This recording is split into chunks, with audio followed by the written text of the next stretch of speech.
guess the places that I've been. You never guess the places that I've been. 'Cause everything is like a dream, yeah, but only in that dream that I live in. I'm never gonna let the day begin. Never gonna let the day begin. 'Cause everything is like a dream, yeah, but only in that dream that I live in. Oh, don't wake me up before you go, and I'll just make this bed my home. Oh, darling, please just let me sleep. Give me my dreams.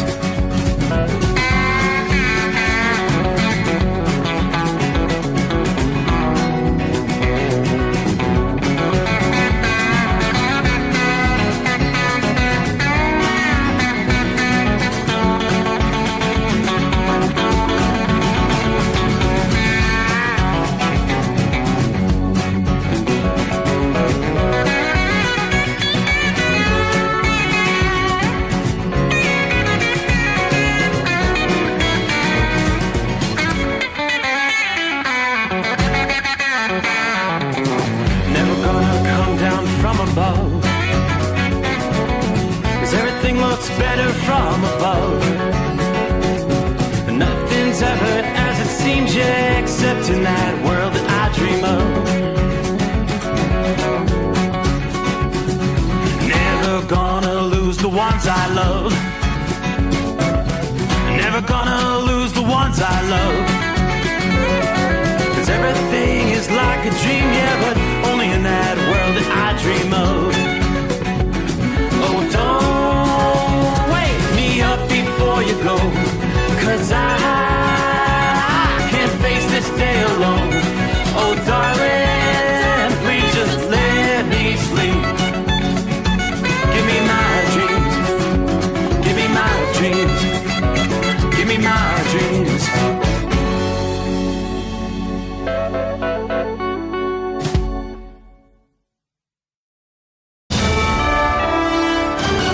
USA Radio News, I'm Anthony Lucero. President Trump supports the House GOP's decision not to extend Affordable Care Act subsidies. The bill now moves on to the Senate, where passage is unlikely, potentially leaving millions of Americans with higher premiums. Yeah, they will skyrocket because it was never any good. Trump says the plan tackles rising health care costs without enriching insurers. Federal health officials announced new steps to limit funding for transgender-related medical procedures for minors. Health Secretary Robert F. Kennedy Jr. signed a declaration stating such treatments are not proven safe or effective for children with gender dysphoria, directing agencies to reassess standards and federal support. Pre-trial evidence hearings are over in the case where Luigi Mangione is accused of killing United Healthcare CEO Brian Thompson in Manhattan about a year ago. There was about 3 weeks of testimony filled with witnesses and new evidence made public. Defense lawyers are trying to get key evidence tossed from Luigi Mangione's murder trial. The judge says both sides can make final arguments in writing before he'll make a decision in mid-May on what evidence, if any, should be excluded. He'll then set a trial date. The pre-trial hearing centered around Mangione's arrest and search of his backpack in Altoona, Pennsylvania. Scott Pringle, New York. Home heating costs are expected to rise this winter. A new report from the National Energy Assistance Directors Association projected cost would rise by 9.2% as colder temperatures and increasing energy prices play a role. Households will spend $995 on heating this winter, marking an increase of $84 from last winter. John Sommers, USA Radio News.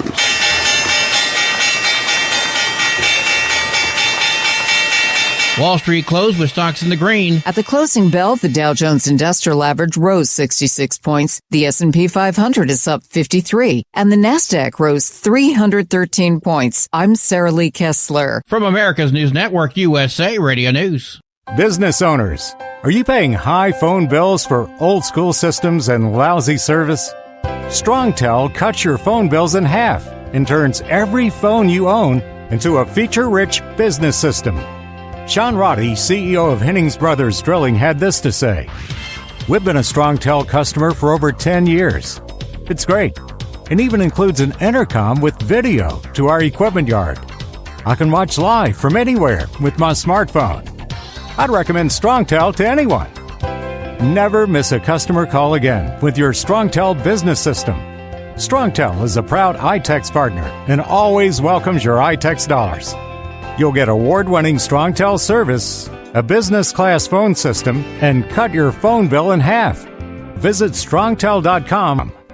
That's StrongTel, StrongTel.com.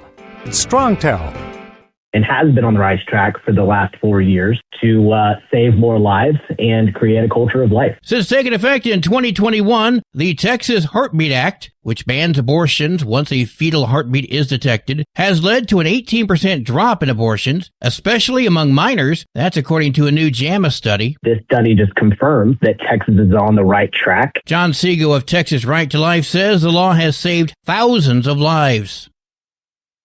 Hundreds mourned 10-year-old Matilda, the youngest victim of last weekend's Bondi Beach mass shooting in Sydney, Australia. When you need strength yourself, these kids are innocent, and she's so beautiful and so innocent. And the eternal question is, why? We all have to know there's no because.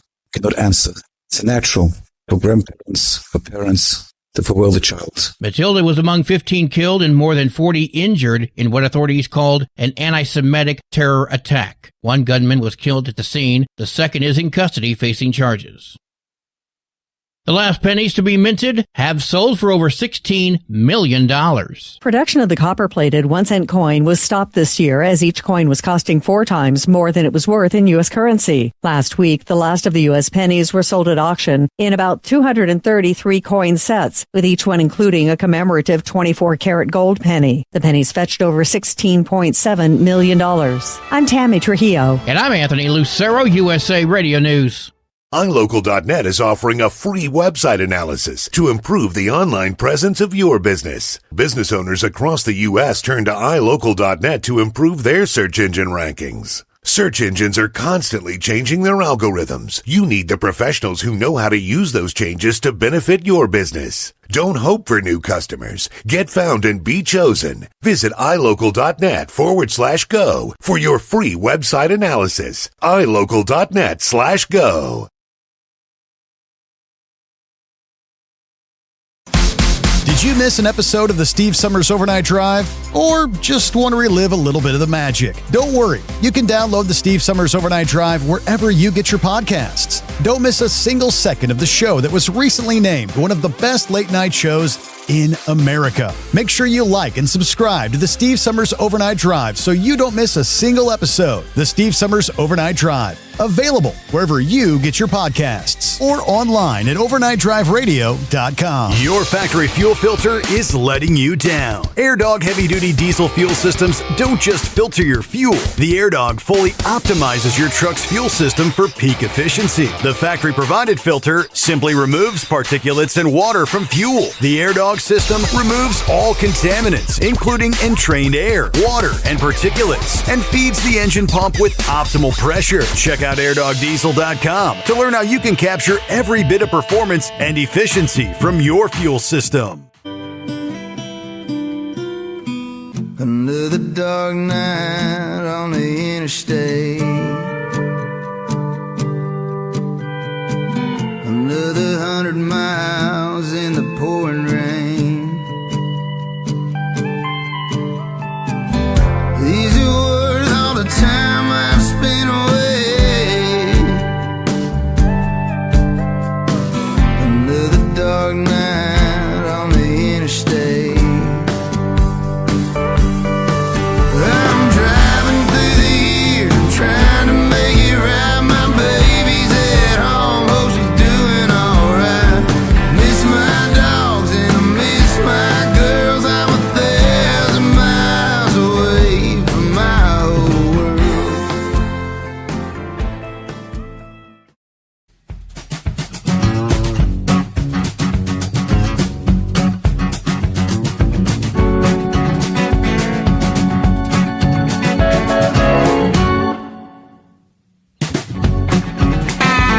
All right, would you look at that? That time again already. Sure enough, here it is. The midnight hour on the East Coast. What do you say? How about Friday. Ready or not, here it comes. We'll turn the page on the calendar, 19th day of December. Final shopping weekend as we roll into Christmas week. And a major travel period around the country. Give you all the latest anticipation along the highways and byways for Christmas travel coming up here. As we kick off the Steve Sommers Overnight Drive live from the Hot Shot Secret Studios. If you love a rainy night, that's what you've got outside the secret bunker here in Southwest Ohio. And that's also what you've got for much of the eastern third of the country. And getting ready for a rain changing over to, well, a flash freeze sweeping in after highs in the lower 50s. Thursday afternoon, off and on rain, a squall line coming through several hours ago. Yeah, by the time the sun comes up here, in about, 6-7 hours, we're going to have wind chills close to zero. Man, oh man, whiplash, weather whiplash comes our way.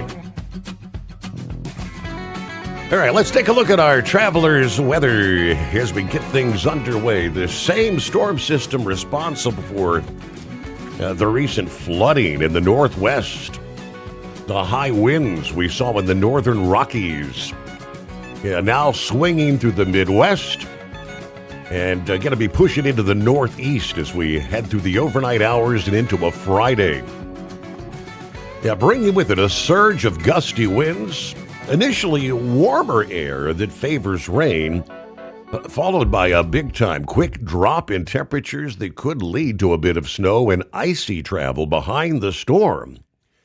Temperatures obviously ahead, reaching the highest levels we've seen in weeks. This past day in much of the Ohio Valley and the Northeast. Most of the snow, ain't no snow left outside the secret bunker, that's for sure. And that's going to be the case for much of the East. Highs in much of the region, mid-30s in northern Maine, 40s and 50s over much of the Midwest and Northeast. We saw some temperatures pushing towards 60 degrees in southern parts of the Ohio Valley, and a zone from southeastern Virginia into North Carolina. Thanks to the recent cold waves, the air may seem a whole lot warmer than it actually is.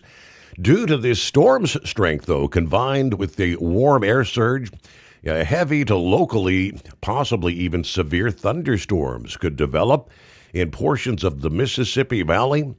A couple of those stronger cells could possibly produce a tornado. I don't see any active watches in place at this hour, but that distinctive squall line stretching from just east of Cleveland, Ohio, a well-defined line that then stretches down into south central Ohio, pushing right through the Knoxville area at this hour, then cuts down through northwest Georgia and extends down into soon to be pushing through Montgomery, Alabama. So we've got a front nearly extending from the Canadian border to the Gulf Coast there. Meanwhile, well to the east of that line, just ahead of the much colder air, scattered showers, rainfall, nuisance rain through much of central New York, Pennsylvania. A lot of rain tonight. It's very light in Philadelphia, but it's going to be a rainy night. Same from Washington, D.C. to Richmond, Virginia to Charlotte, North Carolina. On down to Columbia, South Carolina tonight. Due to the heavy rain and thunderstorms, some people may actually hear a rumble of thunder once the cold front associated with this system reaches the Appalachians and the Atlantic seaboard. Rain going to be falling short in a heavy burst from time to time as it sweeps through the Midwest. Heavy rain on top of the rapidly melting snow could lead to some urban flooding. Stiff southerly winds ahead of the cold front could lead to some minor to moderate flooding at times of high tide on into Friday morning there along the coast. The corridor of downpours will focus on the I-95 Mid-Atlantic zone. Overnight Thursday night, motorist airline passengers should expect some pretty substantial delays at times. Along much of the I-95 zone, some of the strongest wind gusts are going to be occurring late through the overnight hours into the Friday morning rush hour, right as the storm's cold front approaches and swings through the region. The most dangerous gusts, approaching hurricane force Thursday night in and just west of the Appalachians. Could see some power outages, down trees, power line. Obviously, if you've got trash cans out or recycling operations for Friday, you may need to batten down the cans there. On the backside of the storm, though, it's going to be a race between strong winds drying the roads off versus a quick freeze-up in parts of the Appalachians, mainly from West Virginia to Pennsylvania and upstate New York. Rain's going to mix with or maybe even change to a little bit of accumulating snow into Friday morning. A brief period of lake effect snow will shift from Michigan to the shores of Lake Erie and Lake Ontario, as well as in the same Appalachian zones from West Virginia to upstate New York, Friday into Friday night.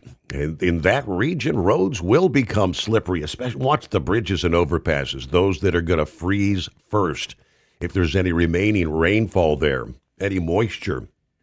As we look ahead, a weak clipper storms going to run along the northern tier of the plains in the Midwest this weekend.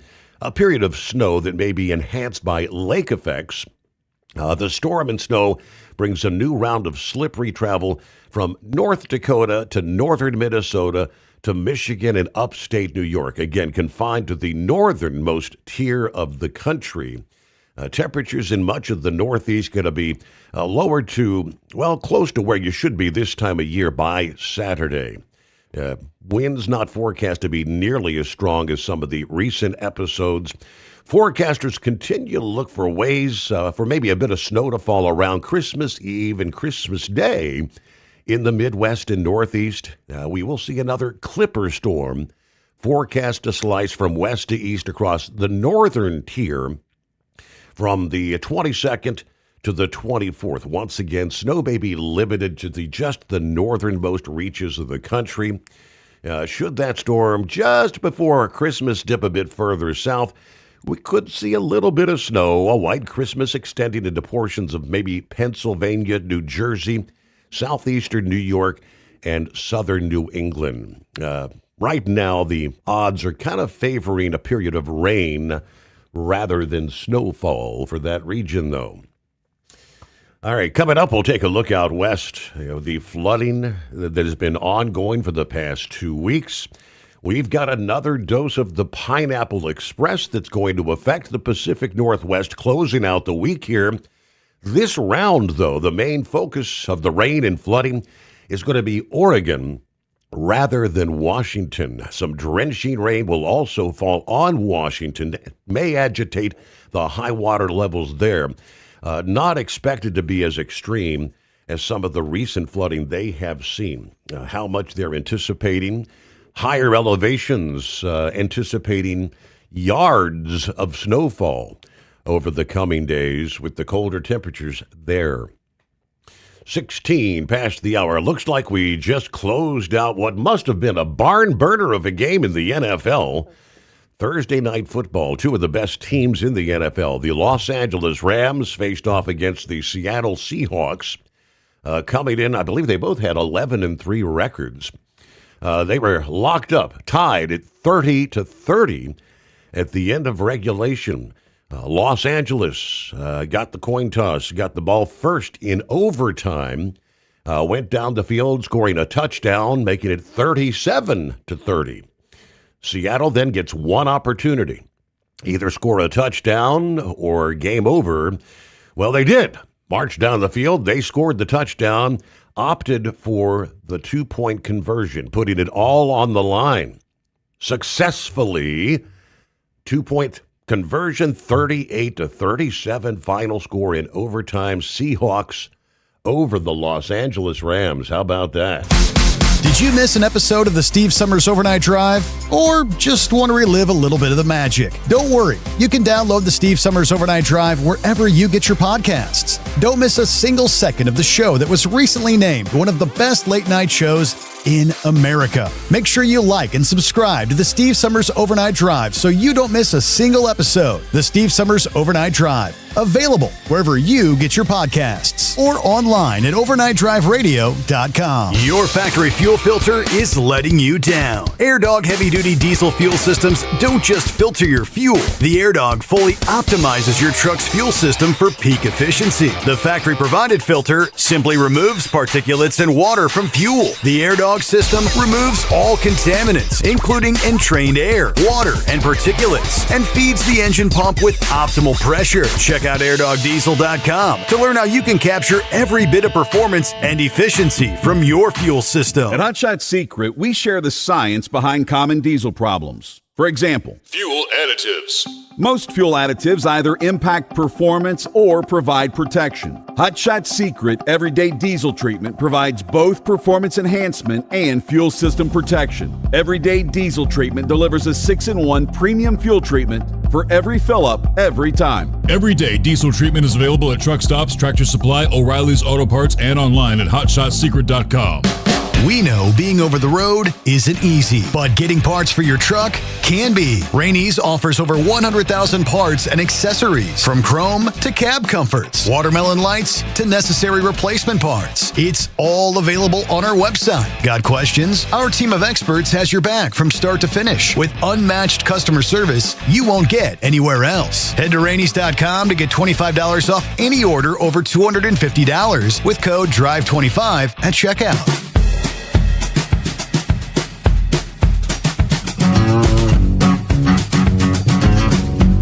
All right, several breaking stories over the past 24 hours since we last spoke.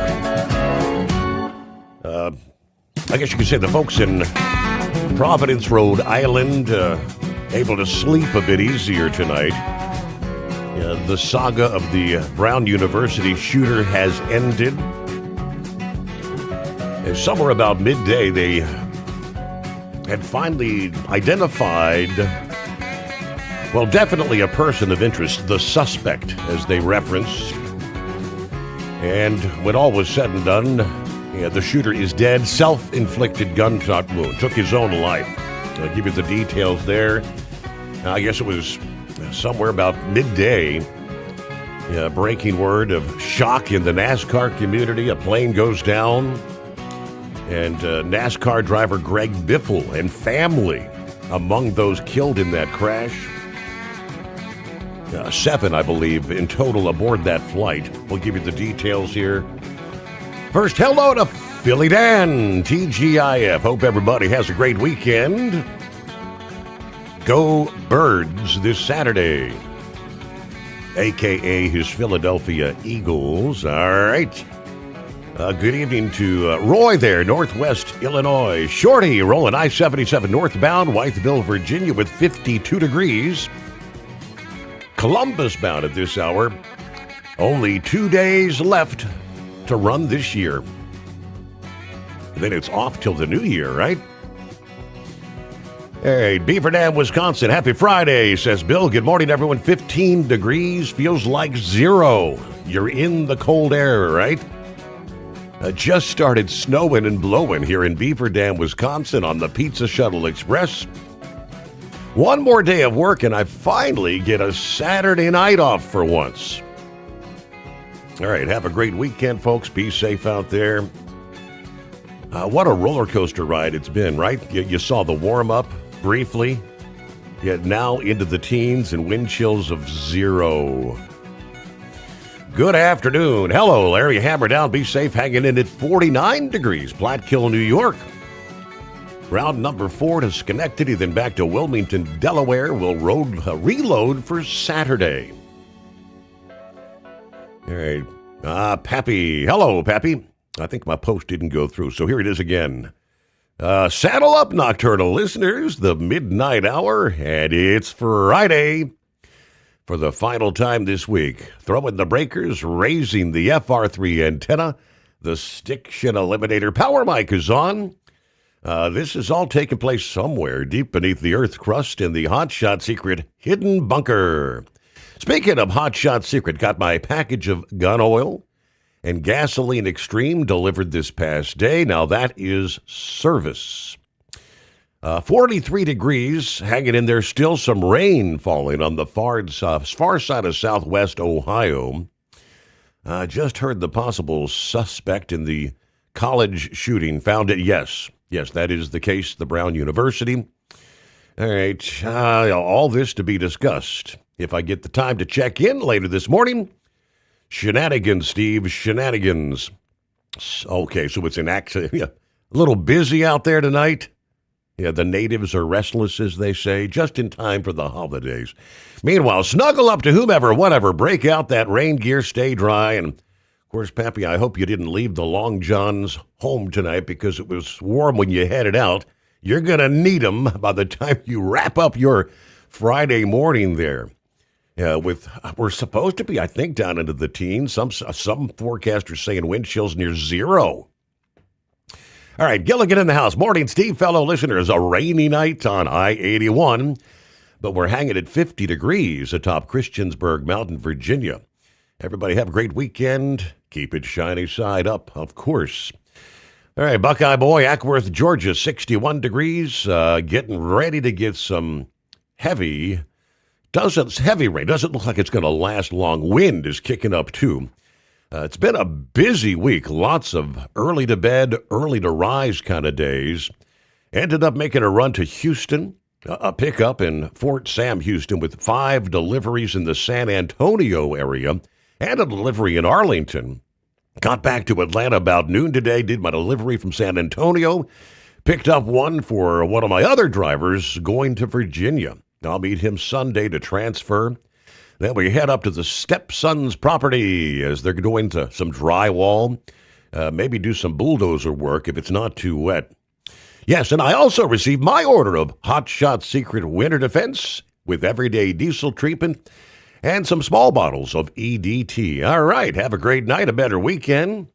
Everybody be careful out there. We'll get to some of the other listening friends checking in his early Friday. But first things first. First things first, we're one day closer to the greatest day of the week. Now, next week, what is the greatest day of the week? It's a short work week. Well, that's still Monday. Well, that's true.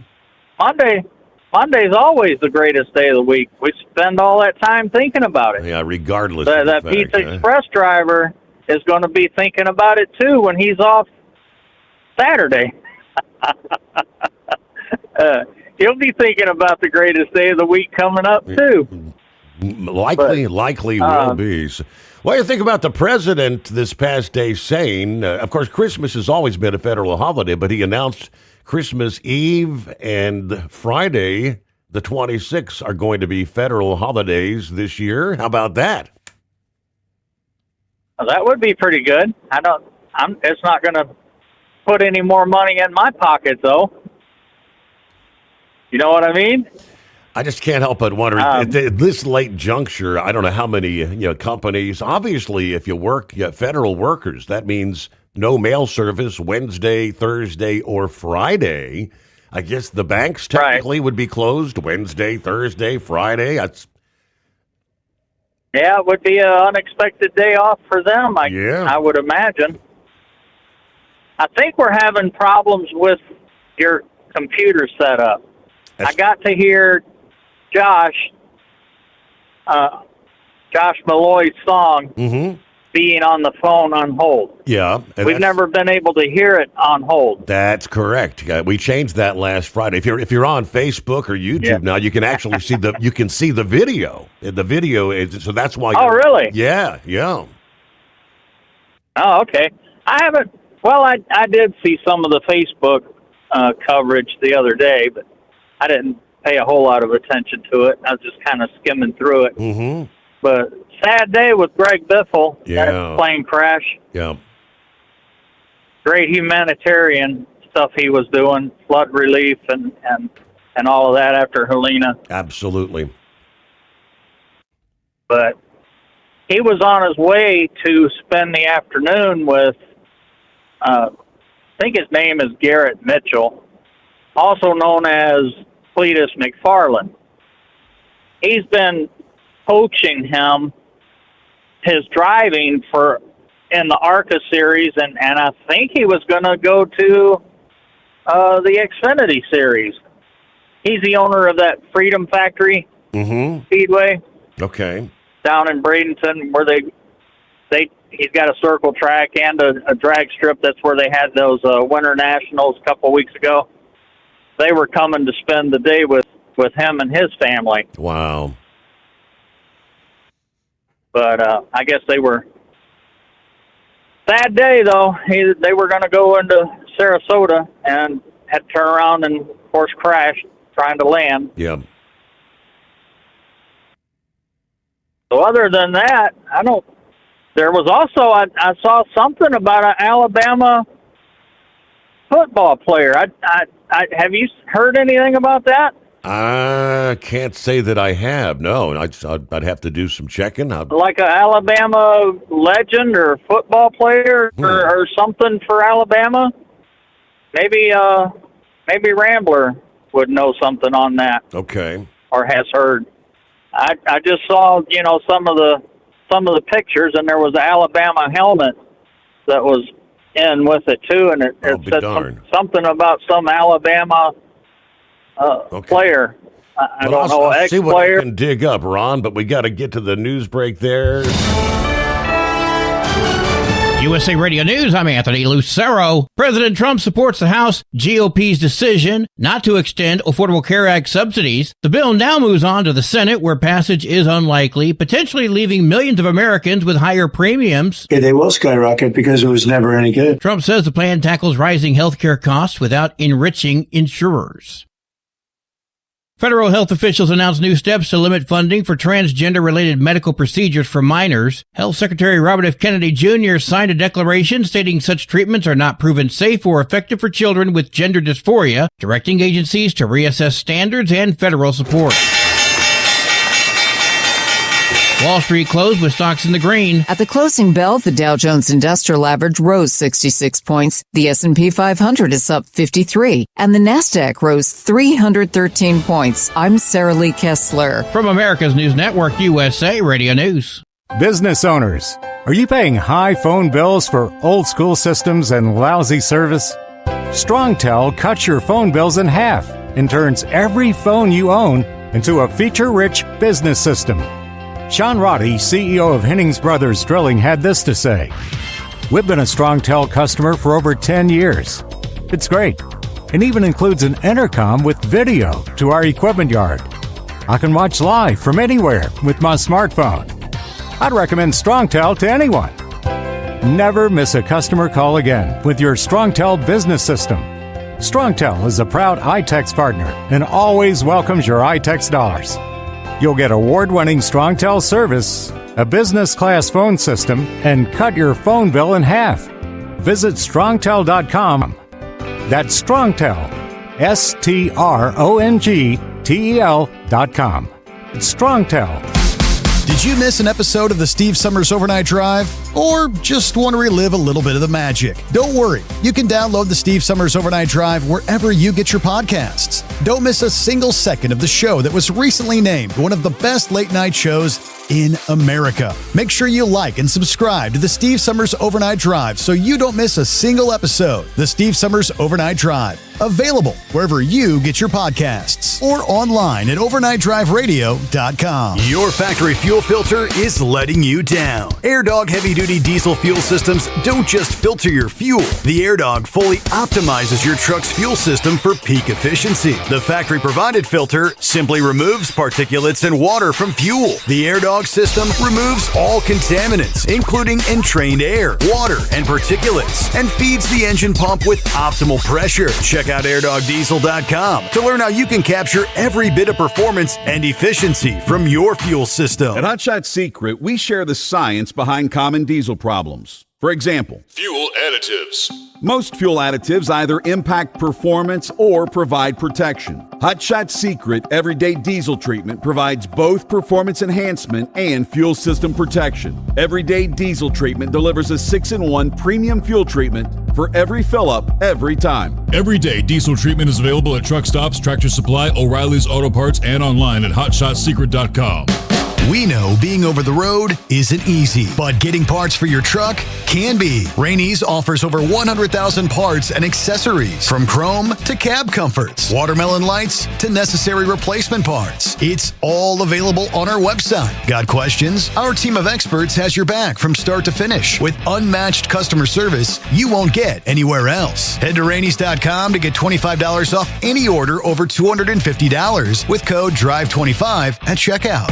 Have you been searching far and wide, looking to advertise your business on a brand that will help you reach the very clients you want to walk through your front door?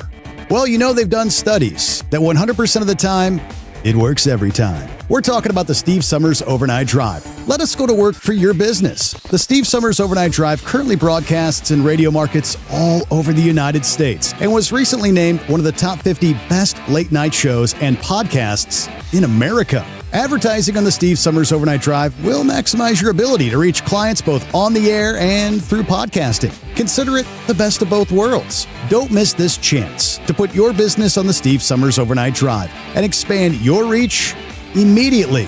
Before we go, I've got one question to ask you. Are you ready to get started? If so, email me, Ryan Wild at lubricationspecialties.com, and get started showing off your business today on the Steve Sommers Overnight Drive. Because Channel 19's a little congested. Call Steve now at 844-844-3388. The Overnight Drive.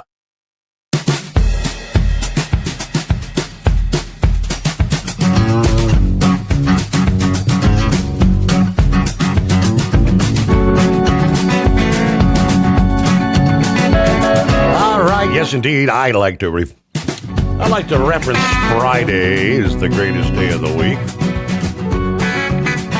I do look forward to it. But there's no denying as the weekend progresses. Yeah, by Saturday night you're thinking, oh crap, I got to get to bed at a decent hour. I got to work Sunday night. He is correct. Hey, hello to Shorty. Shorty said, have a very Merry Christmas and a Happy New Year. I don't think Shorty's going to be with us next week. He's got 2 more runs, and he'll be out till the new year. Hello to Cookie. She said, I like the lyrics to the intro song being posted there. Yes, you can see the video, Josh Malloy, another 1,000 miles, and yeah, the lyrics are on the screen. Thought you'd like that. All right, sending my best wishes to the Overnight Drive Nation. Thank you so much, Cookie. Kevin says, good morning to Steve and the Overnight crew, as does John Rigsby. Everybody trucks safe on the road tonight. Had a lot of rain. Now the temperature's dropping. We're already down to 38 Indianapolis. Have a great weekend. Yeah, bye-bye to the snow. Rob, it's gone. Yeah, there was some lingering snow outside the bunker this past morning. It's out of here. Hello from Bob in Michigan. Yeah, there's a good morning from Woodstock, Georgia. That's James, 62 degrees. That's going to change very soon. We got some storms knocking on my door as we speak. Sneakers, ready for another great show. Southern Illinois, 32 degrees, gusty winds, 20 miles per hour.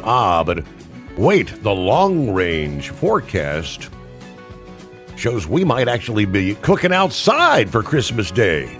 Right? Ta-da! If it's 60 degrees, technically, I guess you could get out there and fire up the grill, right?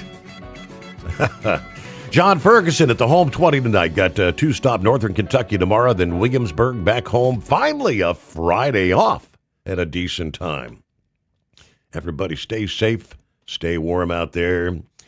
The 15 car. Good morning, Steve. Sad day in North Carolina with Bipple's plane crash.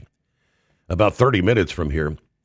Rest in peace to Greg and his family. Lauren Weiss, 2-time world champion. Bull Hauler, 45 degrees, Hopkins, Kentucky. Yes, sending out condolences to the families of those involved in the Greg Biffle jet crash in the Tar Heel.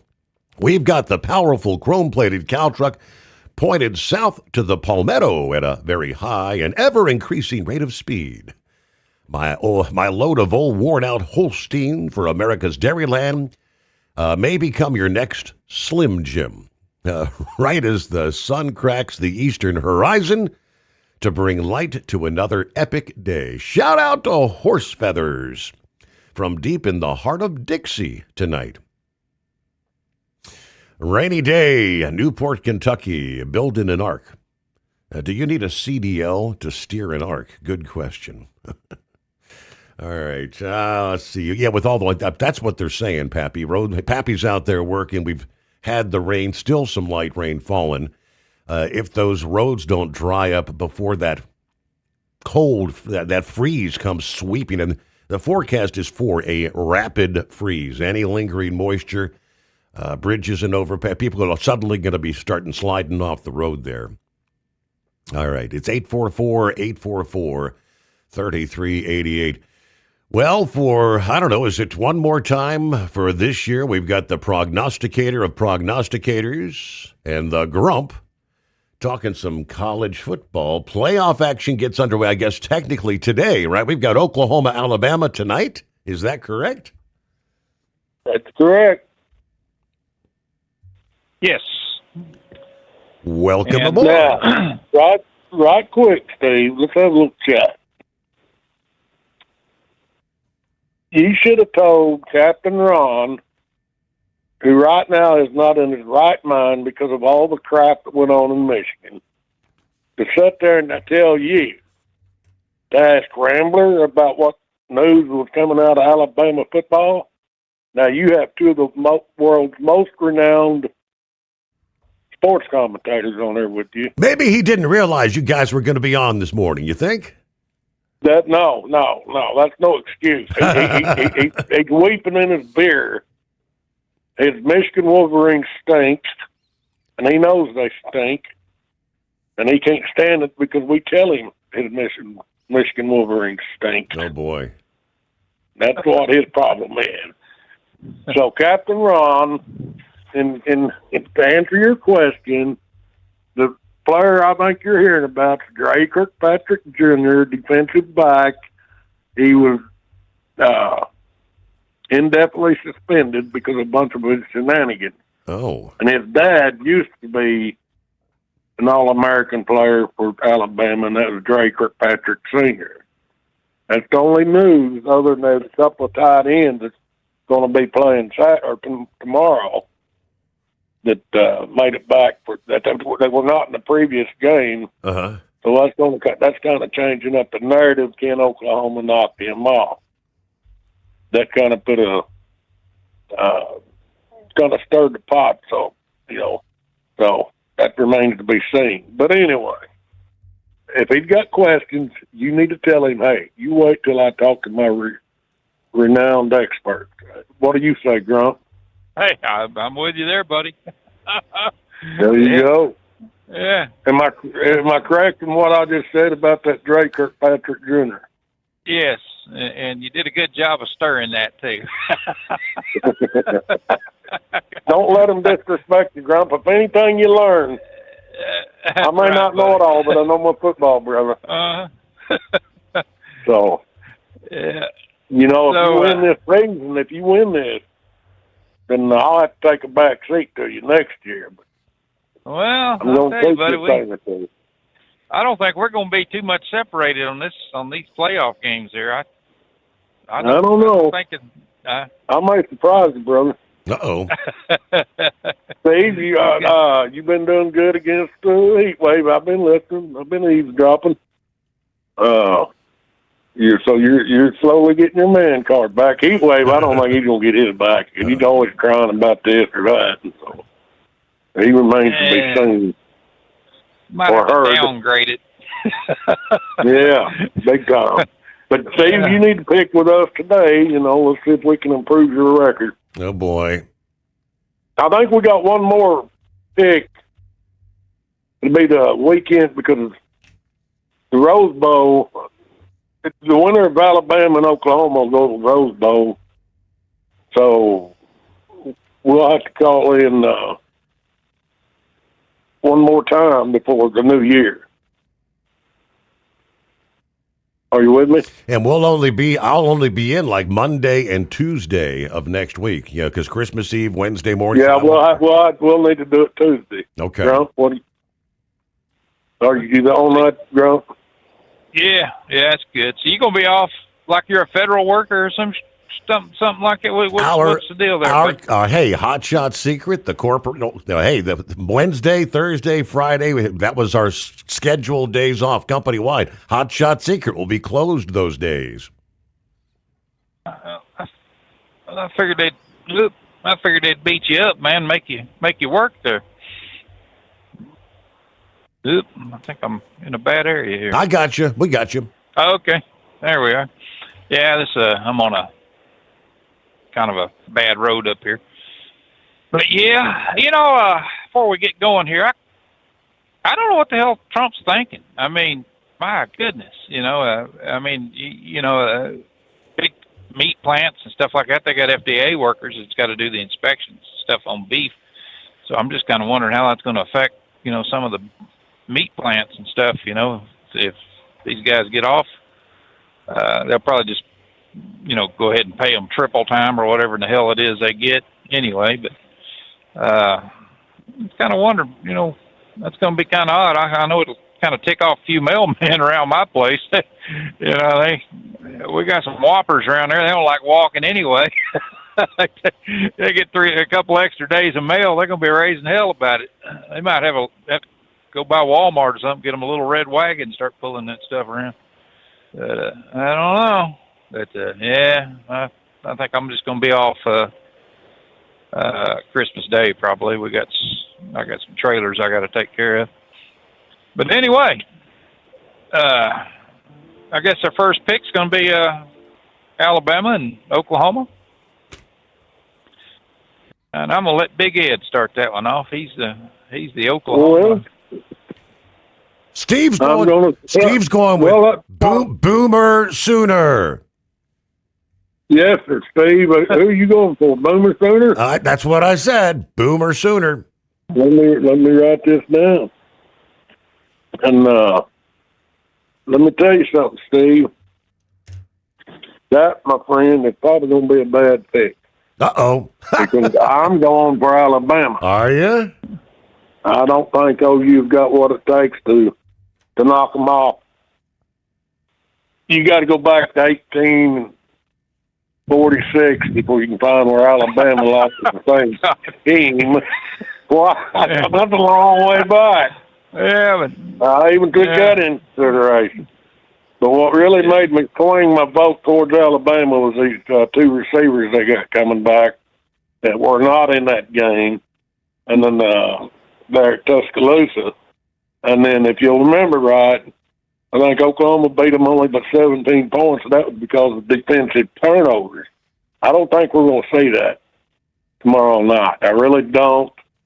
And so, therefore, I'm going with Alabama. Okay. Go ahead, John. I'm going to go with Oklahoma. I just think Mateer right now, I think they've had a couple of weeks to rest up and get their game plan together. And you get a couple of Alabama players that come back off the reserve injury list there that, that's the offensive. I think one of them's a defensive back and the other one's a receiver, wide receiver or something, isn't he, Ed? Yeah. That's going to play. But I just think that they're going to play hell. Oklahoma's got one of the best defenses there is. You're right in that respect. But let's remember Alabama's got a good defense too. And I think they're going to corral Mateer. And their offense is going to step up. Now, see, this is the difference when I'm always saying don't go by emotion. Yeah, I want Oklahoma to win, to be honest with you. Because if they don't win, then my trip going to Pasadena for the Rose Parade, or possibly even the game, is gone. So, but I faced the reality of the situation. I can't let my emotions make me pick somebody that I don't think can. And hey, I'm with you too, Grump. That next year Oklahoma will be the team to beat. And it's great that they got into this playoff, but I just don't see it happening. I really don't. And I think it's a good close game, but Alabama. I'd say Alabama's going to pull it off for 7 points. Well, it was such a close game. The last time they met, it was a very, very close game, and when you look, I just think that I don't know. I think they're going to be watching a lot of tape. They're going to be looking at the rush, the pass rush, and learning how to counter that. So Mateer can get a little bit more time. John Mateer can scramble. He can throw the ball. You know, I mean, he's got everything that Alabama's got. And Oklahoma's got a couple of damn good receivers. I just think. Yeah, well, he got that one. I mean, if he gets the ball out in the middle of the field, I think it's his name Iglesias or something like that. That once if he catches it in the middle of the field, he's a good track star. He's hard to catch. So, yeah. But other than that, I don't. The running back department, I just they're too mundane in that department.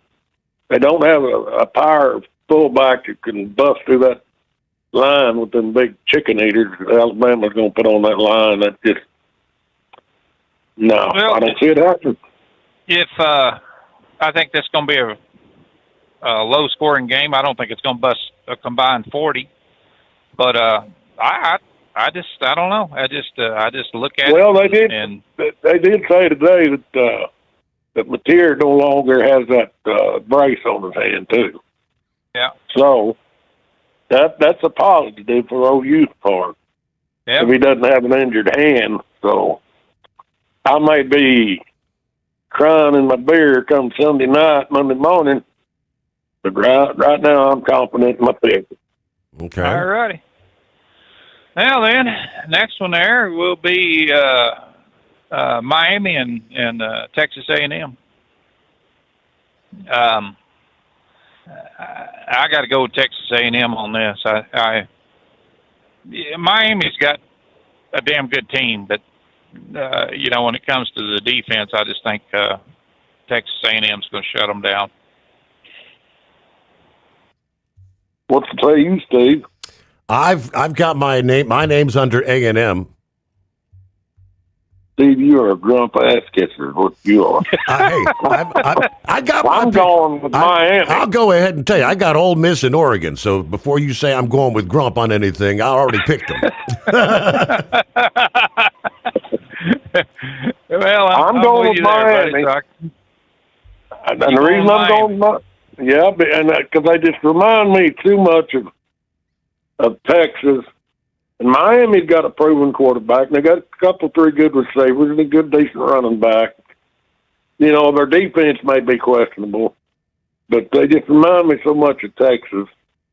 And I think they probably studied the film of Texas knocking down A&M. Even though this game's at A&M, I'm going to go with Miami. Okay, we'll put you down for another loss there. Let's see here. We got... And then, of course, we got Ole Miss and Tulane. Just like I'm going to write that down. Another loss. I got to remember to bring that up every now and then. I hear you laughing, Steve. I think you going to beat up on him some more yet? Give me a second here.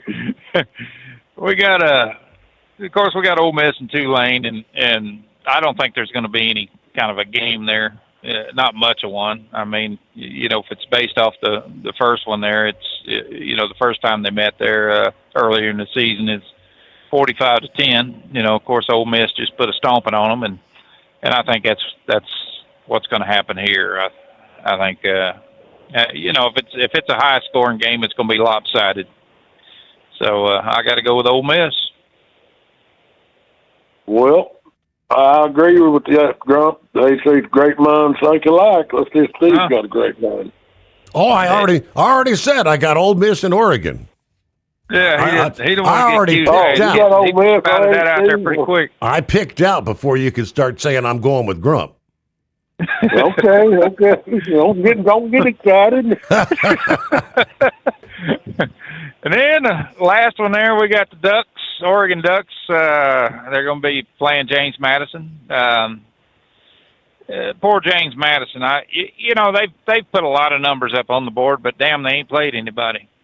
And I think they're just so far out of their league with playing Oregon. Oregon has one of the best quarterbacks in football, in college football. Dante Moore. They got 2 receivers that are 2 of the best. They got 3 running backs that they can just swap in and out. You never know which one's which because they just run the same kind of patterns and everything. So I think that's a plus for them. And I just think it's just going to be lopsided. Now, James Madison's got a hell of a defense, but I don't think they can stop Dante Moore. Not for a second. Well, I'll tell you what, I'm right there with y'all. The more I look at that, the more I'm thinking, what the hell was I thinking about putting James Madison in this Ole Miss? And kind of wish they'd have went on and put Notre Dame in it, or even Texas. That would have been a good matchup. But yeah, I'm right there with you. I don't think James Madison, Tulane, either one don't really, in my opinion, have a snowball chance in the heck. Mm-hmm. So, I don't even think it'll be a competitive game. I really don't. I don't either. I think it's going to be high scoring, but it's going to be lopsided as hell. So when are because I know you got Alabama, Oklahoma. So these other 3 are what, Saturday games? Yes. Yep. They're all the 19th. So, yeah, it's going to be a fun day there. I don't know. I think it's just going to be some good football for a couple games there. But like I said, for Tulane, I just think Ole Miss is just so far out of their league. It's just unbelievable. And so, in the same way with Oregon. I don't know. I don't know why in the hell they got a team that had, like James Madison either. I can't figure out why they would match them up with a team like Oregon, considering, when you look at the toughness of the schedule, they had no schedule. I mean, it was just, they just played, I don't know. I think it's going to be like a scrimmage game for Oregon, really. I would have been more confident if they would line Tulane up with Oregon and James Madison with Ole Miss. I've gone with Tulane against Oregon, but I'm not comfortable with them going against Ole Miss. Because Ole Miss, even though they don't have their head coach Lane Kiffin anymore, they still got the coordinators. And most of your, the head coaching is one of the captain of the ship. But a lot of the brain work and the play calling come from your offensive mind and defensive mind coordinators. So they're not. I don't see them missing a beat. So, but I would have been. Go ahead. I was listening to some of the odds makers and talking about these games and stuff, and they got down to James Madison and Oregon, and they were talking that James Madison. They said, they do have a path to beat Oregon. They're just going to have to, it's going to be all defense. And I'm thinking, how in the hell can you set odds when you say it's going to be all defense? Because especially when, they've been fantastic. They've been like 78% in the red zone of stopping stopping the run in the red zone where teams had to settle for a field goal. But, they haven't played teams like Oregon, somebody that can just do whatever, like Dante Moore can. I mean, that dude can run, he can throw, and it wouldn't surprise me a damn bit if he wasn't, coming up on a draft pick here pretty quick for the pros. I mean, he's just, to me, he's been that good, and Oregon's where they are because of him, and they got a fantastic defense. So I just don't see where in the hell they're coming up with these odds, that there is a pathway for James Madison to win. There is, if half an Oregon team don't show up, maybe or something catches the flu or I don't know. But yeah, for the most part, it just seems to me like they should have been playing Tulane or somebody like that instead of, that would have been a good matchup. It would have been Oregon and Ole Miss for I'd like to see. But we'll just see from there. But Steve, go ahead, Ed. how much time we got left? Well, you don't have any right now, so we'll put you on pause and come back because we're right up against the news break. Thank you for asking. It's the Steve Summers Overnight Drive. Did you miss an episode of the Steve Summers Overnight Drive? Or just want to relive a little bit of the magic? Don't worry. You can download the Steve Summers Overnight Drive wherever you get your podcasts. Don't miss a single second of the show that was recently named one of the best late night shows in America. Make sure you like and subscribe to the Steve Summers Overnight Drive so you don't miss a single episode. The Steve Summers Overnight Drive. Available wherever you get your podcasts or online at overnightdriveradio.com. Your factory fuel filter is letting you down. AirDog heavy-duty diesel fuel systems don't just filter your fuel. The AirDog fully optimizes your truck's fuel system for peak efficiency. The factory-provided filter simply removes particulates and water from fuel. The AirDog system removes all contaminants, including entrained air, water, and particulates, and feeds the engine pump with optimal pressure. Check out airdogdiesel.com to learn how you can capture every bit of performance and efficiency from your fuel system. At Hot Shot Secret, we share the science behind common diesel problems. For example, Fuel additives.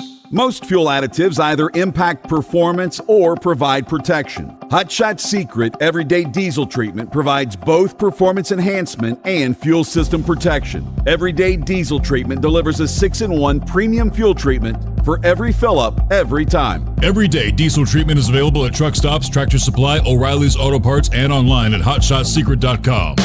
We know being over the road isn't easy, but getting parts for your truck can be. Rainey's offers over 100,000 parts and accessories, from chrome to cab comforts, watermelon lights to necessary replacement parts. It's all available on our website. Got questions? Our team of experts has your back from start to finish with unmatched customer service you won't get anywhere else. Head to Rainey's.com to get $25 off any order over $250 with code DRIVE25 at checkout. USA Radio News, I'm Anthony Lucero. FCC Chairman Brendan Carr told senators the agency is not independent, surprising lawmakers during a Capitol Hill hearing. The comment followed questioning by Senator Ben Ray Lujan of New Mexico, who noted the FCC's website previously described it as independent, a term which has since been removed. The FCC is not an independent agency, formally speaking. Appreciate you saying that and being honest with the American people. Carr also defended earlier remarks urging ABC affiliates to drop Jimmy Kimmel's show over his comments on the fatal shooting of conservative activist Charlie Kirk. The U.S. government is admitting to several failures that led to a deadly mid-air collision over the Potomac River earlier this year. The Department of Justice makes the admission in a court filing in a civil lawsuit connected to the January 29th crash. The government admits that pilots in an Army Black Hawk helicopter failed to maintain proper and safe visual separation from a passenger jet making its final approach to Reagan National Airport. The filing also says an air traffic controller failed to follow proper procedure before the crash. The admissions are expected to make it easier for the families of those killed to seek court damages. 67 people died in the crash. I'm Scott Carr in Washington. Venezuela has requested a meeting of the United Nations Security Council over what it calls ongoing U.S. aggression. It comes after President Trump announced this week a blockade on all sanctioned oil tankers leaving and entering Venezuela. The U.S. has been ramping up pressure on Venezuelan President Nicolas Maduro's government, including seizing an oil tanker and carrying out multiple strikes on alleged Venezuelan drug boats in the Caribbean. A UN official said the meeting will likely take place Tuesday. John Sommers, USA Radio News. Wall Street closed with stocks higher. At the closing bell, the Dow Jones Industrial Average rose 66 points. The S&P 500 is up 53, and the Nasdaq rose 313 points. I'm Sarah Lee Kessler. From America's News Network, USA Radio News. No matter who we are or where we come from, we all experience difficulties in life. Military veterans know that sometimes it takes strength and determination to make it through. Whether it's obvious physical challenges or struggles on the inside, it takes strength to ask for help when you need it. I I knew that I had to get support. Not just for me, but for the sake of my wife and kids. Talking about it has helped me feel more like myself again. Honestly, it was hard to open up at first, but it's changed my life for the better. Learn how veterans like us have reached out for help. And hear stories of strength and recovery at maketheconnection.net. Whether you're a Democrat or Republican, whatever your political philosophy is, you are hearing from your constituents about the need for more housing. Washington Governor Bob Ferguson is asking the state legislature to approve funding for affordable housing, including $55 million to help homeowners affected by floods who don't qualify for other aid. In my proposed supplemental budget that will be going to the state legislature, I'm proposing an additional $244 million in housing investments in our budget for next year. He also signed an executive order creating a Department of Housing to speed up the construction of new housing units. A New Jersey mayor is stepping down only halfway through his term. In a complete surprise to his colleagues, Raritan Mayor Nicholas Cara is resigning immediately, saying the decision was not made lightly. The Republican said in a letter earlier this week that he feels he can no longer fulfill his mission of challenging the status quo, adding that leadership requires collaboration and shared commitment. TapInto.net reports Council President Dan Tozzi will serve as acting mayor until the end of the month. The Borough Council will choose a successor to serve the last 2 years of Cara's term from a pool selected by the Raritan Republican Committee. I'm Kristen Marks. A New York judge is deciding what evidence jurors will hear in the upcoming murder trial of Luigi Mangione, accused of killing United Healthcare CEO Brian Thompson. After a 3-week pretrial hearing, prosecutors defended seized evidence and jailhouse statements, while the defense challenged police searches and language used in court. A ruling is expected in May.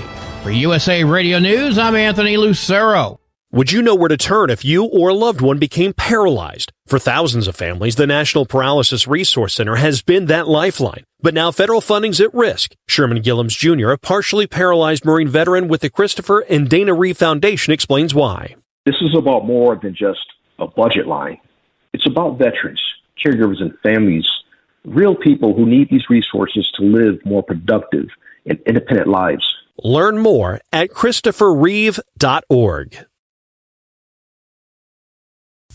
Increase fuel economy up to 7.9% with Hot Shot Secret Gasoline Extreme, the solution to maximize your engine's performance and fuel economy. Whether you're driving a sports car or a daily commuter, Gasoline Extreme is specially formulated with PEA to deep clean. Don't settle for an average driving experience. Upgrade to Hot Shot Secret Gasoline Extreme and go further on each tank. Order now on Amazon or HotShotSecret.com. Hot Shot Secret, powered by science. We know being over the road isn't easy, but getting parts for your truck can be. Rainey's offers over 100,000 parts and accessories, from chrome to cab comforts, watermelon lights to necessary replacement parts. It's all available on our website. Got questions? Our team of experts has your back from start to finish with unmatched customer service you won't get anywhere else. Head to Rainey's.com to get $25 off any order over $250 with code DRIVE25 at checkout. The Overnight Drive with Steve Sommers. Live from the Hot Shot Secret Studios. Call Steve now. 844-844-3388. That's 844-844-3388. All right, here we go. Ready or not, here comes a Friday. Get the new day underway. The 19th day of December. Christmas week approaches. A lot of interesting things to cover this hour as we get the new day underway. Obviously, the latest, the sad tale of the plane crash taking the life of Greg Biffle and his family this past day. New details, updates in regards to the arrest of Nick Reiner after killing his parents over the past weekend. And indeed, apparently this past day, President Trump signing an executive order reclassifying marijuana from Schedule 1 to a Schedule 3 classification. A big rundown, what might the implications when it comes to trucking and other occupations be with that reclassification. A lot of big things, that and so much more. Of course, we left off talking college football. Playoff action gets underway tonight, as a matter of fact. Saturday, a big day. Got first game like at noon Eastern time. And I think we've got pulling the schedule up. 3:30, Tulane versus Ole Miss. 7:30 p.m., that's James Madison, Oregon. All right, welcome back to the prognosticator and the analyst. But that's Saturday. Saturday, yes. Tonight is just Alabama, Oklahoma. Yes. Oh, yeah, right. So I think there's a bowl game on. Yeah, like 2:30. I think you got a Memphis versus North Carolina State today. I don't know what, but the Gasparilla Bowl or something, like 2:30. Yeah. Right. So there's going to be good football on. Right quick, most definitely heartfelt condolences to the Biffle family. He did good with his position and tried to be a good public servant. Yes. And, to lose somebody like that, you just never know when tragedy's gonna jump up and bite you. I mean, I'd like to get into politics and trucking and stuff, but I'll save that for the other guys. But I did hear you talking yesterday about what your show was rated number 13 for the late night broadcast. Yes. Well, here's what I'm going to tell you, Steve. Here's what's going to push you to the top. That's people like me and Grump. You know, we talk sports. Yeah. And one of these days, we're going to look up and we're going to match our numbers against the college game day picks. Trust me, I bet we're waxing them all over the board with our percentages as far as our picking our winners. So when you start getting these awards and a little extra money put in your pocket, yeah, you know, you need our addresses. We'll give it to you. And you can send right. us a fair share of the booty, so to speak. All right. We don't want your booty. We want some booty. Uh-huh. You understand what I'm saying? Thanks for the clarification there, Ed. But anyway, I'm you know, we don't get out of our lanes. You don't hear us talking basketball. You don't hear us talking baseball. We leave that to the other guys that got a little more following than what we do. But yeah, this what me and Grump does 2 days a week is what's going to push you to the top. To me, you got an award-winning program, and I mean you're good with your politics, and you're second to no one when it comes to giving weather reports. But you know, you're good with trucking news. But thanks to me and Grump, we're going to push you to the top, and pretty soon you're going to be known as a sharp cookie when it comes to talking college football. If they get this NIL in control. Yeah. What do you say, you Grump? I think they need to get that in control. Definitely, because it's definitely ruining the sport. I think it is. I don't know. It's you know, my views on that is you know, how crooked can this get? You know what I'm saying? How much money would it take a player to throw a game or something like that as far as a sponsorship? You know, things like that. It just, you know, it's just, there's no limitations on this right now. I mean, absolutely none. They haven't even tried to corral it. They've just let it run the way it's going to run, and that was one of the stupidest things I think they've ever done in college sports. But without talking a lot of politics here, Steve, let me ask you a question. Okay. And this is about Brown University. Mm-hmm. Here's a school that has almost an $8 billion endowment. How in the hell can somebody with that much money be $800 million in debt? And I know about $300 million of that was spent for DEI projects and all the rest of this garbage. A school that has over 800 cameras that hardly any of them work. They hired some buffoon as a chief of police for Brown University that had got canned at his last job for being a dumbass. And I listened to him talk on, when he was giving his little dissertation about everything that was going on. Man, you could have picked anybody off the damn street that gave exactly the same comments that idiot said. And I don't know. Like I said, I don't want to get deep in the weeds in it, but I don't understand these when something like this happens, this tragedy happens. Why in the hell did they have a press conference where you had to hear from a senator, you had to hear from every law enforcement officer, from the chief of police on down to the ATF? They even had a city councilman on there giving his 2 cents about what was going on. It turned a tragedy into a damn freak show. And, they finally, of course, they had a janitor or a homeless, but they still haven't come out and said who exactly it is that gave them the most information or the information that pushed it over the top to where they could figure out who in the hell this was. And I hope that person gets that $1 million or whatever it was reward for that. But I'm telling you, these college sports and big schools and things like that has all these massive $1 billion endowments that are, on one hand they got more money than they know what to do with, and on the other hand they're asking the government for damn money because they push so many stupid programs, and some of them will say, well, we're 900 to $1 billion in debt, but yet they got, look at Harvard, all the public money that goes there. Mm-hmm. And if you look up Brown University and you look up what that dingbat of a $3.1 million, and that's her combined salary with everything, $3.1 million. That's a lot of damn money, man, for, to go to an idiot that just sounded like she just didn't have a clue what went on that college.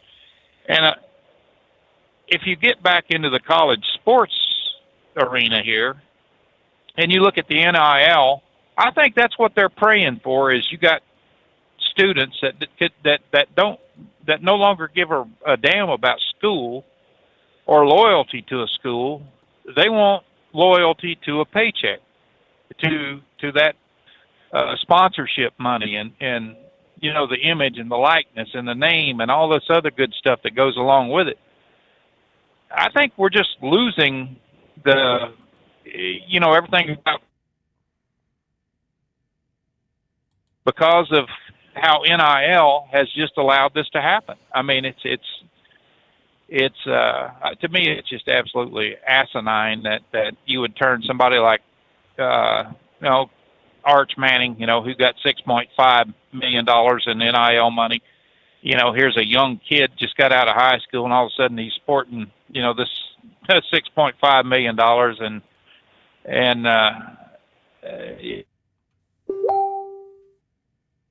football is going to be lost. This is things that people would sit around and the old college try and all this other stuff, they would sit around and talk about their schools and things, and their state. I live close to the University of Missouri. I just enjoy the hell out of Missouri football. But if it got to the point where, you didn't know whether they were playing football for the school or playing football for the sponsors, I think I'd turn the damn TV off. What's your opinion on that, Ed? I agree with you 100%. Let's go back. Who got all this NIL crap started? None other than Johnny Manziel. Yeah. And what Grump's saying is it's just going to take one time for one of these players to sell out for a big paycheck. Because all Johnny Manziel was about was his how much money he could get in his pocket. That's what got NIL started. And then that quarterback with Vanderbilt just proved it with his ranting that he did when he didn't win the Heisman Trophy. Because to him, it was all about him, all about his gaudy numbers. Not one time does he give his fellow players accolades after the hard work they did performing in the games. for the wins that they got. It was all about him. He didn't think that Mendoza of Indiana deserved that Heisman Trophy because his numbers didn't match up. It ain't all about numbers. It's about character. It's about how you conduct yourself in public. And that Heisman Trophy went to the man that deserved it. I thought so.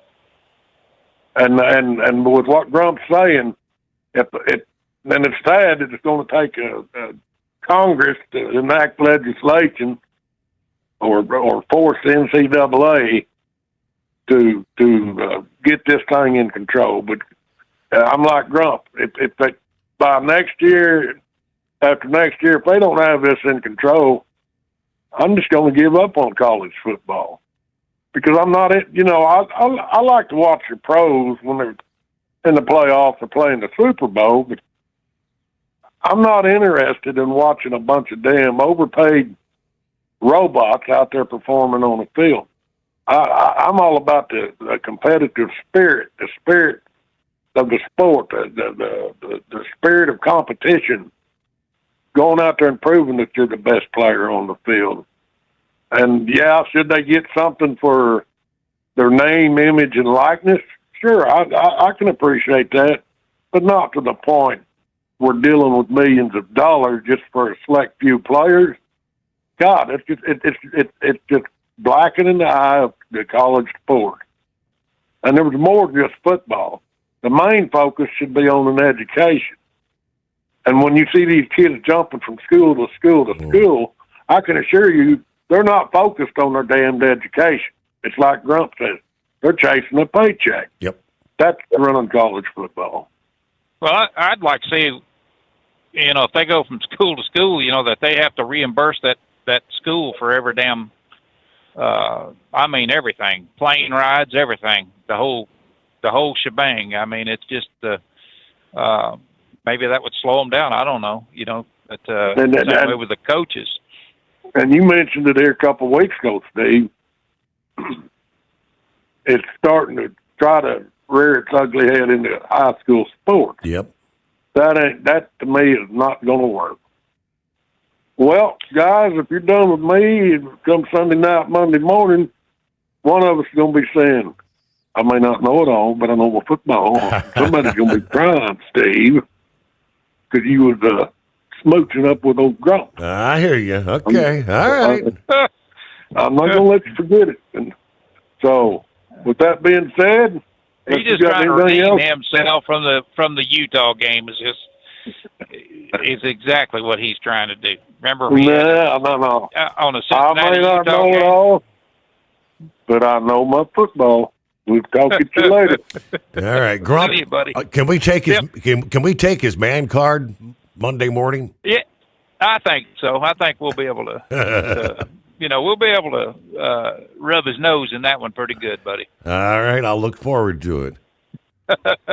All righty. Well, that's about all for me tonight. All right. Have a great night, great weekend. Thank you, Grump. We're going to take Big Ed's man card. All right. Hello to the beach bum. 72 degrees, Tampa, Florida. How about that? I just wanted to say Merry Christmas. We'll be listening to the show. Have a good night. Thank you so much. Hello, Jerry. Morning, everyone. Hope you're safe and healthy today. Thank you, each and every one, for what you do. Top of the morning from Santa Claus. 52 degrees in Sacramento, California tonight. Santa Claus out. Drummer Girl with 59 degrees in Northeast Philly. See at this hour. Yeah, a little drizzle right now. I actually still have a bit of snow in the front yard. The Hot Shot Secret in the 78R model. All right. Thanks for supporting the show. And Hot Shot Secret. Everybody be safe out there. Hello, Gary Montgomery, 5'7", up and at 'em already this early Friday. Copy in the mail. Go Navy. All right, we'll get to the nitty-gritty. Several things, updates to bring your way this Friday morning. The Steve Sommers Overnight Drive back into Transport Enterprise Leasing, founded by a U.S. Army veteran, proudly supports those who've served. Veterans receive a $750 discount on their lease deposit with 24/7 maintenance support, national parts discounts, and interest-free financing. TEL is committed to your success. Call 866-404-6289 and use promo code overnight100 or visit tel360.com. Your factory fuel filter is letting you down. AirDog heavy-duty diesel fuel systems don't just filter your fuel. The AirDog fully optimizes your truck's fuel system for peak efficiency. The factory-provided filter simply removes particulates and water from fuel. The AirDog system removes all contaminants, including entrained air, water, and particulates, and feeds the engine pump with optimal pressure. Check out airdogdiesel.com to learn how you can capture every bit of performance and efficiency from your fuel system. Have you been searching far and wide, looking to advertise your business on a brand that will help you reach the very clients you want to walk through your front door? Well, you know they've done studies that 100% of the time, it works every time. We're talking about the Steve Sommers Overnight Drive. Let us go to work for your business. The Steve Sommers Overnight Drive currently broadcasts in radio markets all over the United States and was recently named one of the top 50 best late night shows and podcasts in America. Advertising on the Steve Sommers Overnight Drive will maximize your ability to reach clients both on the air and through podcasting. Consider it the best of both worlds. Don't miss this chance to put your business on the Steve Sommers Overnight Drive and expand your reach immediately. Before we go, I've got one question to ask you. Are you ready to get started? If so, email me, Ryan Wild at lubricationspecialties.com, and get started showing off your business today on the Steve Sommers Overnight Drive. Well, let me start with the Michigan Madman checking in here. He said, you know, Steve, it's been a tough day with the loss of Greg Biffle and his whole family and the three others on the plane, him and the co-pilot. You can go on the YouTube and watch him and his family just 8 days ago, going out in their restored limo, getting their Christmas tree. Yeah, really sad to see it. It's he, the wife, the two children that were all with him this past day on the plane. Wow. Yeah, I just feel like I did when I got the news about Alan Kulwicki. Just awful. Well, with that said, Steve, I truly miss calling into your show. Even though I didn't call in very often, I do really miss being able to speak. But my tongue has got so bad that my wife can't even understand me. I have to write everything down or text her. And when I'm out, I have a little board that I write on to communicate with people. I was told yesterday there's nothing more that they can do medically for my tongue. It'll never get any better due to the surgery and the permanent nerve damage from all the radiation treatments. But Steve, I'll tell you this. Yeah, there's a lot of people out there that are a hell of a lot worse off than I. All right, everyone have a great weekend from the Michigan Madman. So yeah, by now everybody's heard Greg Biffle, his family among the 7 killed in that fiery plane crash in North Carolina. NASCAR stating the NASCAR family is devastated at the loss of Greg Biffle, who was one of our 75 greatest drivers and became known for his relentless post-career humanitarian work. We extend our deepest condolences. Loved ones shared the Biffle's immediate family, including his wife and 2 children who were aboard the plane when it went down shortly after taking off from Statesville Regional Airport.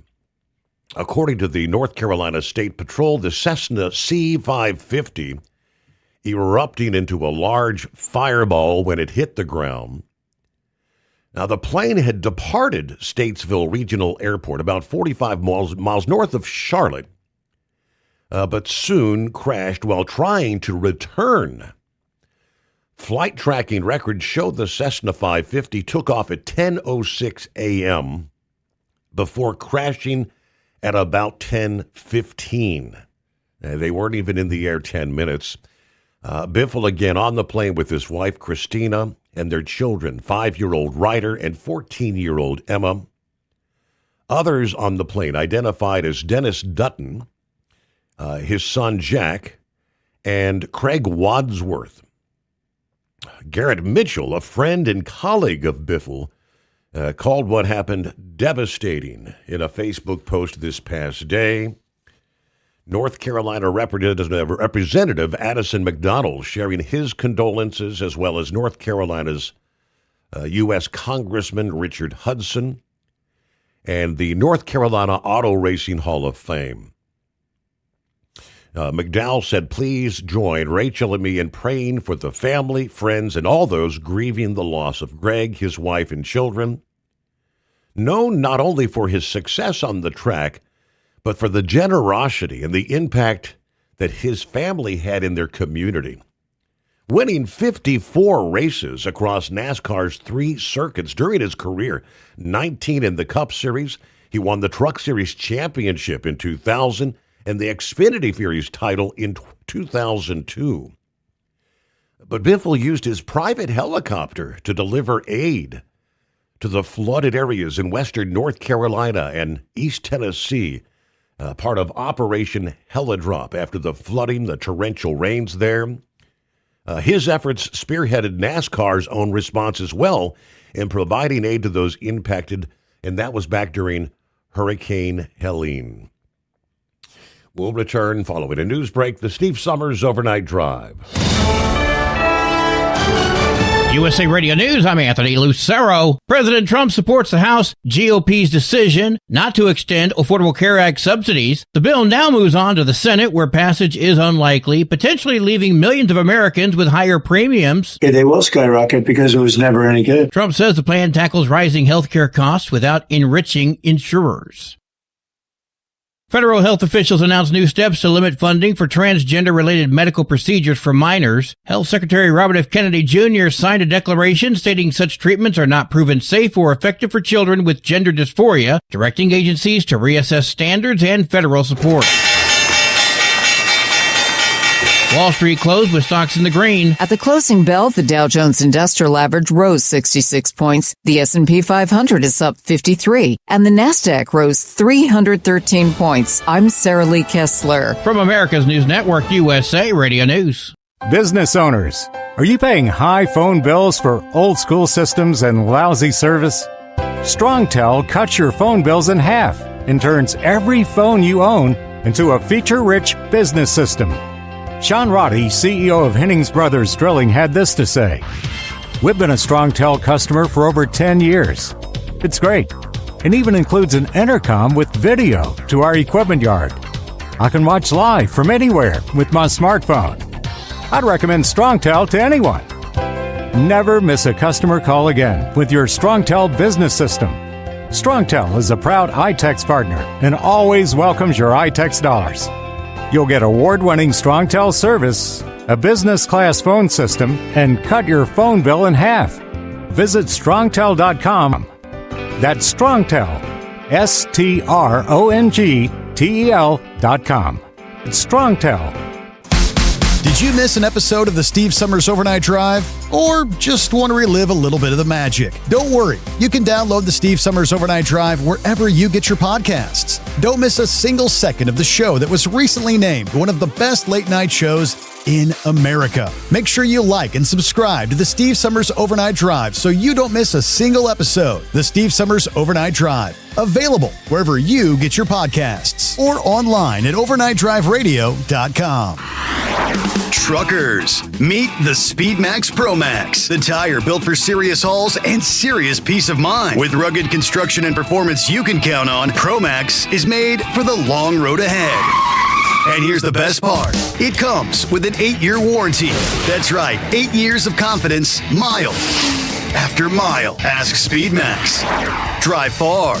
Drive strong. For more info, call 860-436-4100 or buy online at digitire.com. Your factory fuel filter is letting you down. AirDog heavy-duty diesel fuel systems don't just filter your fuel. The AirDog fully optimizes your truck's fuel system for peak efficiency. The factory-provided filter simply removes particulates and water from fuel. The AirDog system removes all contaminants, including entrained air, water, and particulates, and feeds the engine pump with optimal pressure. Check out airdogdiesel.com to learn how you can capture every bit of performance and efficiency from your fuel system. Like the men and women who power America, the people at Hot Shot Secret work hard and play harder.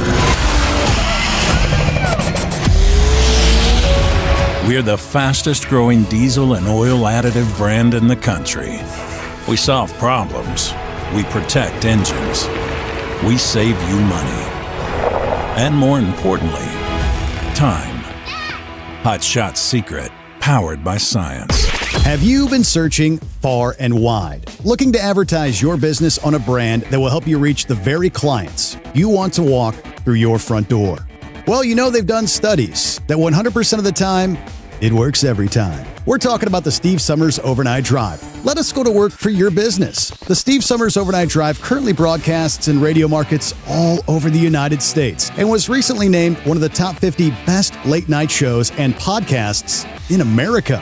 Advertising on the Steve Sommers Overnight Drive will maximize your ability to reach clients both on the air and through podcasting. Consider it the best of both worlds. Don't miss this chance to put your business on the Steve Sommers Overnight Drive and expand your reach immediately.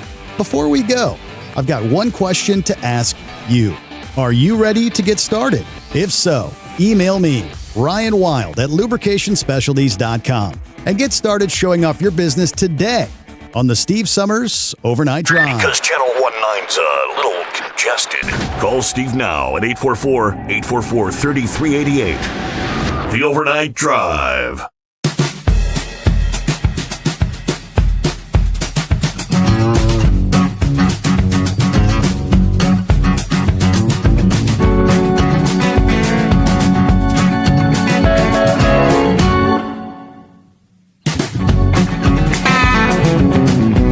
Thank you much. Welcome back. So the president this past day, he just a couple days ago alluded that he may do this,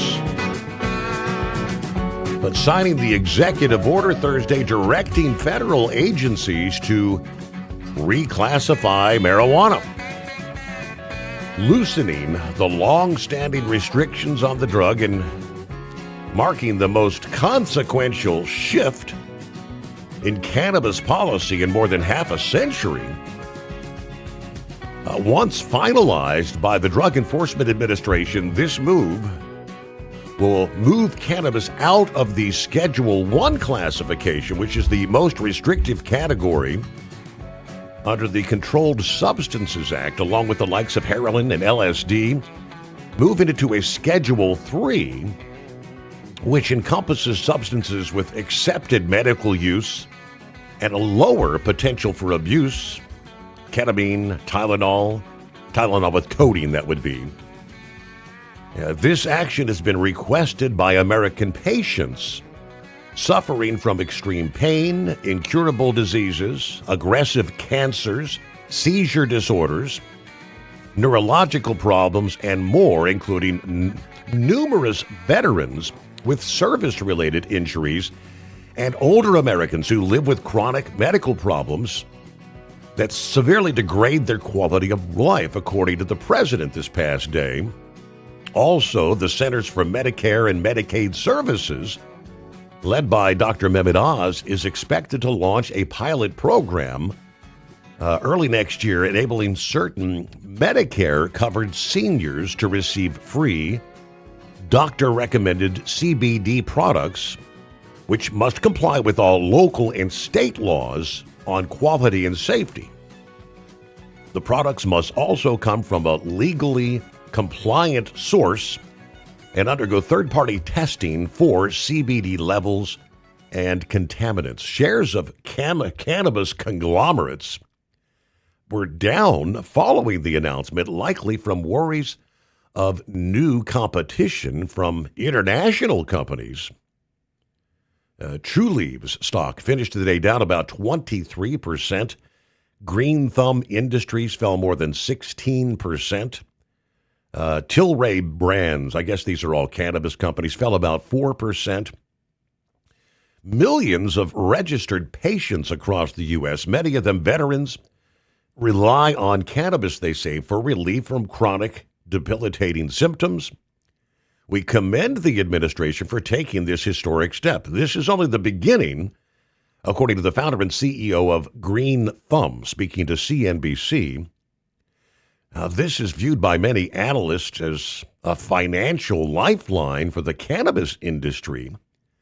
It exempts companies from IRS Code Section 280E, allowing them to deduct standard expenses like rent and payroll for the first time. It also opens the door for banking access and institutional capital previously sidelined by compliance fears. Many on Wall Street expect the change and the Medicare pilot to draw major pharmaceutical players into the sector to chase federally insured revenue. While CBD has surged in popularity in recent years with infused consumer goods from seltzers to skincare, the Food and Drug Administration has stopped short of granting the compound its full backing. Studies have found inconsistent benefits for targeted conditions, while the FDA-funded research warns that prolonged CBD use can cause liver toxicity and interfere with other life-saving medications. Currently, the FDA has only approved one CBD-based drug, Epidiolex, for rare forms of epilepsy.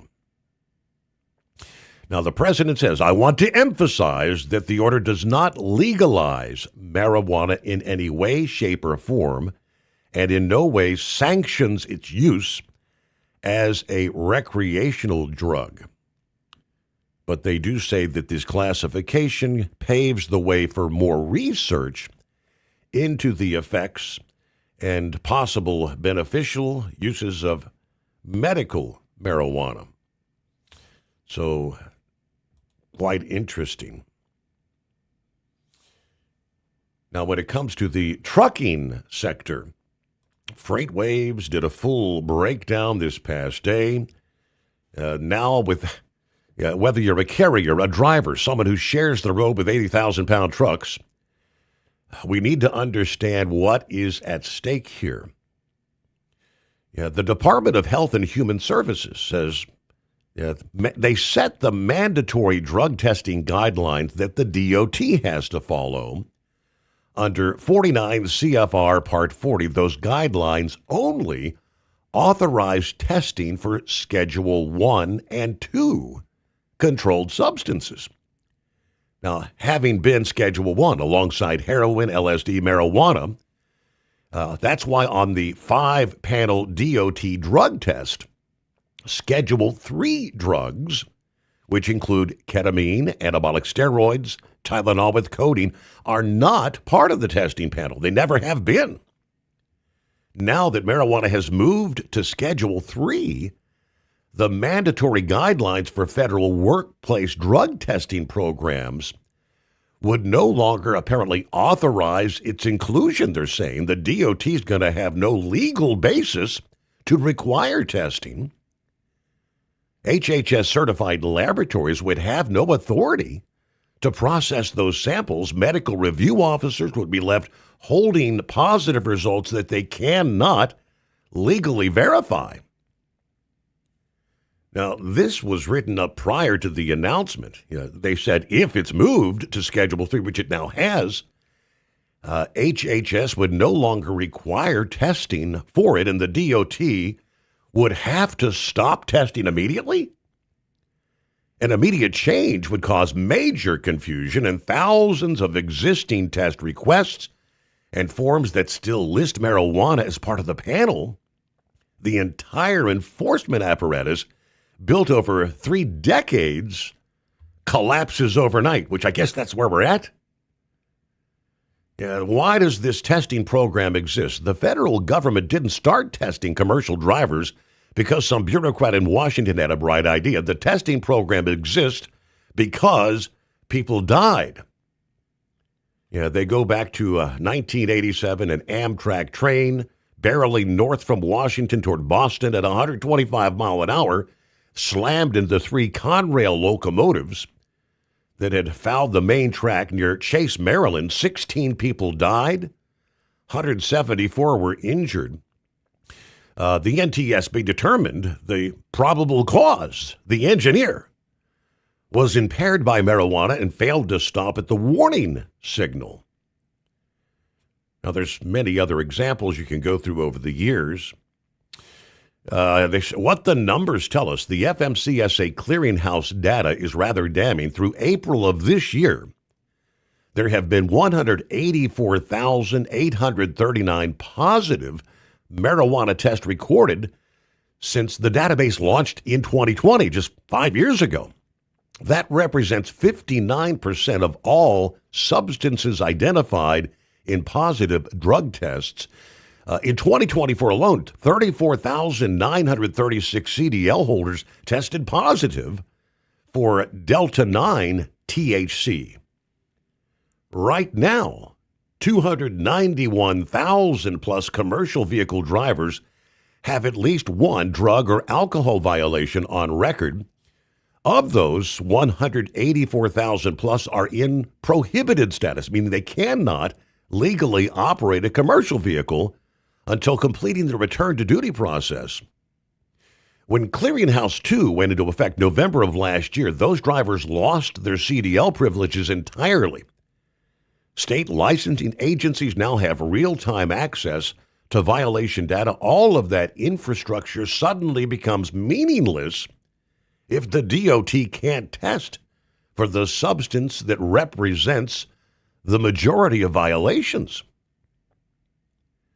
Now, here's what many drivers and even some carriers do not grasp. There are 2 entirely separate drug testing frameworks operating in trucking today. Oddly enough, you can be a commercial motor vehicle driver operating equipment under 26,001 pounds and not be required to submit to any substance abuse testing. It's the one basic from the FMCSA that non-CDL commercial vehicle drivers do not have to meet. But again, under 49 CFR Part 382 and Part 40, any driver operating a commercial vehicle requiring a CDL is subject to federal drug and alcohol testing. This is non-negotiable. That includes pre-employment testing, random testing, 50% of the driver pool annually, post-accident testing, reasonable suspicion testing, return to duty testing, and follow-up testing. The drugs tested are named explicitly in federal regulations. Marijuana, cocaine, amphetamines, PCP, and opioids. Note that marijuana is listed by name, not by its scheduling classification under the Controlled Substances Act.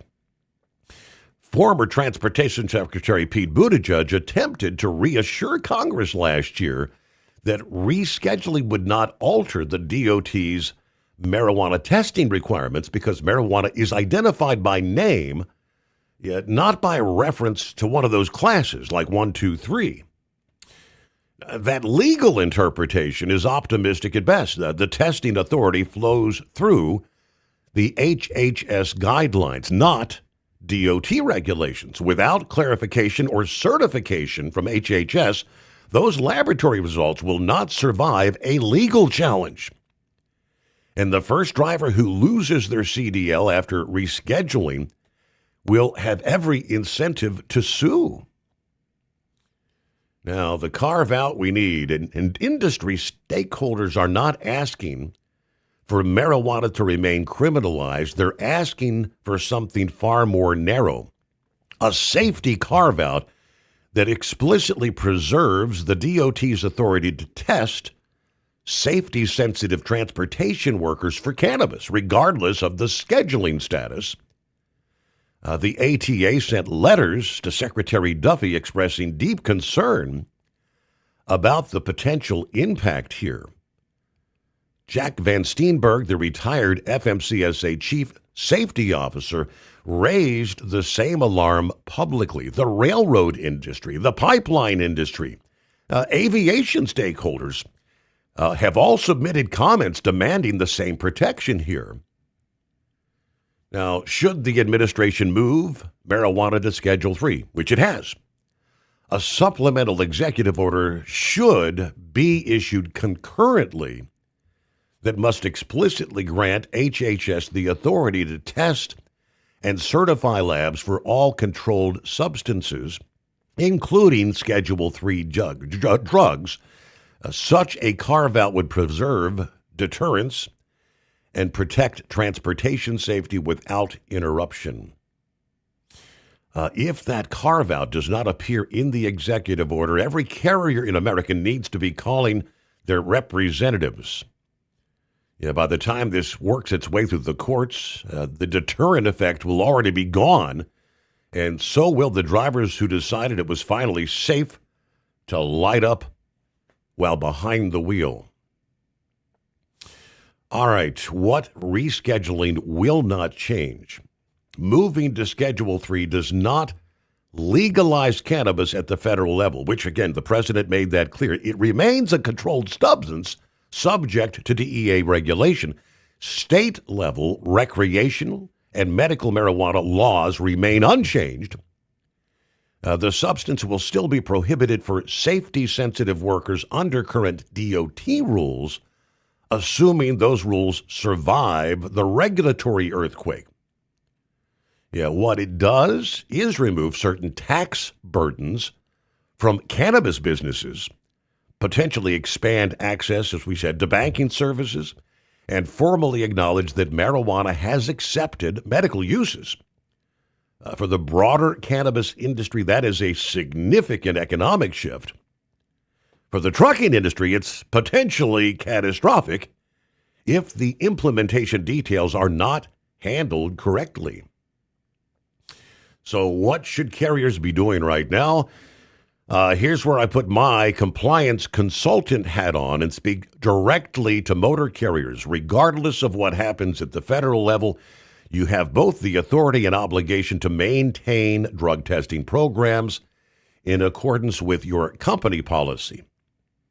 Your company drug and alcohol policy should exist independently of DOT requirements.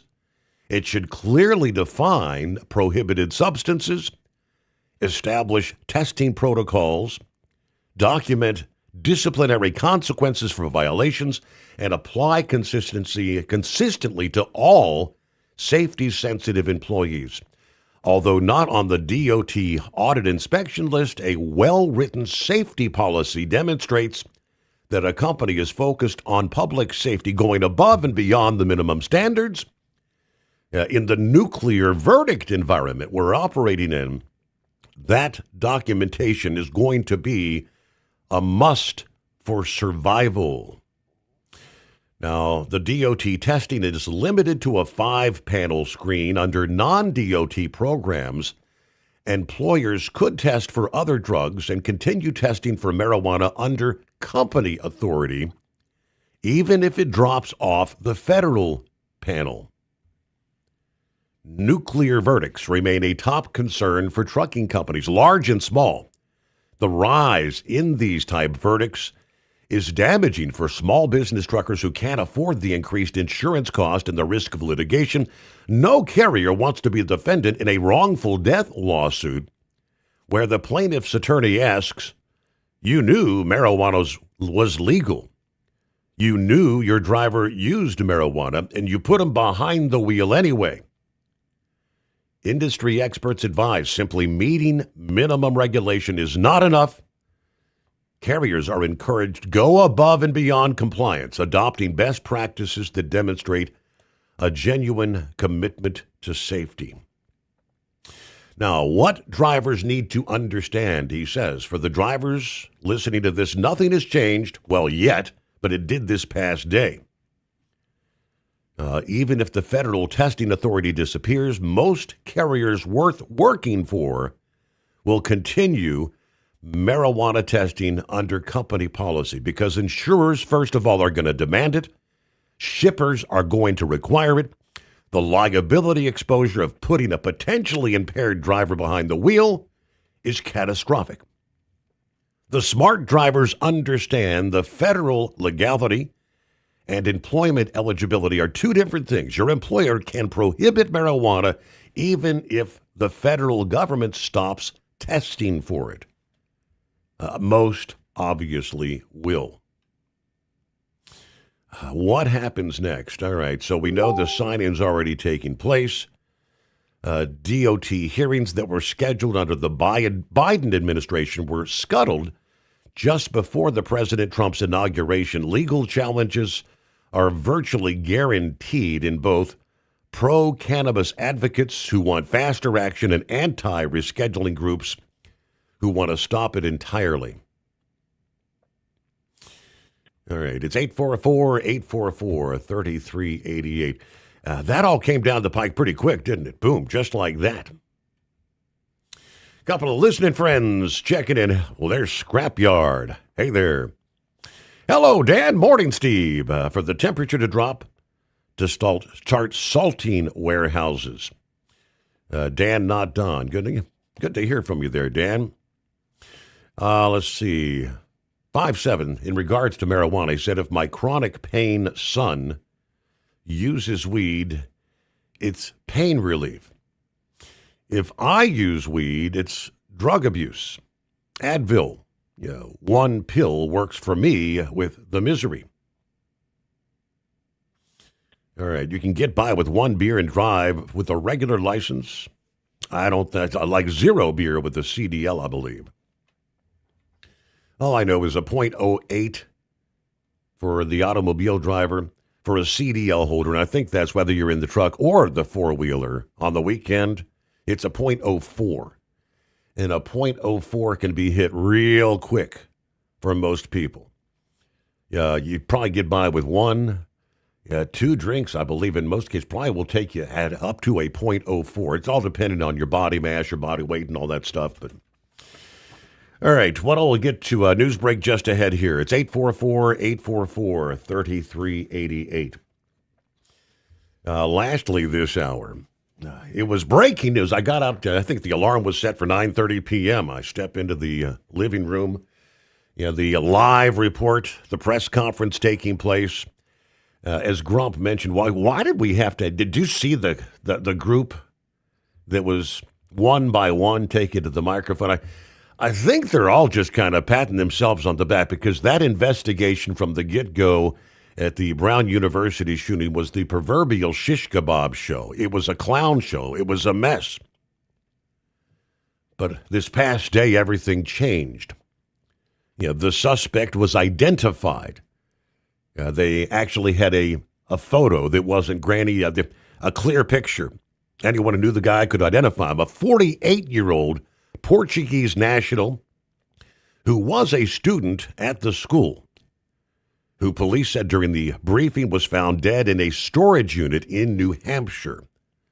The Attorney General confirming the individual was found deceased after the arrest warrant was issued for him. He knew the law enforcement was closing in.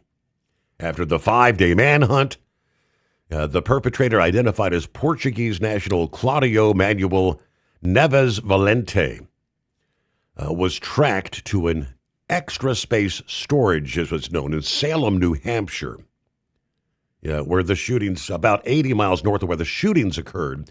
Neves Valente is not a U.S. citizen, they say. He's also, now they said, implicated in the killing of the 47-year-old prominent Massachusetts Institute of Technology, the MIT nuclear fusion professor, who was actually killed in his home 2 days before that attack there at Brown University. The preeminent Portuguese engineering school, a person named Claudia Neves Valente, was terminated from a monitor position back in February of 2000. The same year that the MIT professor graduated from IST, so he knew that guy. But this all brings to a close a tumultuous week in which both local and federal law enforcement came under close scrutiny for the handling of the shooting deaths. And like I said, that's why they were all gathered around, kind of patting each other on the back. Good job. Y'all did a great job. This was, about 4 o'clock Saturday, as we know, last weekend, a man dressed in black, face covered, entered the study session, shouting something that authorities tried to say was unintelligible, opening fire, 2 dead. There were some unanswered questions of, did he shout Allahu Akbar before the shooting? They would not ever say yes or no as far as that goes. But, all right, that'll bring it to a close. As I said, folks are, I guess, resting a bit easier tonight. The perpetrator, the bad guy, is dead. 844-844-3388. We close out hour number 2 of Friday, the Steve Sommers Overnight Drive. Did you miss an episode of the Steve Sommers Overnight Drive? Or just want to relive a little bit of the magic? Don't worry. You can download the Steve Sommers Overnight Drive wherever you get your podcasts. Don't miss a single second of the show that was recently named one of the best late-night shows in America. Make sure you like and subscribe to the Steve Sommers Overnight Drive so you don't miss a single episode. The Steve Sommers Overnight Drive. Available wherever you get your podcasts or online at overnightdriveradio.com. Truckers, meet the SpeedMax Pro Max, the tire built for serious hauls and serious peace of mind. With rugged construction and performance you can count on, Pro Max is made for the long road ahead. And here's the best part. It comes with an 8-year warranty. That's right, 8 years of confidence, mile after mile. Ask SpeedMax. Drive far. Drive strong. For more info, call 860-436-4100 or buy online at digitire.com. Truck downtime costs you money. One hidden killer on Cummins ISX 15 engines is weak injector cups. When they leak, coolant gets into the cylinders and suddenly you're facing a big repair bill. Industrial Injection has the fix. Our Torque Lock Injector Cup Kit with a threaded Torque Lock design. These cups stay sealed for good. No more coolant leaks. No more surprise downtime. Keep your truck on the road. Ask your shop for Industrial Injection Torque Lock Injector Cups today. Like the men and women who power America, the people at Hot Shot Secret work hard and play harder. We're the fastest growing diesel and oil additive brand in the country. We solve problems. We protect engines. We save you money. And more importantly, time. Hot Shot Secret, powered by science. USA Radio News, I'm Anthony Lucero. President Trump supports the House GOP's decision not to extend Affordable Care Act subsidies. The bill now moves on to the Senate, where passage is unlikely, potentially leaving millions of Americans with higher premiums. Yeah, they will skyrocket because it was never any good. Trump says the plan tackles rising health care costs without enriching insurers. Federal health officials announced new steps to limit funding for transgender-related medical procedures for minors. Health Secretary Robert F. Kennedy Jr. signed a declaration stating such treatments are not proven safe or effective for children with gender dysphoria, directing agencies to reassess standards and federal support. Pre-trial evidence hearings are over in the case where Luigi Mangione is accused of killing United Healthcare CEO Brian Thompson in Manhattan about a year ago. There was about 3 weeks of testimony filled with witnesses and new evidence made public. Defense lawyers are trying to get key evidence tossed from Luigi Mangione's murder trial. The judge says both sides can make final arguments in writing before he'll make a decision in mid-May on what evidence, if any, should be excluded. He'll then set a trial date. The pre-trial hearing centered around Mangione's arrest and search of his backpack in Altoona, Pennsylvania. Scott Pringle, New York. Home heating costs are expected to rise this winter. A new report from the National Energy Assistance Directors Association projected cost would rise by 9.2% as colder temperatures and increasing energy prices play a role. Households will spend $995 on heating this winter, marking an increase of $84 from last winter. John Sommers, USA Radio News.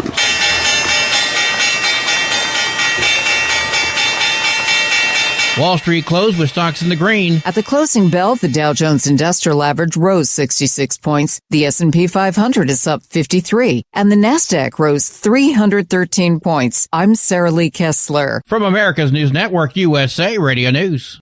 Business owners, are you paying high phone bills for old school systems and lousy service? StrongTel cuts your phone bills in half and turns every phone you own into a feature-rich business system. Sean Roddy, CEO of Hennings Brothers Drilling, had this to say. We've been a StrongTel customer for over 10 years. It's great, and even includes an intercom with video to our equipment yard. I can watch live from anywhere with my smartphone. I'd recommend StrongTel to anyone. Never miss a customer call again with your StrongTel business system. StrongTel is a proud iTex partner and always welcomes your iTex dollars. You'll get award-winning StrongTel service, a business-class phone system, and cut your phone bill in half. Visit strongtel.com. That's StrongTel, StrongTel.com. It's StrongTel.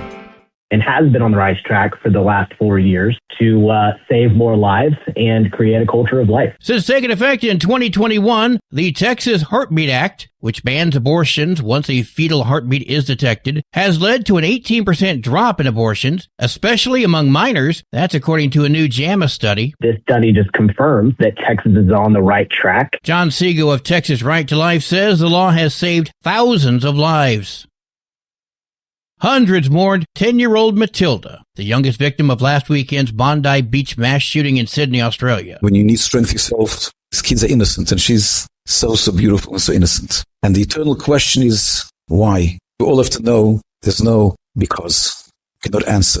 It's natural for grandparents, for parents, to farewell the child. Matilda was among 15 killed and more than 40 injured in what authorities called an anti-Semitic terror attack. One gunman was killed at the scene. The second is in custody facing charges.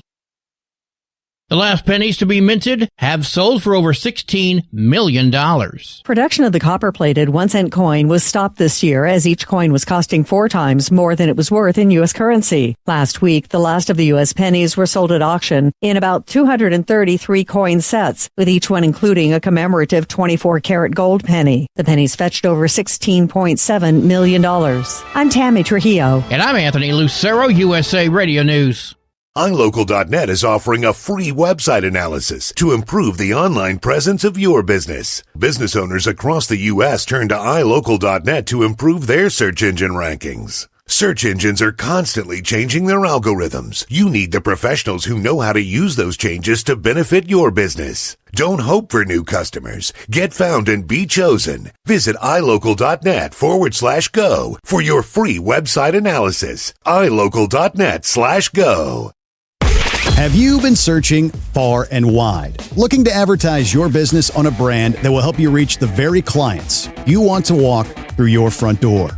Well, you know they've done studies that 100% of the time, it works every time. We're talking about the Steve Sommers Overnight Drive. Let us go to work for your business. The Steve Sommers Overnight Drive currently broadcasts in radio markets all over the United States and was recently named one of the top 50 best late-night shows and podcasts in America. Advertising on the Steve Sommers Overnight Drive will maximize your ability to reach clients both on the air and through podcasting. Consider it the best of both worlds. Don't miss this chance to put your business on the Steve Sommers Overnight Drive and expand your reach immediately.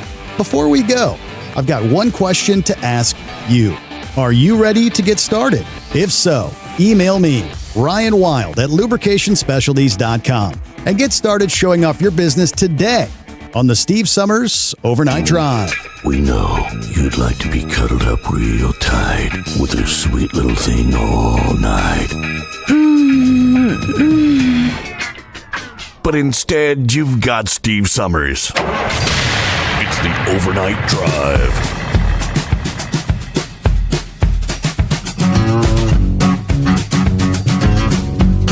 All right, we've talked flooding, and more flooding in the Pacific Northwest. And the Pineapple Express is not done.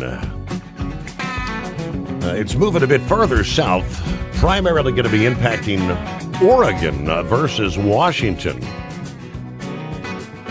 Yeah, we're talking a general 4 to 8 inches of rain forecast to fall on western Oregon. Slightly less in the Interstate 5 corridor near Portland. 8 to 12 inches of rain for the western slopes of the Oregon Cascades. Wow, this amount of rain's going to unleash moderate to major flooding along both small streams and rivers in western Oregon. A few locations may experience crests close to record levels, such as the Portland area. Motorists, be prepared for high water, road washouts, mudslides. All dangers with this storm. The small streams and the short-run rivers in Oregon's mountainous area will surge in a matter of hours. In the flatter terrain of the lower elevations, rivers will rise, crest, and fall over a matter of a few days. Now, as far as western Washington, they're talking anywhere from a half of an inch to as much as 4 inches, with the greatest concentration in the southwestern part of the state and the southern Washington Cascades. So folks living around streams and rivers, be prepared for a new surge of water there, but not the levels we've seen in the past week or so. Due to the frequency and duration of these drenching rain events, though, the prolonged exposure could result in additional levee failures. We saw several of those last week. Now, the weather setup this weekend, significantly colder in the Pacific Northwest compared to late last week and the start of this. That's going to result in much lower freezing levels, critical for the amount of snow in the Cascades and how low the snow levels are going to be. It's great news for ski resorts, which had to deal with rain, either washing away the snow cover or making the snow that survived rather slushy. Colder conditions will help ease the avalanche risk as well. The only major problem will be the accumulation of snow over the mountain passes. Into the day today, Friday, 1 to 2 feet is forecast on Snoqualmie Pass in Washington. The most traveled route through the Cascades in the state along I-90. Stevens Pass projected 2 to 3 feet, although the heavily traveled route in the northern Cascades is currently closed due to damage from the recent storms. Episodes of additional accumulating snow will occur through the weekend over Washington and Oregon's Cascades, as well as the Olympic Range in northwest Washington. Several yards of snow will be piling up over the ridges and the peaks in the region through the weekend here. Wow. See if Eagle's hanging in there this Friday morning. What's happening, Eagle? What's on your mind? Okay, yeah, how you doing? Before I get into the college football and a little bit about Trump. Yeah, I want to say this, Steve, man. I'm in North Carolina tonight on my way back to tomorrow. I got to pick up a load, and then I'm rolling back to Texas. I was very close to the area where Greg Biffle got killed. I'm in Charlotte, North Carolina tonight, about 50 miles away from Statesville, North Carolina. Greg Biffle, yeah, he was a good. I hate that. This is bad news, there, Steve. It's a serious, but some bad stuff been going on the last couple of weeks. You know, with the Rob Reiner situation, family wiped out, and then this man here loses his family, him, his 2 kids, and his wife all got killed in a plane accident you talked about earlier. Yeah, it's a damn shame. I don't know. I think they said he was 55 years old. I don't know if he was at the controls of the plane or not. You know, he said he was a pilot. I don't know if he was flying the plane or another man was flying it, but he obviously had some kind of problems. And it's a shame he had to lose his life, you know, because he did a lot of good things. Last year, you talked about he was one of the guys that people use his helicopter to rescue people up in North Carolina after they had the floods up in the mountains of North Carolina. He helped a lot of people in that situation. So it's really sad a man had to lose his life like that a week before Christmas. bad situation. Yeah. A lot of people, because North Carolina, Charlotte is the capital of NASCAR. That's where all the race teams are at, and a lot of people in North Carolina I talked to today real upset about it. So I hate to see that. Wishes to his family and the people that associated with him, and you hate to see a video. They actually got the video when the plane hit the ground and burned up. So it's really sad day to see something like that happen, man. I hate to see that. But couple quick notes on college football before I get to Donald Trump. Georgia and Oklahoma. I know you got your other two guys that gave what they felt like. I believe that Georgia will probably win that game tomorrow night, and then the other two games on Saturday, I'm not going to even bother to watch them because those two teams shouldn't be there to begin with. Tulane and James Madison, whether they win or not, they still shouldn't be there. They just took the place of two teams like Notre Dame or Texas or somebody else could have been there. Just because you win your conference doesn't mean anything. They're in a weak conference to begin with. That's the reason why they won their conference. They have no business being in no playoff championship game. And hopefully tomorrow they'll both get blown out. And then the people that put these idiots in there will realize the mistake they make and never make that mistake again because neither team deserves to be there. Now, as far as Donald Trump goes, like I told you last night, Steve, you still got these people, these haters that don't want to see Donald Trump do good, don't want to see America do good. I understand that the people on The View, which a show that should have been discontinued a long time ago, just like other people I've told you about, the Don Lemons and the Rachel Maddows, all of them have lost their television programs because nobody wants to hear that garbage, Steve. And hopefully the same will happen to The View and Whoopi Goldberg and all these losers that can't stand to see Donald Trump do good and make things happen. Instead of being happy that Donald Trump is putting people to work and getting the gas prices down, food prices down, and everything else down, all they're concerned with is that Donald Trump insulted Ilhan Omar and Joe Biden. That's what they talked about on their show today, is that Donald Trump disrespected Joe Biden. No, Joe Biden disrespected himself, Steve, by selling out the United States for the last 4 years that he was in the White House. He embarrassed his own self. And Donald Trump, they said that he shouldn't have started out his program last night when he talked. First thing he said was that's exactly what he should have done because he's wiping up the mess that Biden made for America. He has every right to mention Joe Biden's name in any speech that he gives because we wouldn't be in this predicament if it wasn't for that loser. So, like I said before, The View, Whoopi Goldberg, and anybody else associated with the show, hopefully in 2026, and I don't like to wish people bad luck, but hopefully in 2026, Steve, The View will go off the air and never be seen again because I'm fed up with looking at all of them cackling chickens.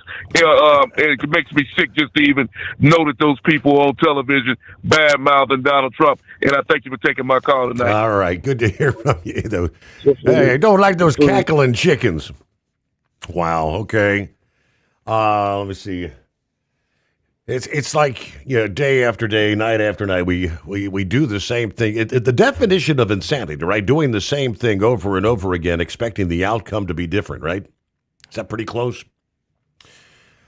Sanctuary states and sanctuary cities continue to leave criminals, let them out, and other people are dying. ICE confirms that a murder suspect arrested for a shooting and killing in Reston, Virginia yesterday is a Salvadoran illegal alien who had just been released from the Fairfax County, Virginia jail the day before. ICE had a detainer request on this guy, and they ignored it. 23-year-old Marvin Morales Ortez of El Salvador, arrested following a manhunt after a man was found shot and killed inside a home in Reston, Virginia. Morales Ortez had been in Fairfax County Jail facing charges for brandishing a gun and assaulting and injuring someone, but he was released on Tuesday when the case was dropped. ICE says their detainer to transfer him to the custody was ignored by Fairfax County. After his release on Tuesday, Fairfax County police say an emergency custody order was obtained for Morales Ortez due to mental health danger concerns. They looked for him to take him into custody, but they couldn't find him. He's accused of committing murder just hours later. Morales has a prior rap sheet showing he's been charged with at least 7 crimes in Fairfax County since 2020. Why is he in the damn country? ICE issues a statement on December 17. Marvin Fernando Morales Ortez, a criminal illegal alien from El Salvador with prior criminal charges for assaulting law enforcement, first responders, gunned down a Virginia resident in Reston, Virginia. Fairfax County failed the victim by refusing to work with ICE and releasing this criminal alien onto Virginia streets instead of safely into ICE custody. If Fairfax County would have simply worked to uphold our nation's laws, this tragedy may have never happened. But it happens over and over again. Morning, Pappy. Over and over around we go, Steve. When's it stop? Nobody knows. Did you get my email? I did, yes. Steve, listen, I haven't been paying too close attention because I've been working. But, man, there's some shenanigans going on here with this shooting at this college. Things just don't add up. Steve, they knew who this guy was probably the day it happened. And normally what the police do, if they know who that person is for a fact, they will plaster his face all over the news and say, wanted. Mm-hmm. Call 911 if spotted. Steve, I heard this on Jesse Waters. And there was a clip. I didn't see the show, but I watched a clip that this school supposedly has a state-of-the-art surveillance system, cameras in every nook and cranny, with facial ID recognition. And so this suspect was employed and his website that attached him to the school was taken down the very next day after the shooting, mm-hmm. which the college confirmed, which the college commented on it was, well, we didn't want him to, we didn't want to make it look like he had anything to do with it. We didn't want him to, I don't know, their answer was just ridiculous. Steve, there's also been evidence that this guy is was seen in several anti-Israel protests, pro-Hamas, pro-Palestinian protests on a bullhorn. Did you hear that? The one that not the one that's dead, but the one that they were scraping from the website. Yes, he was a Palestinian activist. Yes. So let me ask you: is this the dude that's dead? Is this the same guy that's in that article I sent you? or in that little screenshot of that? No, the guy the guy that's dead is a different individual. Well, what were you talking about? I thought it was the same guy because I thought you said he was an employee of the school. He was a student. Well, yeah, it was a student/employee, they called it. It's a weird deal. You sure it's not the same dude? I'm all but... I could be wrong. What was this guy's name? And read down further in that email. He went by 2 different names, I think, or something.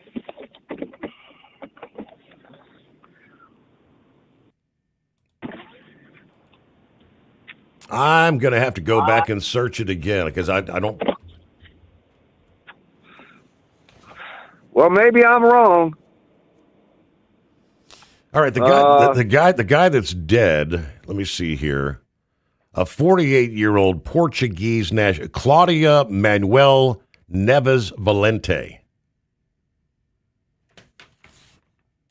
That's the one that shot himself this past evening when they were closing in on him. And they are saying they know for a fact that he was the perpetrator in the shooting at the school. And he was a student? Yes. And they're also saying he was the guy that shot the MIT professor 2 days before the Brown attack. Remember they had that professor shot in his home, no suspects. Yes, sir. Right? So they're saying that's the same guy that did that.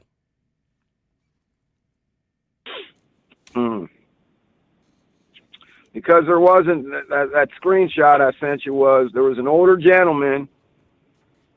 They said it was weird. They classified him as a student, but he also ran some department there or something.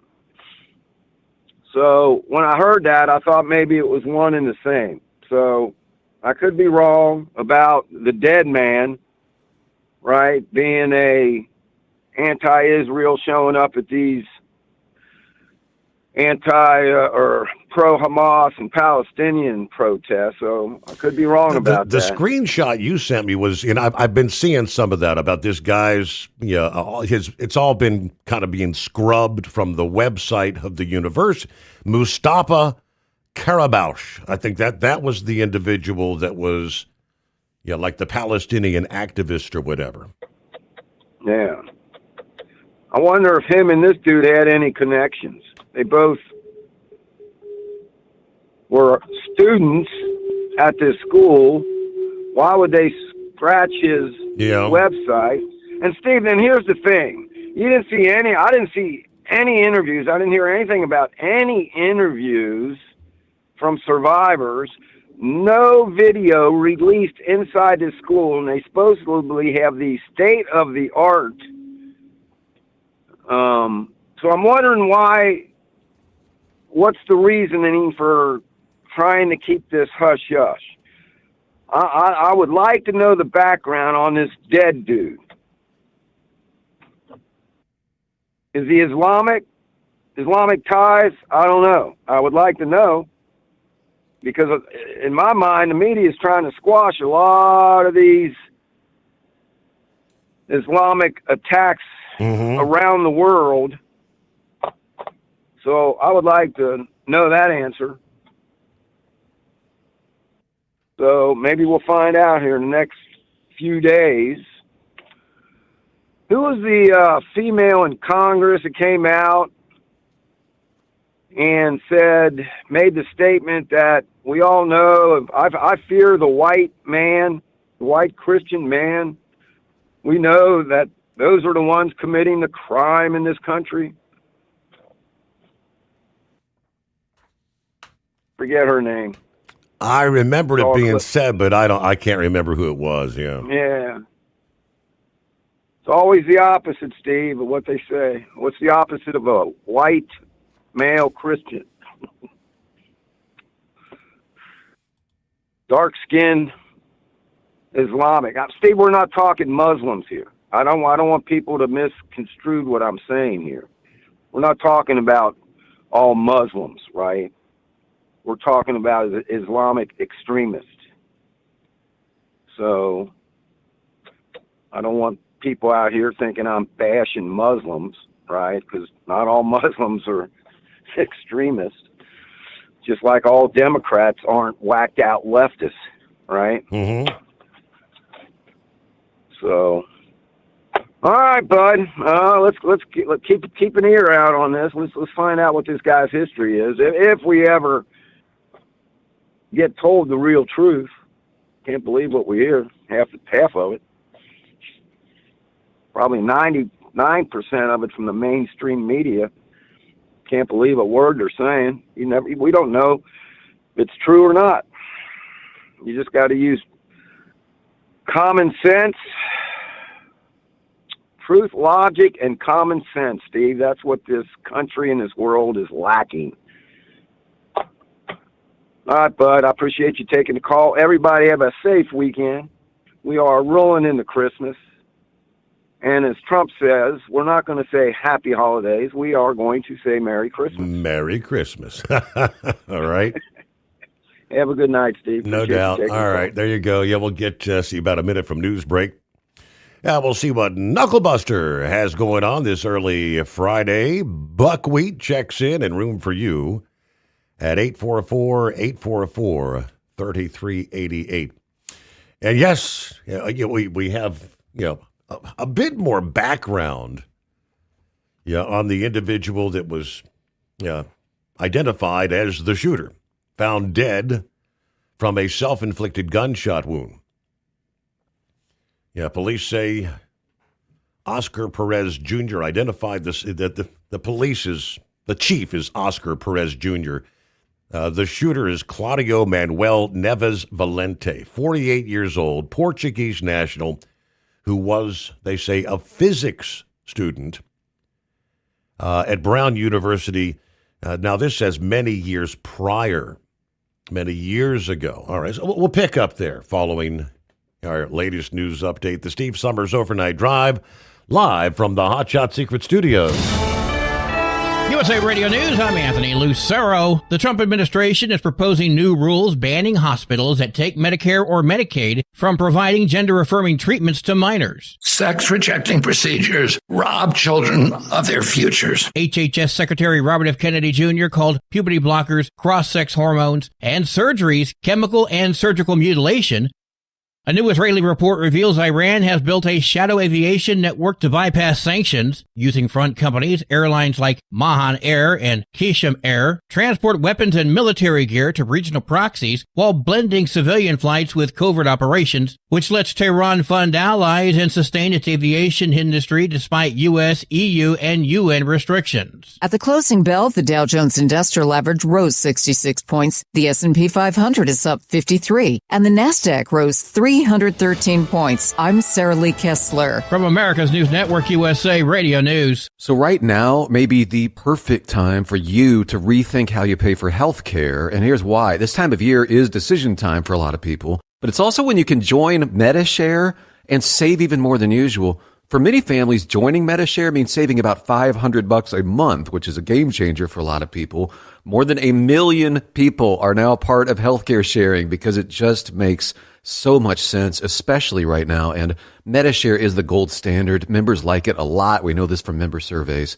MediShare has been around for over 30 years. It is a proven thing. And if you join before December 31st and you mention the promo code SHARE, they'll waive your application fee, so you save $100 right off the bat. I'll give you the number here in a second, but just call. You'll get a price within 2 minutes. And again, the deadline is December 31st, so call now. You'll save even more. Here's the number. Call 855-SHARE-40. That's 855-SHARE-40. 855-SHARE-40.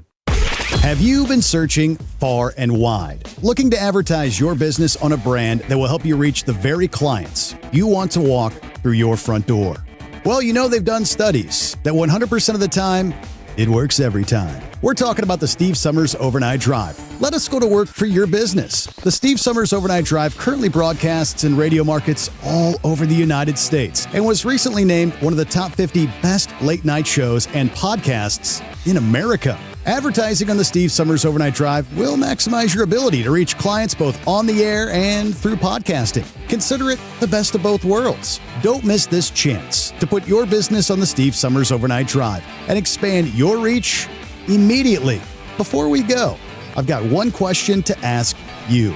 Are you ready to get started? If so, email me, Ryan Wild at lubricationspecialties.com, and get started showing off your business today on the Steve Summers Overnight Drive. Truckers, meet the SpeedMax Pro Max, the tire built for serious hauls and serious peace of mind. With rugged construction and performance you can count on, Pro Max is made for the long road ahead. And here's the best part. It comes with an 8-year warranty. That's right, 8 years of confidence, mile after mile. Ask SpeedMax. Drive far. Drive strong. For more info, call 860-436-4100 or buy online at digitire.com. Truck downtime costs you money. One hidden killer on Cummins ISX 15 engines is weak injector cups. When they leak, coolant gets into the cylinders and suddenly you're facing a big repair bill. Industrial Injection has the fix. Our Torque Lock Injector Cup Kit with a threaded Torque Lock design. These cups stay sealed for good. No more coolant leaks. No more surprise downtime. Keep your truck on the road. Ask your shop for Industrial Injection Torque Lock Injector Cups today. It's no secret, today's diesel isn't as good as it should be. Diesel lacks lubricity. That can lead to fuel system failure, costing thousands in repairs. But you can prevent those issues with Hot Shot Secret products. Clean injectors boost cetane, increase fuel economy while adding 4 times more lubricity than the leading competitor. Claims proven by real-world use and confirmed by third-party ASTM testing. Available nationwide at truck stops, farm and automotive stores, and online at hotshotsecret.com. Hot Shot Secret, powered by science. Did you miss an episode of the Steve Summers Overnight Drive? Or just want to relive a little bit of the magic? Don't worry, you can download the Steve Summers Overnight Drive wherever you get your podcasts. Don't miss a single second of the show that was recently named one of the best late-night shows in America. Make sure you like and subscribe to the Steve Summers Overnight Drive so you don't miss a single episode. The Steve Summers Overnight Drive, available wherever you get your podcasts or online at overnightdriveradio.com. And now, back to the Steve Summers Overnight Drive, live from the Hot Shot Secret Studios.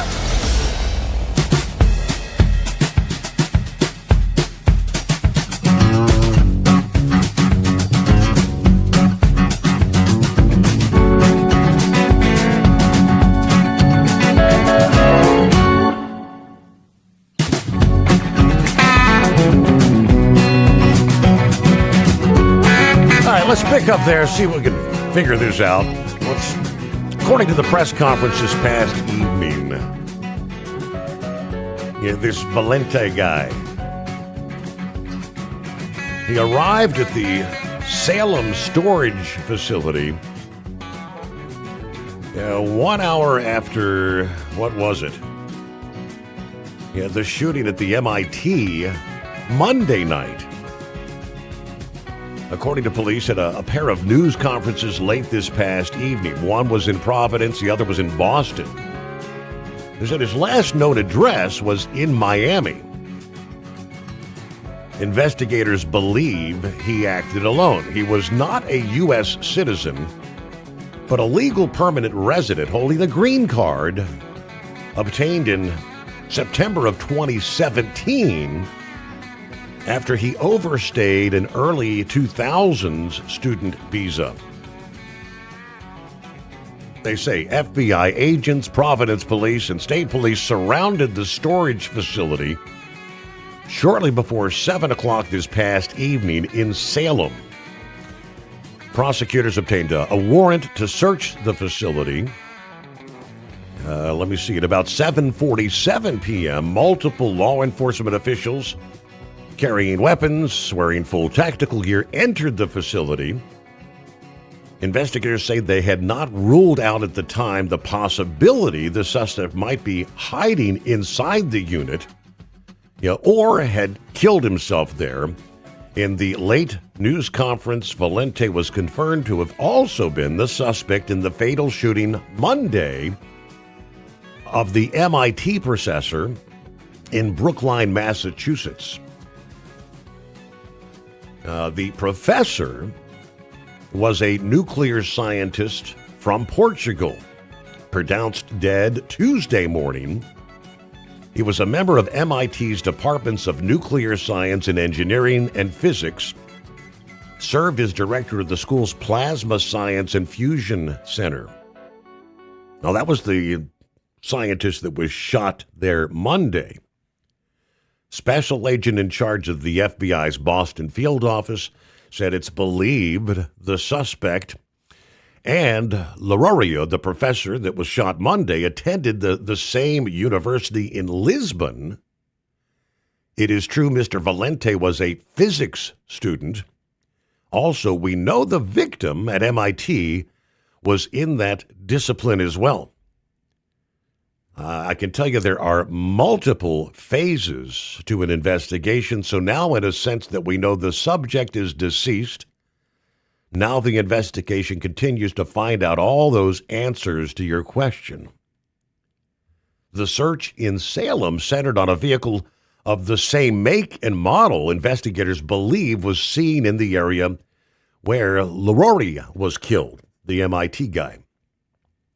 Investigators learned of the suspect's identity late Wednesday night. Some reports describing him as a man in his 40s. Authorities had been searching for him ever since. So that's about what we have.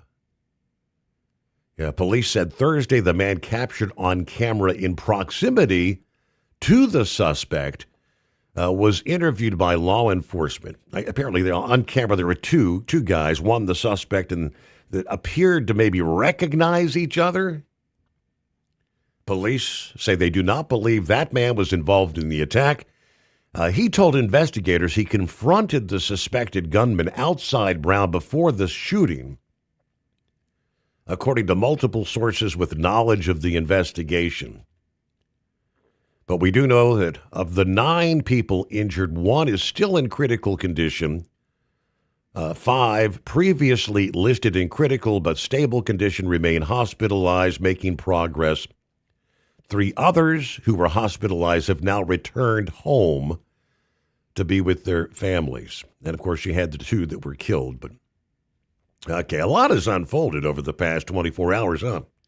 What's going on, Knuckle Buster? The greatest day of the week. What do you say? Oh, absolutely there.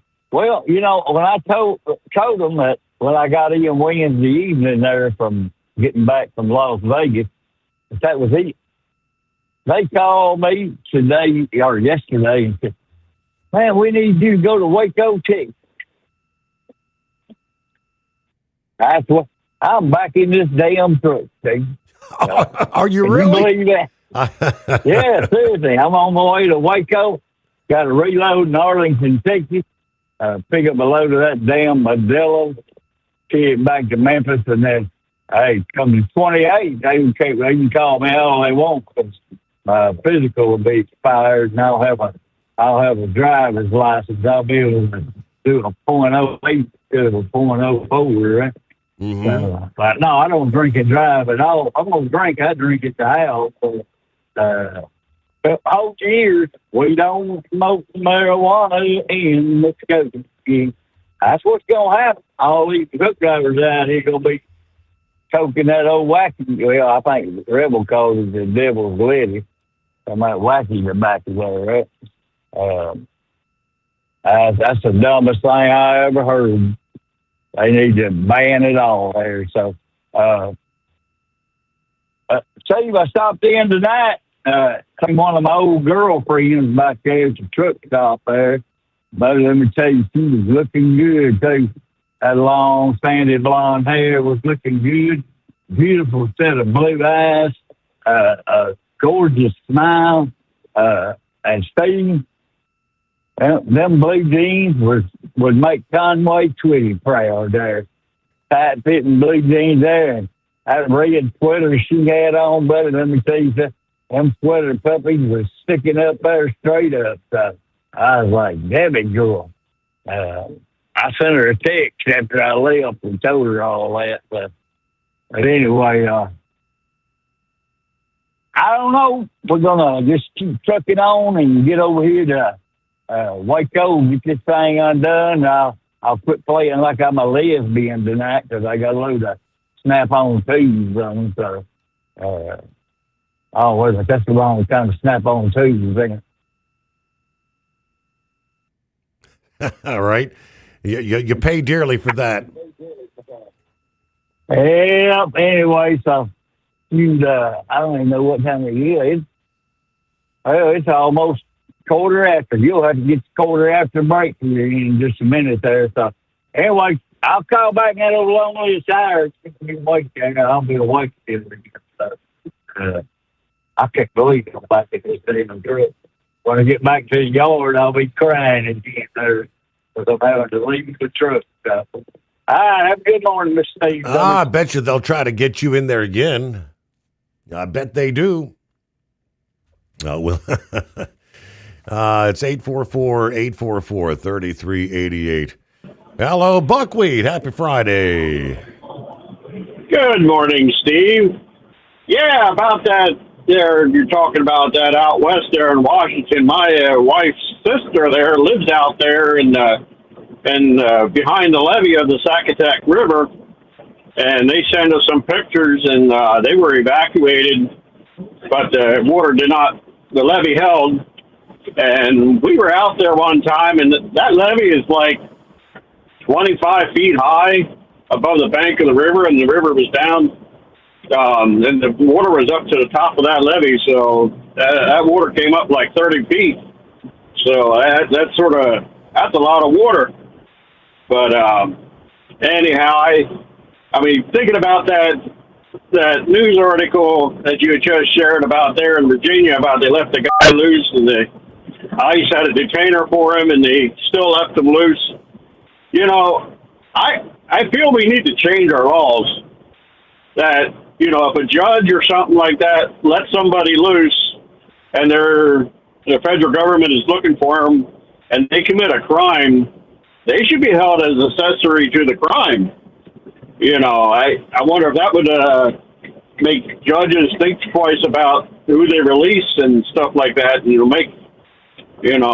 But anyhow, I know that'll probably never happen that way. But anyhow, so yeah, yesterday I was doing all kinds of testing and stuff for the procedure that's coming up next week, and they found out the tumor is growing just like it was before, and they also did a brain scan. I never had a brain scan done before. They, put me in an MRI machine, and I told them, I said, I'm a truck driver and I go to New York City all the time, and a lot of people would say I had nothing in my brain, and well, that's what they found. They didn't find anything up there, so.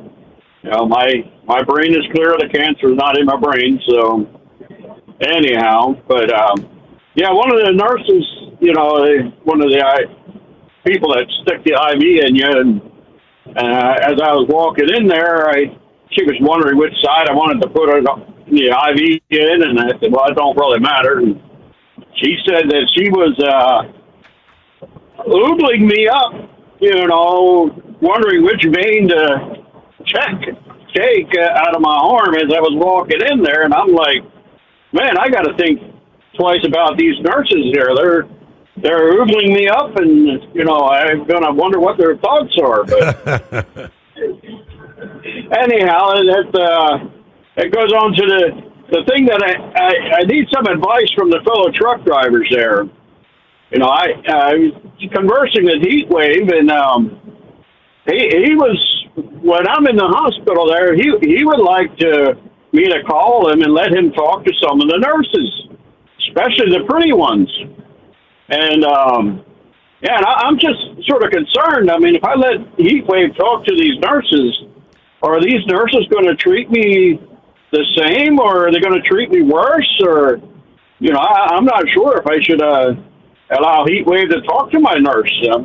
He might corrupt them or something. I don't know. But so my company, I guess they're expecting me to come back. I'm going to be, this is my last run now for the year, and also for about 6 weeks. But they did give me a set of those new Michelin X-Line tires, and they want me to monitor the fuel mileage and stuff like that and see how they handle. And, you know, since I've been in the Maverick here, I've had the fuel mileage I recorded for my truck since the day I started. So, yeah, I will be able to tell them, but it's going to have to wait a couple weeks till we can get back in the truck again. But anyhow, since I'm probably going to be in there at Philadelphia over Christmas, and I did hear 2 nights ago that Charlie fellow and the right wing nut was singing Christmas carols, and I was just wondering if they would come down to the hospital I'm in and sing through the halls. I think with their beautiful voices there, they would probably get a lot of people healed pretty quick so they can leave.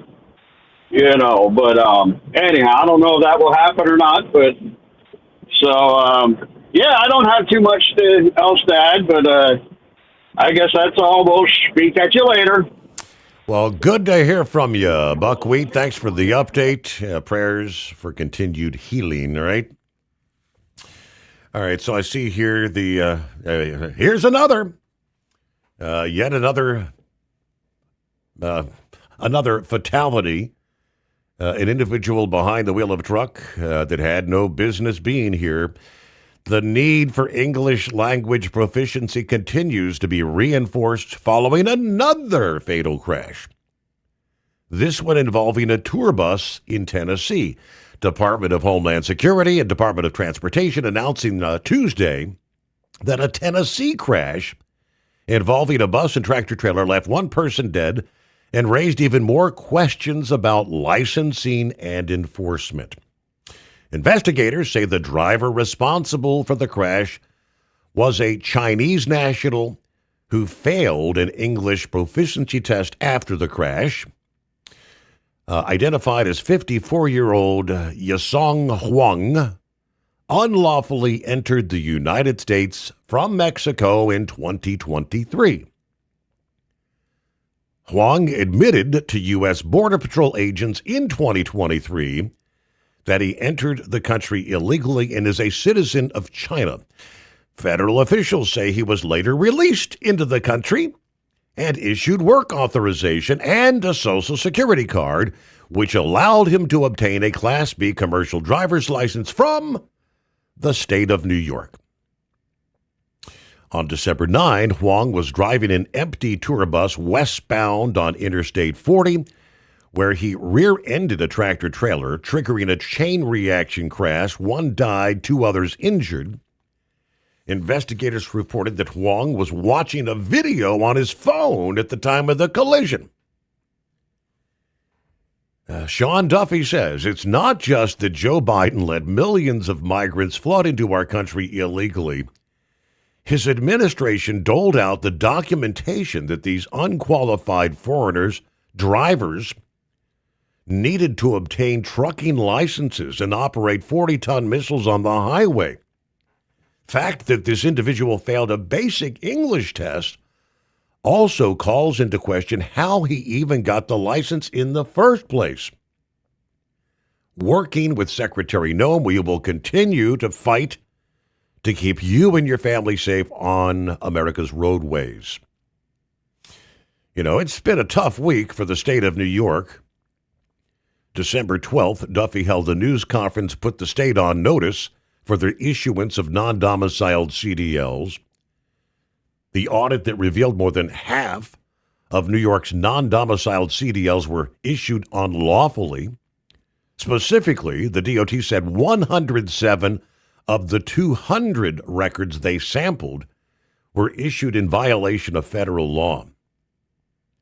53% of New York's non-domiciled CBLs issued unlawfully or illegally. A common problem, Duffy said, is that New York would grant a CDL to someone for 8 years, even though their U.S. work authorization might have only been good for months.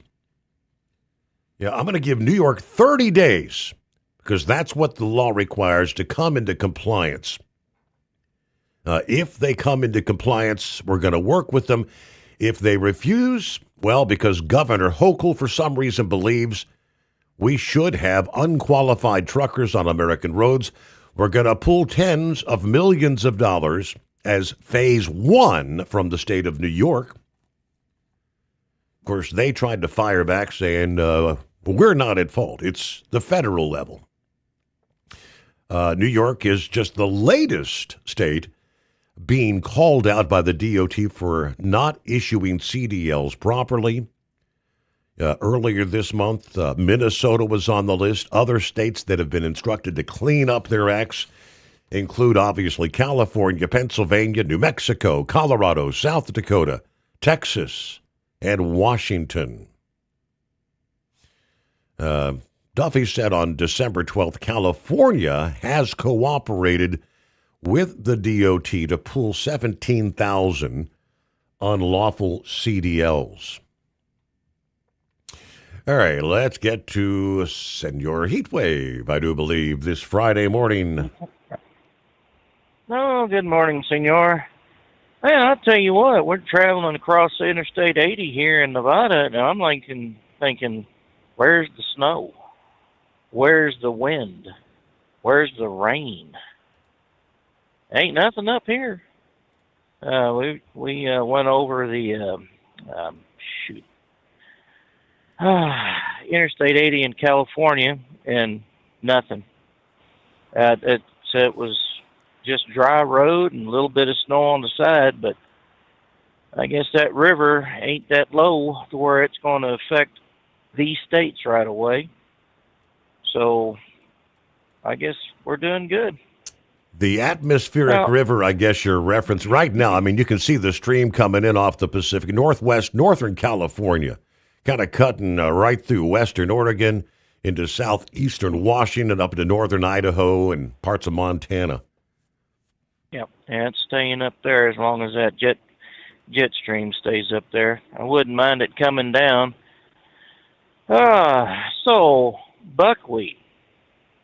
Man, if I were to call you and talk to your nurses and go, hey, baby, what's up? They would definitely kick you out. So we're not doing that, and I'm pretty sure if Lady Heatwave were listening, I'd be catching a bunch of grief when I get home. Thank you very much. I don't know if you've seen that. I posted here a couple of days ago where we had I think it was a 3.5 earthquake in New Mexico. And of course, the first thing he thought of was, well, did you fall out of bed or what? It was like, you are very funny. Well, we know what comes after that. But, yeah, no, Dale, I hope you get your stuff together and come out of that all right. So we'll be praying for your recovery on that cancer surgery. Well, what else has been going on? I was told by my co-driver that a NASCAR driver and family died in a plane crash today. Did you hear anything about that? Yeah, it's Greg Biffle. Really? Yes. Holy crap. Oh, that's too bad. Yeah, his wife, his two children. I think he had a brother and two other individuals on the plane as well. Now, was it a commercial plane or was it one of those private? Private. Private. I think a Cessna 550. I think that's a two-engine prop plane, if memory serves. But well, we were talking about the Louisville plane crash, and I don't know if y'all ever considered what they have to do. We've had, when I was in Panama, we had one of our twin-engine, twin-pilot observation aircraft go down, and it is a process to figure out what went wrong. Basically, you're getting every little scrap, every little piece of material that is out there scattered, and they'll draw a diagram of that particular aircraft on a hangar floor, and they will, it's like a jigsaw puzzle. Yeah. they'll put these pieces where they're supposed to be found on the aircraft, and it is a painstaking process to go through. So, do they have any idea at all what caused it to go down right now, or are they still under investigation on that? That's obviously it took off at 10:06 a.m. Obviously, they encountered it. They were trying to come around and come back. It crashed at 10:15, right there at the airport. So, and I saw this. I thought this was a Cessna prop plane. That's a jet. It's a 2-engine jet, private jet, corporate jet. Yeah. Okay. All right. Well, it's a shame, and all the deaths that are happening, especially right now during this season, is really a crying shame. Well, Christmas, it's called Christmas for a reason, and Christ is a reason for the season. Yeah. And we need to say Merry Christmas more often, and realize that, though we may perish during this time or during Easter or any time of the year, Christ is the reason. Yeah. For us. We got a pause there as we roll up on the midnight hour on the West Coast. Yeah, Friday, the Steve Sommers Overnight Drive. Have you been searching far and wide, looking to advertise your business on a brand that will help you reach the very clients you want to walk through your front door? Well, they've done studies that 100% of the time, it works every time. We're talking about the Steve Sommers Overnight Drive. Let us go to work for your business. The Steve Sommers Overnight Drive currently broadcasts in radio markets all over the United States and was recently named one of the top 50 best late-night shows and podcasts in America. Advertising on the Steve Sommers Overnight Drive will maximize your ability to reach clients both on the air and through podcasting. Consider it the best of both worlds. Don't miss this chance to put your business on the Steve Sommers Overnight Drive and expand your reach immediately. Before we go, I've got one question to ask you. Are you ready to get started? If so, email me, Ryan Wild at lubricationspecialties.com, and get started showing off your business today on the Steve Sommers Overnight Drive. It's no secret, today's diesel isn't as good as it should be. Diesel lacks lubricity. That can lead to fuel system failure, costing thousands in repairs. But you can prevent those issues with Hot Shot Secret products. Clean injectors, boost cetane, increase fuel economy while adding 4 times more lubricity than the leading competitor. Claims proven by real-world use and confirmed by third-party ASTM testing. Available nationwide at truck stops, farm and automotive stores, and online at hotshotsecret.com. Hot Shot Secret. Powered by science. At TEL, we know what it takes to succeed as an owner-operator because we were founded by one. The big secret? Affordable new trucks. New equipment keeps you moving, improves cash flow, and delivers reliability. For over 20 years, we've helped drivers take the next step in their careers. Call TEL at 866-404-6289 and use promo code OVERNIGHT100. We look forward to meeting you. USA Radio News, I'm Anthony Lucero. President Trump supports the House GOP's decision not to extend Affordable Care Act subsidies. The bill now moves on to the Senate, where passage is unlikely, potentially leaving millions of Americans with higher premiums. Yeah, they will skyrocket because it was never any good. Trump says the plan tackles rising health care costs without enriching insurers. Federal health officials announced new steps to limit funding for transgender-related medical procedures for minors. Health Secretary Robert F. Kennedy Jr. signed a declaration stating such treatments are not proven safe or effective for children with gender dysphoria, directing agencies to reassess standards and federal support. Pre-trial evidence hearings are over in the case where Luigi Mangione is accused of killing United Healthcare CEO Brian Thompson in Manhattan about a year ago. There was about 3 weeks of testimony filled with witnesses and new evidence made public. Defense lawyers are trying to get key evidence tossed from Luigi Mangione's murder trial. The judge says both sides can make final arguments in writing before he'll make a decision in mid-May on what evidence, if any, should be excluded. He'll then set a trial date. The pre-trial hearing centered around Mangione's arrest and search of his backpack in Altoona, Pennsylvania. Scott Pringle, New York. Home heating costs are expected to rise this winter. A new report from the National Energy Assistance Directors Association Association. Projected cost would rise by 9.2% as colder temperatures and increasing energy prices play a role. Households will spend $995 on heating this winter, marking an increase of $84 from last winter. John Sommers, USA Radio News.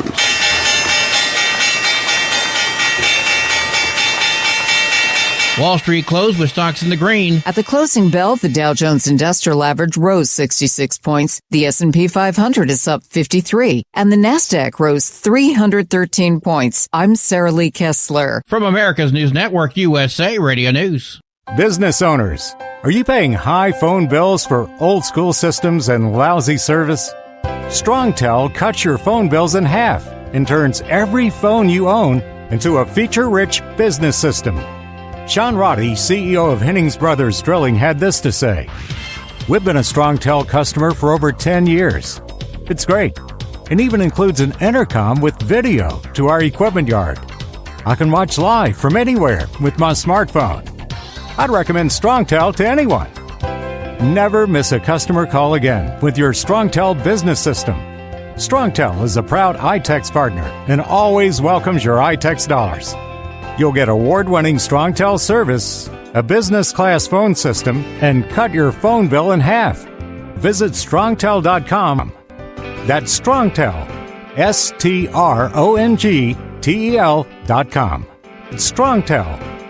And has been on the right track for the last 4 years to save more lives and create a culture of life. Since taking effect in 2021, the Texas Heartbeat Act, which bans abortions once a fetal heartbeat is detected, has led to an 18% drop in abortions, especially among minors. That's according to a new JAMA study. This study just confirms that Texas is on the right track. John Segal of Texas Right to Life says the law has saved thousands of lives. Hundreds mourned 10-year-old Matilda, the youngest victim of last weekend's Bondi Beach mass shooting in Sydney, Australia. When you need strength yourself, these kids are innocent, and she's so beautiful and so innocent. And the eternal question is, why? We all have to know there's no because. You cannot answer. It's natural for grandparents, for parents, to farewell the child. Matilda was among 15 killed and more than 40 injured in what authorities called an anti-Semitic terror attack. One gunman was killed at the scene. The second is in custody facing charges. The last pennies to be minted have sold for over $16 million. Production of the copper-plated 1-cent coin was stopped this year as each coin was costing 4 times more than it was worth in U.S. currency. Last week, the last of the U.S. pennies were sold at auction in about 233 coin sets, with each one including a commemorative 24-karat gold penny. The pennies fetched over $16.7 million. I'm Tammy Trujillo. And I'm Anthony Lucero, USA Radio News.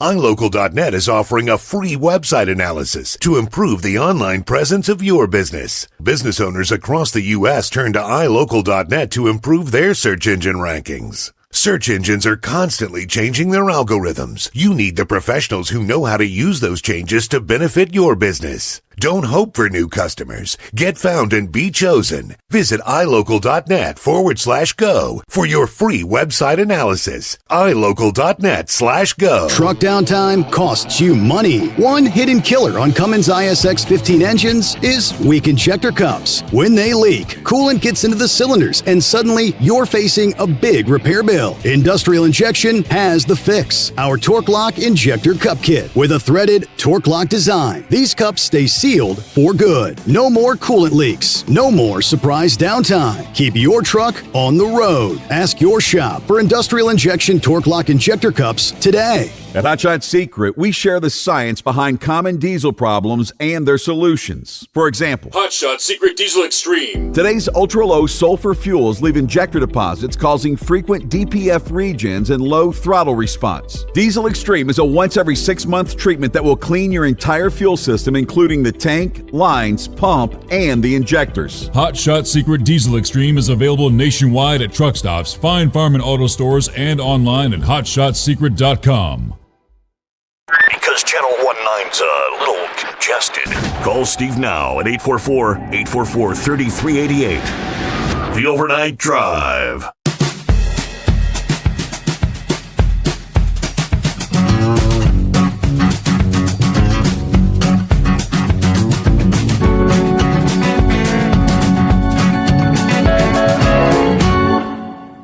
Obviously, a very, very busy time of year for the package delivery folks. UPS, FedEx, Postal Service. According to FreightWaves, FedEx showing some signs of strain from the mandatory grounding of their MD-11 aircraft fleet during the busiest shipping season. Apparently, travel managers unable to keep up with an unprecedented number of flight changes, which is leaving many arriving pilots without confirmed accommodations after long trips. Like, where am I going to sleep? Hotel and ground transportation reservations are typically made weeks or months in advance of a trip. FedEx acknowledged the department responsible for booking those services for crew members is behind because of an increased workload. As a result, pilots are increasingly arriving at layover cities without a confirmed room or transportation to and from the hotel. Many expressing frustrations at having to make their own arrangements. Of course, the peak season requires extra flying to meet demand for all those parcel and freight transportation. But FedEx's loss of 28 large MD-11 cargo jets back in early November, when the FAA ordered airlines to stop using them following that fiery crash in Louisville. Authorities have yet to provide guidance on how to proceed with inspections after the preliminary investigation results raised the potential of some serious fatigue cracks in these aging aircraft. In other words, repairs or getting these craft back in the air, they said here a few weeks ago, is going to be a lot more time-consuming than they initially anticipated. So they scrambled to compensate by activating some spare aircraft, consolidating flights, switching to larger gauge aircraft, and kind of deferring non-urgent maintenance and hiring contract carriers. We're using robust contingency plans while remaining focused on delivering the highest standards of safety and service for the customers and team members. Providing support for about 5,000 crew members. That's a top priority. And we are aware some pilots did not experience the level of assistance they usually receive as we navigate this unprecedented time. We've quickly been adding additional staffing and remind our pilots of the resources that are available to them to make arrangements when they need to. But the MD-11 flight ban has resulted in massive schedule revisions, additional flying for the remaining fleet. The Flight Services Desk is making lodging and travel changes within the actual operating months. That means thousands of trips being revised. They're trying to alleviate the reservation backlog by using temporary help from other teams. According to the union, says FedEx pilots are being stranded in locations around the world without the services required to operate. Services remain pending until the last minute. Revisions and extensions are treated as normal tools rather than signs of a system that can no longer carry its own weight. All right, so the union obviously has a few things to say about what's going on. So imagine completing a 12-hour flight only to spend an additional hour upon arrival trying to sort out accommodations and transportation. That's the reality that many pilots are facing right now. It should be noted that unions in all industries often amplify problems to motivate rank-and-file solidarity or to elicit public support in hopes that they might pressure the company into concessions during contract negotiations. All right, back to the calls here on a phone. Oh yeah, we left off with Senor Heatwave, didn't we? And we're back. Thank you, Senor. Appreciate it. One quick note: 5-7. I'll call you after I get off the line here. Well, let's see here. What else has been going on? Really not a whole lot. Just cruising down the highway going, yep, no. My mind is a blank right now. I had a real good sleep yesterday, so I guess that's the reason why I'm a clean slate. I don't have anything really to yak about, but yeah, it's a crying damn shame that all this is going on, and as far as the shootings and whatnot go, and I think we need to go back to open carry and let people know that we ain't going to be taking their crap anymore. If they got ideas, they better rethink their ideas. So if it's got to go back to the Wild West to protect ourselves, and I guess that's what we need to do. And with the CDL situation, with all them coming out of New York State and Kathy Hochul saying, well, that's a federal problem. Yeah, it is a federal problem. One that Biden allowed to happen. So, she's trying to focus the blame on Trump, and it's like, no, that was in the Biden era. So the Democrats are at fault just by her saying that. I mean, why?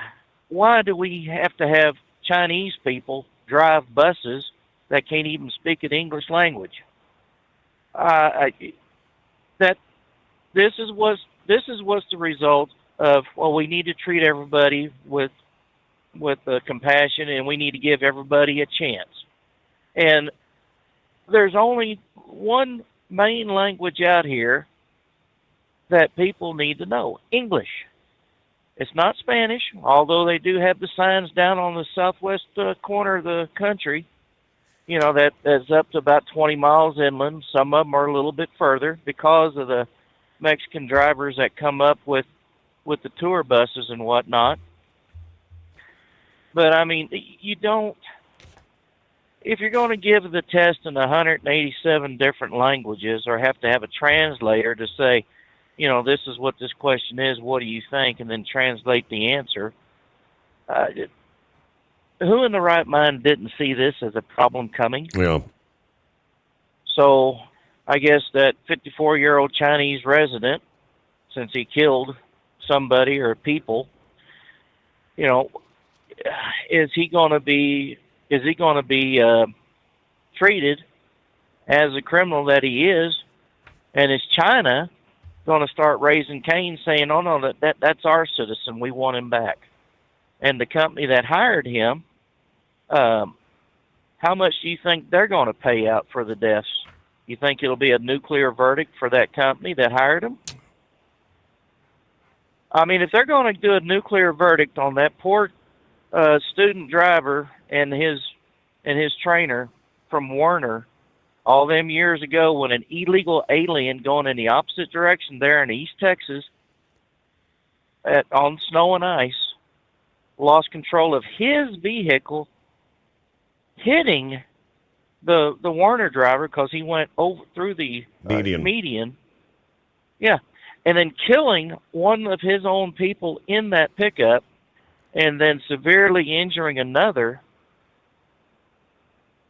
If they're going to say, I don't know, Warner got screwed on that deal. That's all I got to say. These nuclear verdicts like this, I'm sorry, for that company that had that driver in Texas in the Dallas area that got hit for $40 million or whatever. There's a lot of blame to place out there. The roads weren't salted or treated. Yeah, I mean, and just this week, the new Prime verdict, $44.1 million in that one. There were there's 144 vehicles involved in that. Yeah, but the one truck driver gets, the one trucking company gets picked out for a nuclear verdict. Doesn't make any sense. I told you at the time. I said first thing I said was obviously this is going to be appealed. And indeed, that, I guess this past day that occurred. This was the crash back in 2021. I-35 Dallas County. The historic ice storm that ravaged the state. Christopher Verdi was killed in one of those 133 accidents reported on that stretch of I-35 when the truck driver, Stephen Ritter, crashed into the back of his vehicle as he was stopped in the pileup traffic. The jury awarded the family on December the 12th. That was a $44.1 million in damages against New Prime. $24.1 million in compensatory, $20 million in punitive due to gross negligence. I guess day before yesterday, New Prime filed a motion for a what they call take nothing judgment, citing the family's settlements with other defendants. The amount of those prior settlements hasn't been disclosed publicly, but has been shared with New Prime and the court. New Prime says the prior settlements are larger than the $24.1 million in compensatory damages, which should eliminate the most recent judgment against the company. They also argued that because the jury unambiguously and unanimously determined that Ritter was not grossly negligent prior to the fatal crash, and because there's no evidence of him being a reckless or incompetent driver, there's no reason for the $20 million in exemplary damages. They also argued that Texas law caps exemplary damages at $750,000 or double the compensatory damages, whichever is the lower amount. Prior settlements by the family have already reached that legal cap. So both New Prime and the Verdi family have yet to issue any additional comments regarding that take nothing reversal request. But that's going to be tied up in the courts here, undoubtedly, for a time to come. Details. Heat Waves was asking about any idea what caused the accident. All right, so it's the Cessna C-550 business jet. Now, while attempting to land back at Statesville Regional Airport, resulting in multiple confirmed fatalities, leaving the aviation and motorsports community in shock. Register to a company affiliated with retired NASCAR driver Greg Biffle went down about 10:15 a.m., erupting into a large fire on the runway. According to the preliminary automatic dependent surveillance broadcast data, the airplane departed runway 10 at KSVH at 10:06:51, entered a climbing left turn, reaching approximately 2,000 feet. Within the next minute, the aircraft accelerated to 205 knots ground speed, then decelerated to about 179 knots as the turn concluded. At that point, it entered a 1,000 foot per minute descent, while ground speed continued to decrease. What followed was a series of aggressive climbs, descents, and turns. A climb back to 4,000 feet, with one segment averaging an extreme 5,440 foot per minute. A wide descending left turn at roughly 2,500 feet per minute. Multiple rapid transitions between climbs and descents, with large airspeed swings, and continued maneuvering at relatively low altitudes by 10:14 and 11 seconds a.m. So like 8 minutes. The plane was approximately at 1,225 feet, 139 knots ground speed, when it entered a descending left turn toward runway 28. At 10:15 and 2 seconds, the aircraft rolled out on course for runway 28 at 975 feet, 106 knots ground speed, descending at 1,200 feet per minute. The final ADS-B term was recorded at 825 feet, about 1,500 feet short of the runway threshold. At that point, the plane was traveling at 95 knots ground speed, descending at 100 feet per minute. But, yeah, everything happened very quickly. Something obviously dramatically wrong, trying to pull up and then losing altitude. Pull up, losing altitude. Trying to get back to the airport. Well, let's head on down to Florida, see what Philip has going on. Brain Dead got you coming up with some sports stuff just ahead. Morning, Philip. Morning, buddy. How you doing? I got something I wanted to say about the Biffle deal, if you don't mind. It's amazing. You want to go on a trip with your family, and it's going to be a birthday trip, and you're just going to fly down here to Florida, and you're going to visit with some friends in the afternoon. And then after that, you're going to go over and fly into the Bahamas and, have a little vacation birthday deal. And that's kind of what the plans were for Greg Biffle yesterday. The airplane, I did a little bit of research on the airplane. The airplane had a little bit under 13,000 hours on it. It had 12,000 some change. And it had been kept up. It was an older airplane. It was an 81. Those 550s have been around for years. Everybody uses them. Everybody from the customs people use them, and the government's got a bunch of them.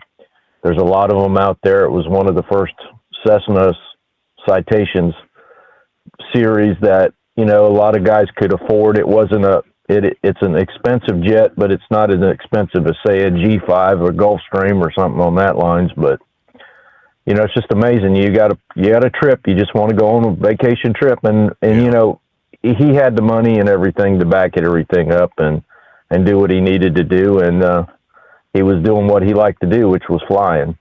But sounds like to me what you just said there, Steve. We got a little bit of a problem. It's could have been a problem with control surfaces, could have been a problem with engine.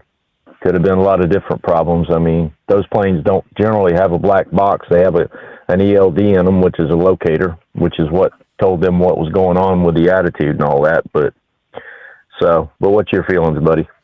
Obviously, there'd be no issues. I don't think they had any icing concerns or anything like that. I think they were well into the 40s or 50s there in North Carolina yesterday morning. So I don't know. I mean, what about like maybe a bird strike taking out one of the engines? Is it because the up and down? I mean, probably more difficult to fly with one engine versus two on that kind of a small plane. Well, I don't know. I mean, as far as having an engine out, that's something that you're trained for when you're a multi-engine pilot. With one engine out, you're trained to, go to your procedures and with a single engine, and that airplane will fly without engines. Okay. Mm-hmm. It can glide. But the thing about it is, that sounds like to me what you were just talking about, this up and down thing might have been a control issue. And that's something we need to look at too, because, the control issue of the airplane, what was going on with the pilot, we might have had a medical emergency. You never know. There's a lot of variables into it. But that up and down thing, that's something not right. And I don't think it might have been an autopilot thing. That could have been something going on with the autopilot on the airplane. That's something else they're going to be looking at. But that up and down thing could be also control issues. And that's, what's going on with your control surfaces. An airplane has what they call control surfaces. On your wing and on your elevator in the back, you have controls to make the plane go into different positions. And if you have any issues with those control surfaces, you can take the airplane, it can go into different attitudes, and they can make the airplane turn upside down, it can make it turn sideways, it can do whatever. It's just like if you busted something on the front end of your car and your steering went wonky. It's the same process, and that's something they're going to be looking at. The NTSB will be looking at this very thoroughly. And earlier, I want to touch on this a little bit. I mean, I feel sorry for the Biffle family. I give them my condolences, and I hope they can mend their peace and all that with what they've got to deal with. As far as the Dutton family, they had the Duttons were on there, and there was another gentleman, I can't think of his name, but my condolences to all their families. It's a sad time. Greg Biffle was a good driver, a good guy. He helped out a lot with Hurricane Helene. He helped out a lot with this deal down in Jamaica just recently with the hurricane down there. And he was coming down here to visit with one of his friends down here in Florida. I know that gentleman's name. I'm not going to say it on here because for his respect, out of respect for his family, because they're going through a lot right now because of what happened. But getting on to the UPS thing, you were talking about the airplanes. The pilots in that situation with UPS that are going to prevail are the guys that are cross-trained on the other aircraft. And what I mean by that is you get trained on different airplanes. If you get cross-trained on a bunch of different airplanes, that's a good thing, because if one airplane in the fleet is down, like the MD-11, they can put you onto another airplane. The guys that are going to be in a hard problem are the guys that are only type rated for that MD-11. They're going to be sitting on the sidelines. And that's the part that sucks. Now, companies like Coletta, and there's a bunch of them out there, other carriers that are contracted, they'll come in and they'll help UPS get things moving. Just like trucking, Steve. When they can't find a load, somebody to haul the load, they're going to find somebody else to do it. So, but that's what's going to happen. And same thing with FedEx. So, and I see you're getting at that time of the day, and I'm going to get going here. But I just wanted to touch base with you on that, Steve, and I want everybody to have a safe weekend and think about the Biffles and all the folks that were on that airplane. Yeah. Y'all have a good day. Undoubtedly, yeah. So, yeah, Christmas plans just dramatically changed in the blink of an eye for a number of families this past day. All right, it is 844-3388. Again, our bottom of the hour news break, as I mentioned, Brain Dead checks in, got some sports stuff. Looks like, who we got? Scrapyard on board and room for you as we roll on through the late night, early morning hours, the Steve Sommers Overnight Drive. USA Radio News, I'm Anthony Lucero. The Trump administration is proposing new rules banning hospitals that take Medicare or Medicaid from providing gender-affirming treatments to minors. Sex-rejecting procedures rob children of their futures. HHS Secretary Robert F. Kennedy Jr. called puberty blockers, cross-sex hormones, and surgeries chemical and surgical mutilation.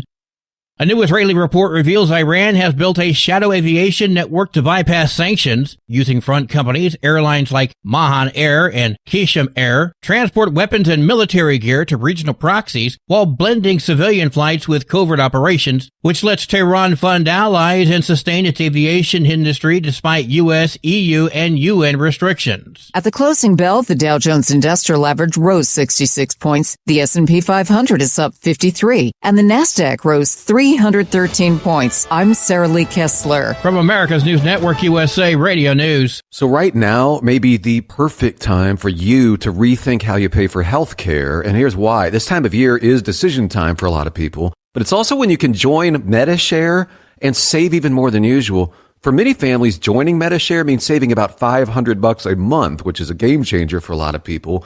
More than 1 million people are now part of healthcare sharing because it just makes so much sense, especially right now. And MediShare is the gold standard. Members like it a lot. We know this from member surveys.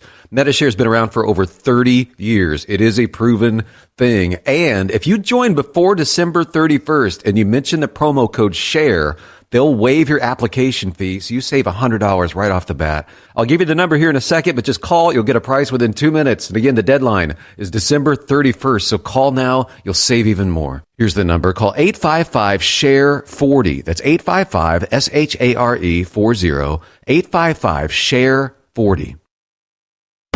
Have you been searching far and wide, looking to advertise your business on a brand that will help you reach the very clients you want to walk through your front door? Well, you know they've done studies that 100% of the time, it works every time. We're talking about the Steve Sommers Overnight Drive. Let us go to work for your business. The Steve Sommers Overnight Drive currently broadcasts in radio markets all over the United States and was recently named one of the top 50 best late night shows and podcasts in America. Advertising on the Steve Sommers Overnight Drive will maximize your ability to reach clients both on the air and through podcasting. Consider it the best of both worlds. Don't miss this chance to put your business on the Steve Sommers Overnight Drive and expand your reach immediately. Before we go, I've got one question to ask you.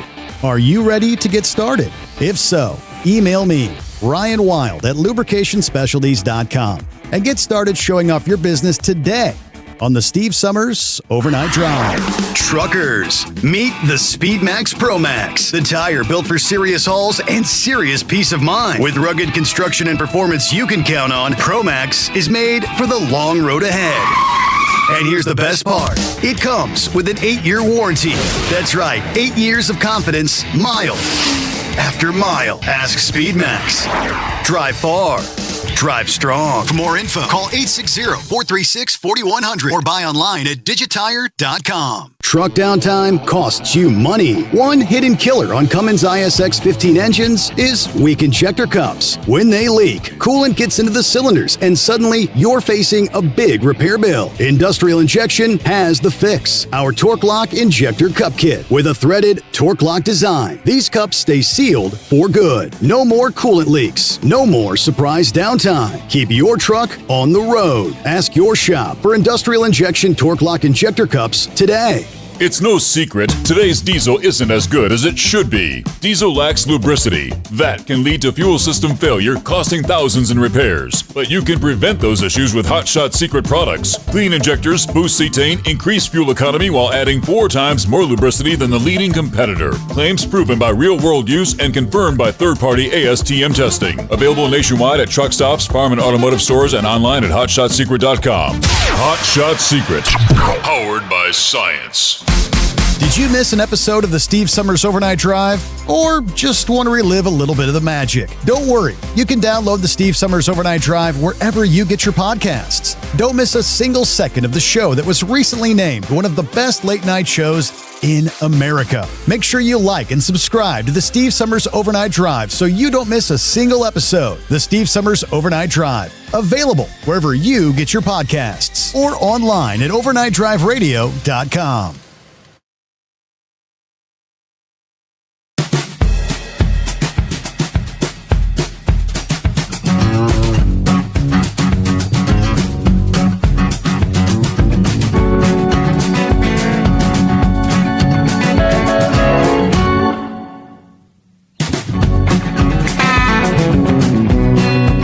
Back at it here. Hope you had a good week. Here comes the weekend. Got a Friday coming on. And see what's going on with old Brain Dead. Morning, Brain Dead. What's happening? Oh, just waiting around the warehouse, Steve. You got any big plans for the weekend there, buddy? Not much. Not really, per se. I think the princess still wants me to put some lights outside. And I'm like, well, it's getting cold again. We're supposed to have below zero wind chills later this morning. Yeah, I mean, yesterday I came home from playing FedEx driver over my one of my relatives' house, and it was really nice and comfortable outside.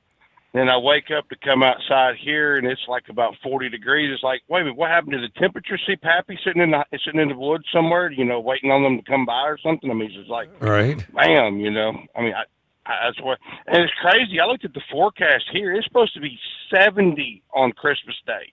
70. Yeah. That's good beer drinking weather for you, isn't it? That's good weather to put the Christmas lights up. Should I put them up on Christmas Day? Yeah, there you go. See, now that's where the federal law should come in. You decorate the day before Christmas, and you take them down the day after Christmas. Okay, wait a minute, never mind. I don't want to get in too much trouble today, but it was really sad about Greg Biffle. I mean, he was a good driver. Don't get me wrong. He really had a great opportunity. there's really nothing else you could really say about him. I mean, it was a great loss to the NASCAR community, and because see, I had come home and I had just laid down, and Dinghyback called me and said, "Hey, did you hear about this traffic accident up in Dyersburg?" I said, "No." So she gave me a little bit of info about it. And she said, "But I'm also looking here. There's a plane crash in North Carolina." I said, "Okay, well, you know, I'm just going to go to bed. I'll look at it later." And my phone blew up from some of the family members here. And I'm like, wait a minute. Can't be Greg Biffle. Can't be, you know. And it just, that's when it just really happened. But no, I heard Eagle call in. Now, Steve, correct me if I'm wrong, but didn't Grump and Ed say that Alabama and Oklahoma play? Yes, that is correct. And I picked Oklahoma, as did Grump, and Big Ed picked Alabama. Georgia's got a bye week. I know, because I heard Eagle say it was Georgia and Oklahoma. I don't know where I don't know what TikTok site he was looking at, but I know it wasn't the same one I was looking at. Maybe is he a week ahead? Maybe he's already given Oklahoma the win to meet Georgia, huh? You know what? That was a good theory, Senator. I didn't think about that. But, Steve, can you believe it is 2 months till spring training for baseball? 2 months? Wow. Okay. And, boy, this year, this off season has gone by crazy. I mean, Kyle Schwarber re-signed with the Phillies, and Pete Alonso's going down to the Orioles because, you know, the Orioles really need help, all the help they can get.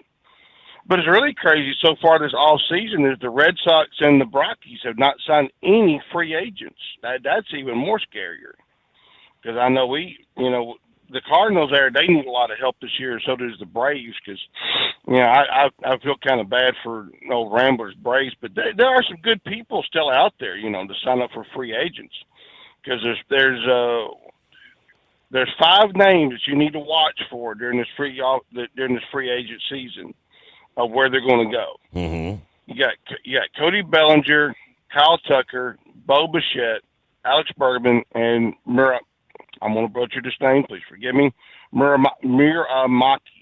And he's one of these Japanese players that's coming over. So this is going to be his rookie season.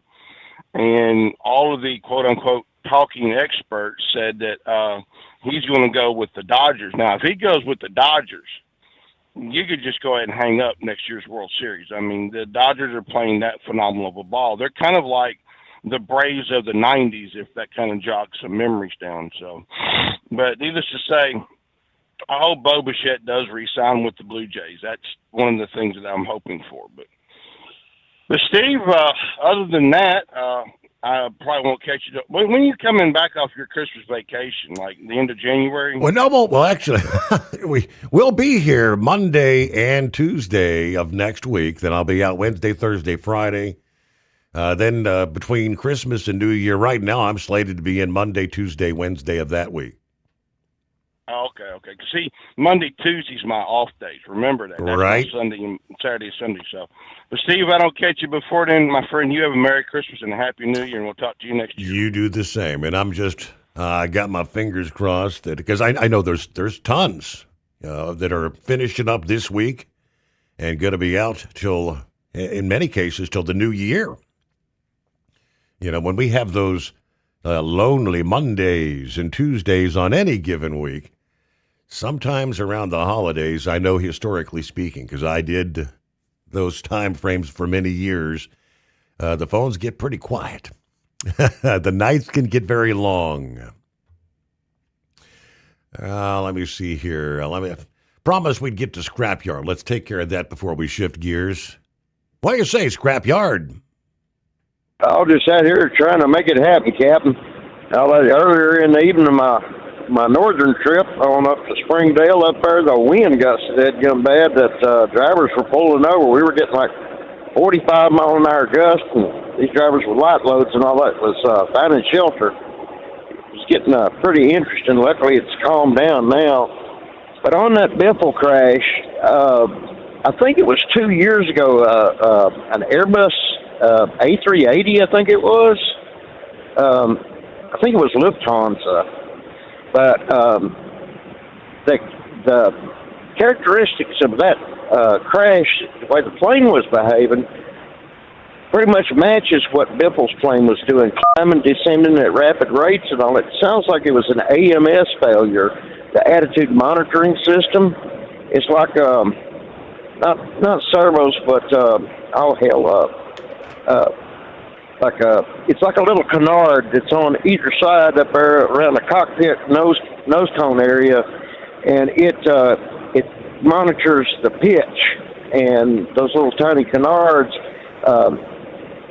rotate. It's a rheostat that's in there, and if one or both of them had shorted out and were reading incongruous readings, it would cause a feedback loop, and that sounds like, based off what you said there about it ascending and descending, sharp angles, and it would cause a feedback loop in the flight computer, and then you try to wrestle the controls, and the computer will fight you. But that Canadian fellow that makes these funny and informational videos, AVE, have you ever heard of him? Not familiar with him. I know of Captain Steve. Yeah, Captain Steve will be dissecting it. Yeah, well, that's AVE, had a video out a while back and all that about that specific crash. He does like tool reviews and stuff, but he's also he's a heavy industrial mechanic technician. What this guy is, he goes all over the world, but you never see his face, and all. He protects his identity in order to protect his family. But everything that he described, that the way you put it, he broke it down in the video about how that plane was behaving, and it's pretty much spot on. And those rheostats, like I said, they stick out in the airflow, just these tiny little wings on them, and it's what tells the flight computer what the pitch of the aircraft is. And if those the rheostats internally on the sensing units, if they short out, it can cause the plane to do all kinds of crazy antics. It's pretty much a no-win situation and all that. Sad. Yeah, it is. And that's why I don't fly on the darn things anymore. Many years ago, the last flight that I took and all, it was the Yellowstone fire in 1988, going out there and coming back. And we hit a dead air pocket out there, and ended up everybody on that. I think it was a 737. Anything that wasn't nailed down hit the roof, and we were all beat half to death taking that flight back. You talk about frazzled nerves. I could have threaded a sewing machine that was running wide open and not got a scratch. So I stay off them damn things if I can. Yeah. Oh, if I can't get there by road or by boat, I'm not going. Okay. Oh, that shout out there to Senior Heatwave. It was good talking to you yesterday morning and all that. And you can give me a call if you want to. All right. Well, thank you for checking in. Scrapyard, have a great morning and a better weekend. So, shifting gears to the Reiner scenario.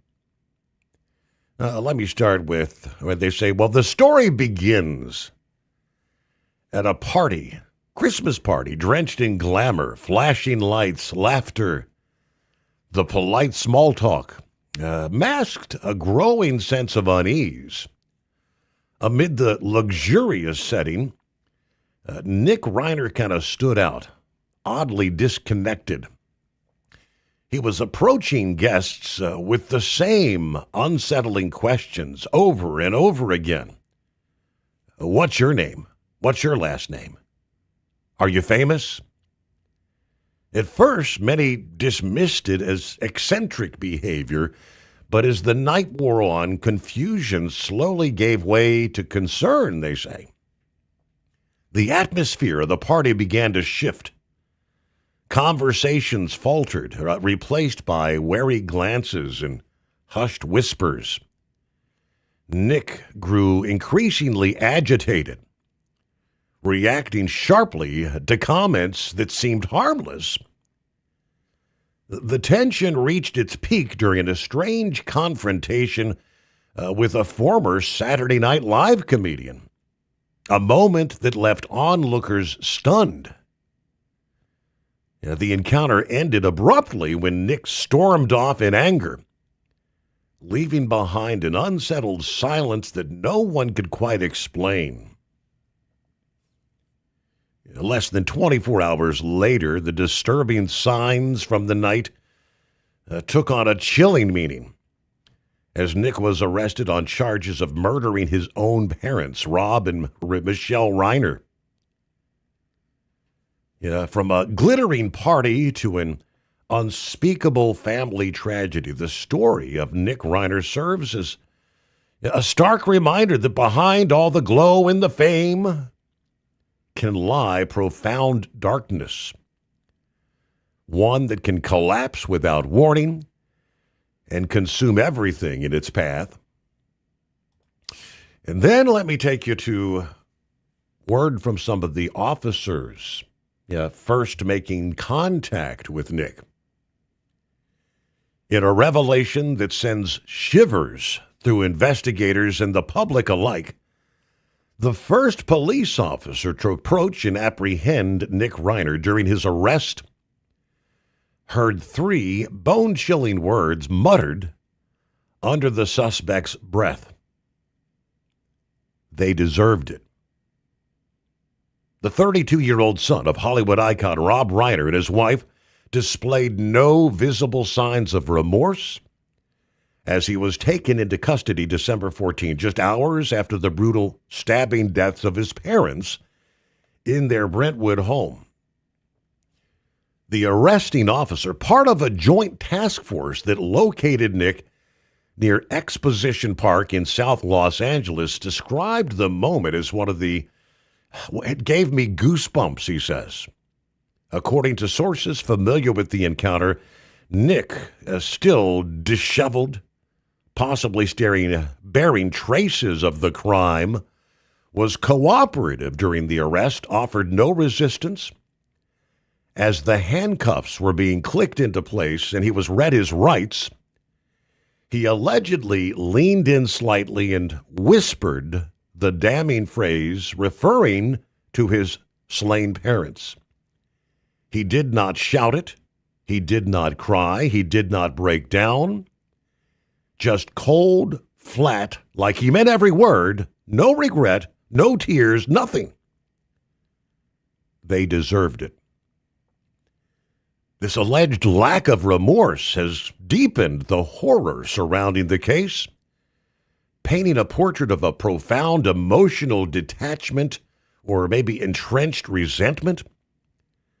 Prosecutors and law enforcement have noted that this sort of demeanor in the immediate aftermath of a familial homicide often signals deep-seated issues, potentially amplifying the tragedy's psychological layers. Nick, now charged with 2 counts of first-degree murder with special circumstances, including multiple murders and use of a deadly weapon, facing the possibility of life without parole or the death penalty if convicted. Of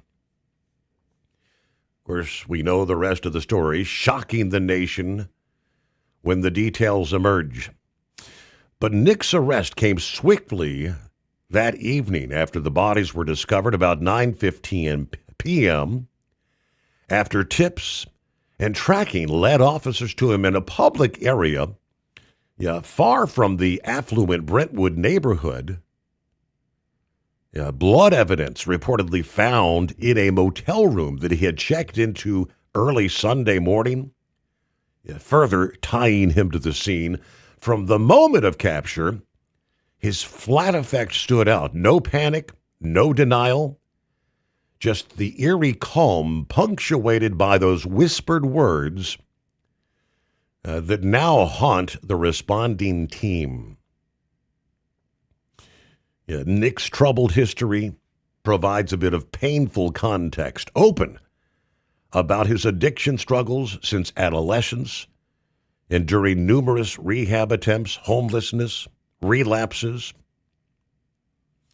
Of course, Nick expressed frustration over the years over some of the tough love approaches, feeling unheard as his parents followed the professionals' advice.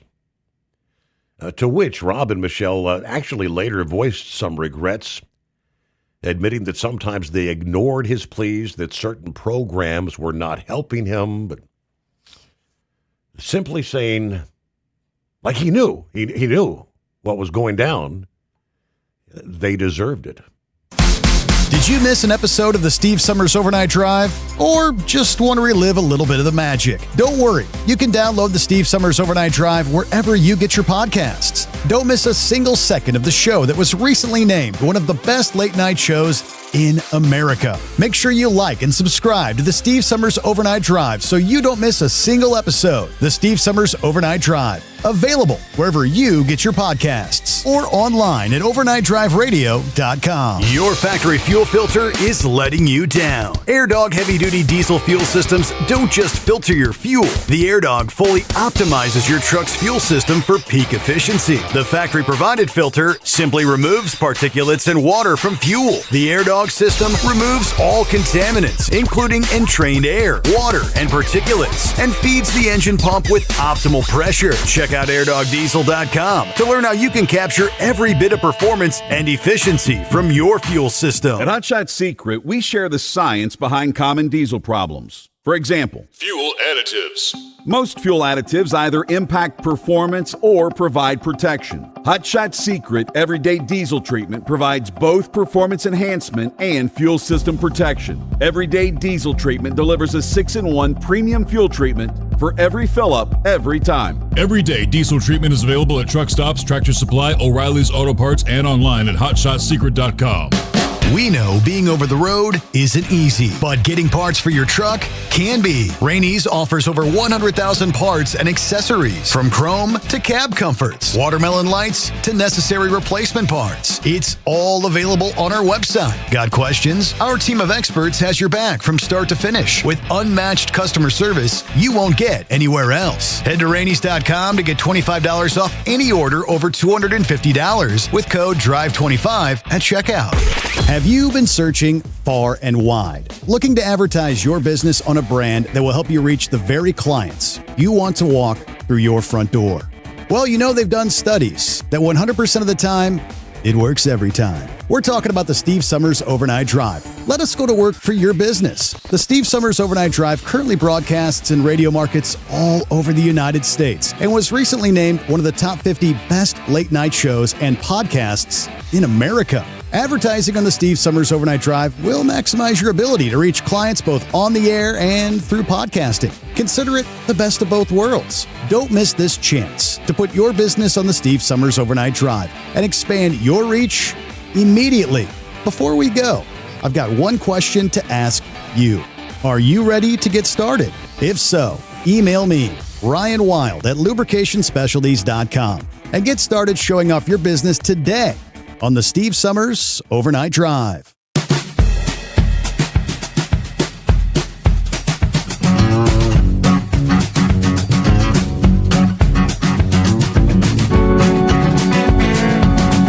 I don't know, for those who said Trump's tariffs, inflation's going to go through the roof. Tariffs are going to kill us. I don't know, all those predictions seem to be coming in incorrect. A new report on inflation released Thursday show it falling well below the experts' predictions. The Consumer Price Index for November showed annual inflation of 2.7%, according to the Wall Street Journal. September's figure was 3%. Now, due to the government shutdown, there was no report for October. Now, economists, the Wall Street Journal previously questions were predicting a 3.1% rate.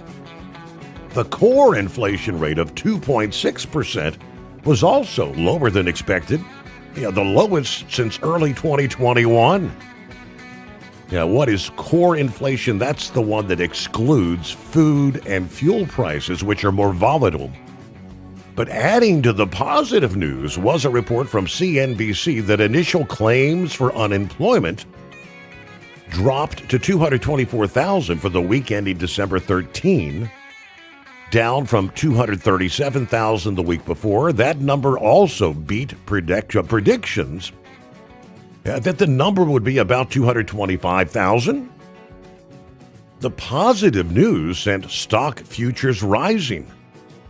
Futures linked to the Dow Jones up 188 points. Harvard professor of economics Ken Rogoff says, I was surprised. It was a better number than anyone was expecting. Yeah, people were expecting it to be above 3%. It was well below 3%. I think the president will take this as good news, he says. Economist Stephen Moore says it was positive news. There's no other way to spin it. Amazing. Good news for Main Street. This, he says, good news for Wall Street, good news for Main Street, good news for the Federal Reserve Board, he said, suggesting the figure could lead to an interest rate cut. I got a big smile on my face right before Christmas with this number. Again, that was economist Stephen Moore. So we got a final hour coming your way just ahead. More news you can use. And clear lines at 844-844-3388. Rolling into the greatest day of the week, Friday, the Steve Sommers Overnight Drive live from the Hot Shot Secret Studios.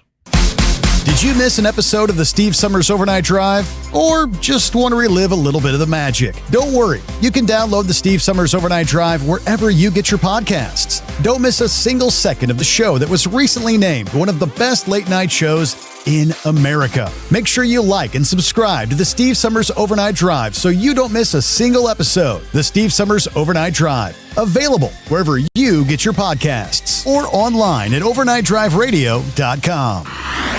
Truckers, meet the SpeedMax Pro Max, the tire built for serious hauls and serious peace of mind. With rugged construction and performance you can count on, Pro Max is made for the long road ahead.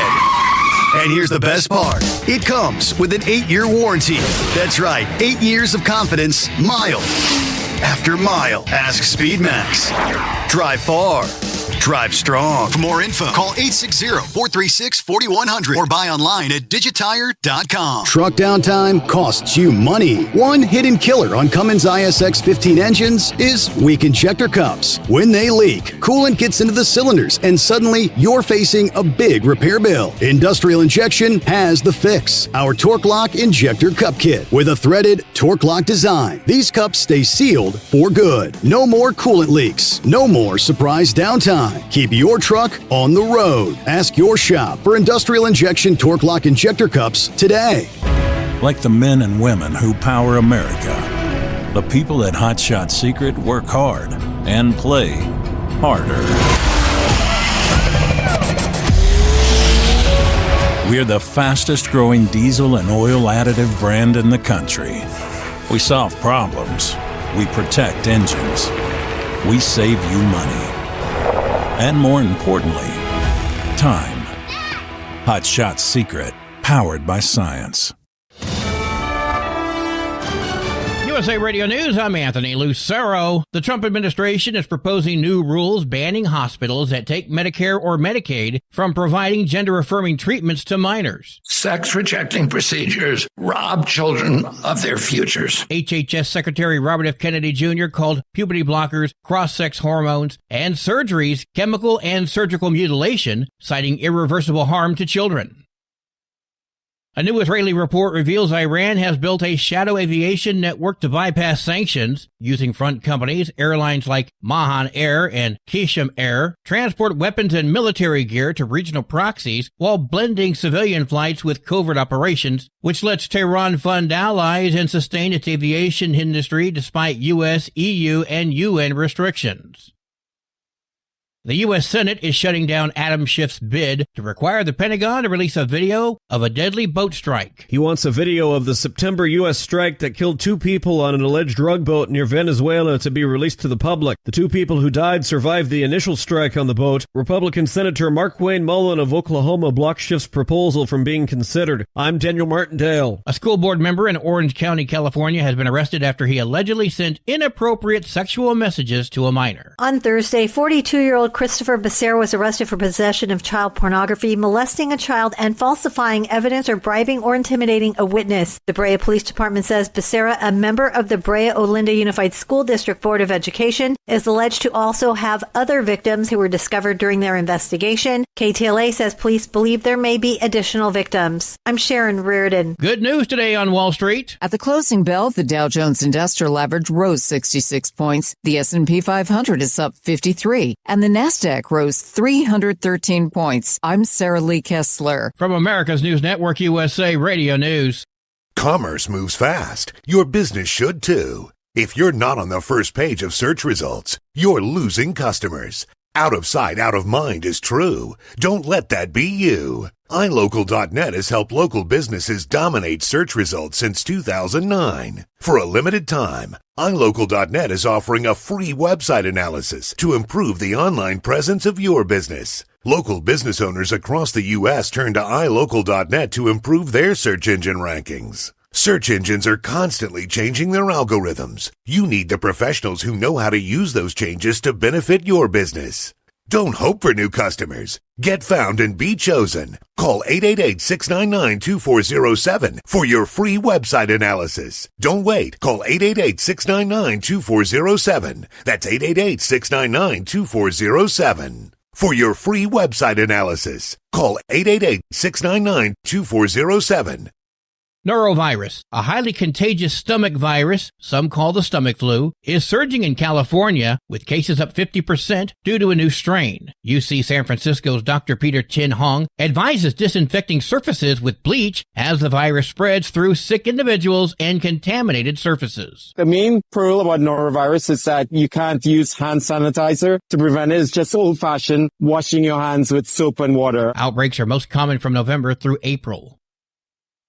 Nebraska has become the first state in the nation to implement work requirements for Medicaid recipients. The requirements were outlined in President Trump's spending bill passed this year. Governor Jim Pillen made the announcement Wednesday, saying the state will implement the requirements which apply to able-bodied recipients between 19 and 64. They'll have to work 80 hours a month or be enrolled in an approved work program or community service. John Sommers, USA Radio News. President Trump outlined plans for America's 250th birthday next year. Celebrations kick off with the Washington Monument lit up in festive lights, followed by a summer Great American State Fair on the National Mall featuring all 50 states. I pledge to give America the most spectacular birthday party the world has ever seen for America's 250th anniversary on July 4th next year. In the fall, the first ever Patriot Games will showcase high school athletes nationwide, organized by Trump's new nonpartisan group, Freedom 250.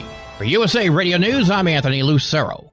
What if the music stopped? If the familiar voices were silenced? If there were no breaking news updates? What if your companion and connection to your community came with a monthly fee?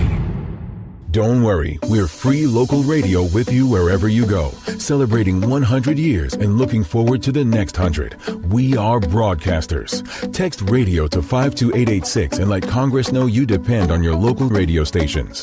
By the National Association of Broadcasters. Did you miss an episode of the Steve Summers Overnight Drive? Or just want to relive a little bit of the magic? Don't worry. You can download the Steve Summers Overnight Drive wherever you get your podcasts. Don't miss a single second of the show that was recently named one of the best late night shows in America. Make sure you like and subscribe to the Steve Summers Overnight Drive so you don't miss a single episode. The Steve Summers Overnight Drive. Available wherever you get your podcasts or online at overnightdriveradio.com. Your factory fuel filter is letting you down. AirDog heavy-duty diesel fuel systems don't just filter your fuel. The AirDog fully optimizes your truck's fuel system for peak efficiency. The factory-provided filter simply removes particulates and water from fuel. The AirDog hydraulic system removes all contaminants, including entrained air, water, and particulates, and feeds the engine pump with optimal pressure. Check out airdogdiesel.com to learn how you can capture every bit of performance and efficiency from your fuel system. The Overnight Drive with Steve Sommers. Live from the Hot Shot Secret Studios. Call Steve now. 844-844-3388. That's 844-844-3388.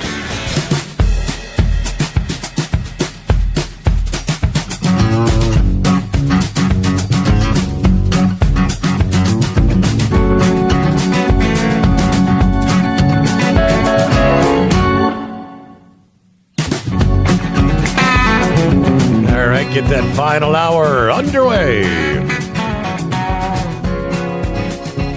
The Steve Sommers Overnight Drive live from the Hot Shot Secret Studios.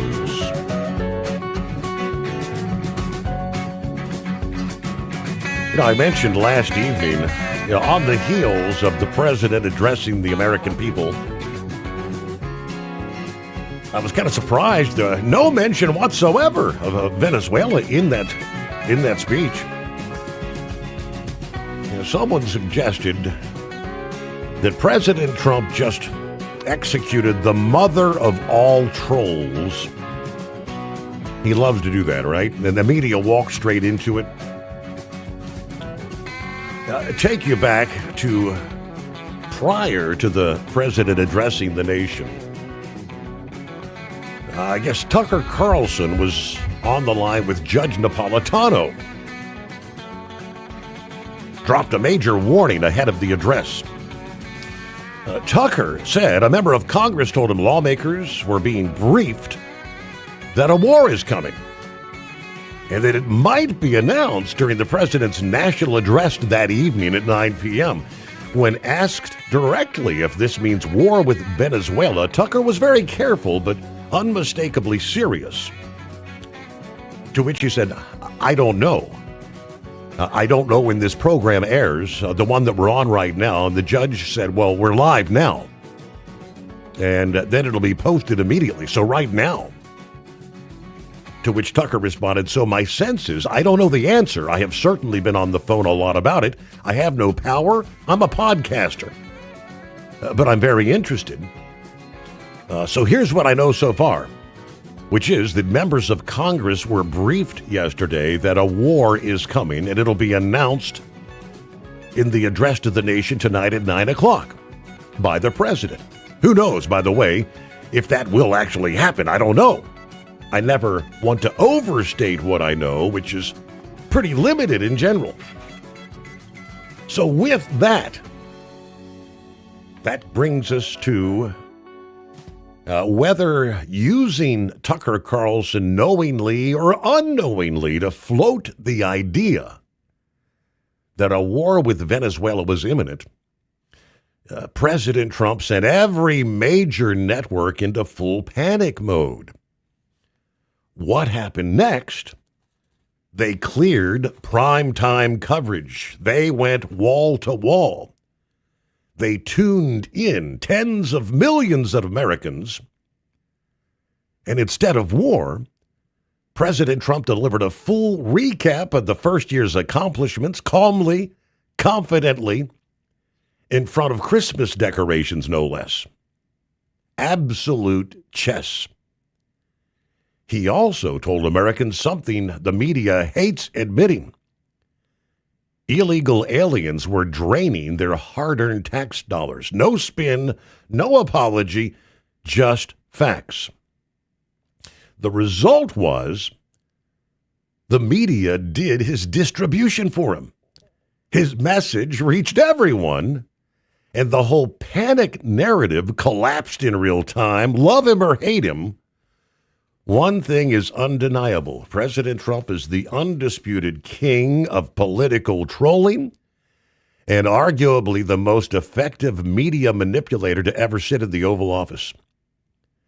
They never saw it coming. I don't know, is that true or false? But I can tell you this, based on what the press secretary, Caroline Leavitt, what the president himself stated, teasing that primetime address Wednesday evening, they had both said simply this was going to be all about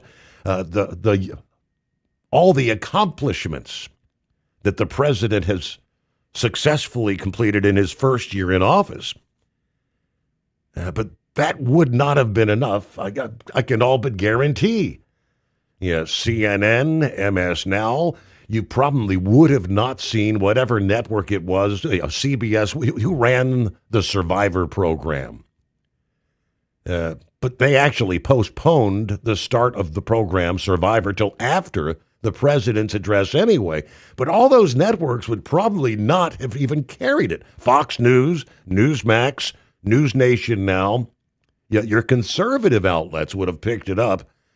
But millions upon millions would not have had an opportunity or had any interest in hearing what the president had to say. Genius. Now, after not addressing Venezuela Wednesday night in prime time, the president that is, did indeed address Venezuela this past day. President Trump Thursday saying he does not need congressional approval to carry out ground strikes against Venezuela, pushing back against those critics arguing that he's already stretched his constitutional authority with military action at sea. When a reporter asked whether he would seek authorization from lawmakers to hit the drug cartels on land, President Trump said he'd have no problem doing that, although he cited concerns that politicians leak like a sieve. I wouldn't mind telling them, but it's not a big deal. I don't have to tell them. The United States has conducted multiple airstrikes since September against the drug trafficking boats in the Caribbean and Pacific. Venezuelan President Maduro claims the U.S. campaign seeks regime change instead of that stated goal of stopping drug trafficking. According to the Constitution, while the president is the commander-in-chief of the armed forces, only Congress has the authority to formally declare war. Oh, that's the point raised not just by the Democrat opposition, but also some in the president's party, although most Republicans have supported this. Democrats obviously say the president has failed to demonstrate the necessary authority under the international law to conduct lethal strikes against these boats. No one can credibly claim that these vessels, in some cases, not even traveling to the United States, thousands of miles from U.S. soil, posed any sort of an imminent threat to the American people, warranting the use of military force, again, defending the drug boats. We know unequivocally they're not fishing vessels. There ain't no fishing boats with 6 outboard motors. Those are drug boats, but we'll see where it goes. Hey, good morning to 3 fat truckers. Hello, Steve and the Overnight Gang. Happy Friday. Thank you very much. Good to have you on board. There's Norman checking in from north central Kansas. Headed for South Dakota this morning. I've been busy running the hot shot truck. The big tipper's been sitting. But everybody have a good morning. Meanwhile, Scrapyard, you forgot something. What'd you forget there, Scrapyard? Welcome back. Oh, well, thank you. Let's start off first on that Venezuela situation, a little bit of history. Before Maduro, there was Chavez. Mm-hmm. And before him, he threw basically a coup, a junta. And Venezuela was a democratic republic before then. Well, of course, the American oil companies and even like British Petroleum was down there. But mom and pop oil companies, people invested here in the United States, went down there and actually wasn't just leases; they purchased properties down there, and then paid all the necessary fees, the taxes, and everything, paid for all the infrastructure to drill and to pump and export the whole 9 yards, invested a lot in there and actually owned the land and the rights, the mineral rights. Well, then whenever Chavez came to power, he nationalized. Yes, nationalized. Basically, you know, communism, a communist. And it's like, so, you know, Trump was talking about the stolen American oil. That's the case. That oil was already paid for many years ago, and it's American property as well. A lot of these families, in fact, I know a family in South Texas that had land down there. So that's whenever people question why Trump is talking about stolen American oil, that's where that come from. So, but also on the previous show, I remember somebody was asking you about what type of phone you had, being an Android. Something that I found and did, any of y'all that have an Android phone and you have to go, you know, between towns and all where signal's kind of spotty, here's what you do. You go into settings and you go down in settings to About Phone, click on that and look up build number. Click on that 10 times as fast as you can, and it opens developer options, and then it'll pop up and say that it's been activated. So you back out into settings, go to connections, go down in there to mobile networks, turn 5G off. That 5G only works in the big cities, or if you're within like a mile of a 5G rated tower. And so your phone is actually struggling trying to make connection and maintain connection on 5G. And because of the frequency bandwidth that it occupies and the amount of power that it's trying to put out. Mm-hmm. And I mean, when you're in these major cities and you don't hardly see any towers, well, there's actually 5G towers on the building rooftops, and a lot of times it looks like, you know, on your light poles, fire poles. Those antennas are just absolutely everywhere whenever you're in a, you know, good-sized town. But whenever you get out in the country, it goes by the wayside. There's Senior Heatwave. You want me to throw him in here?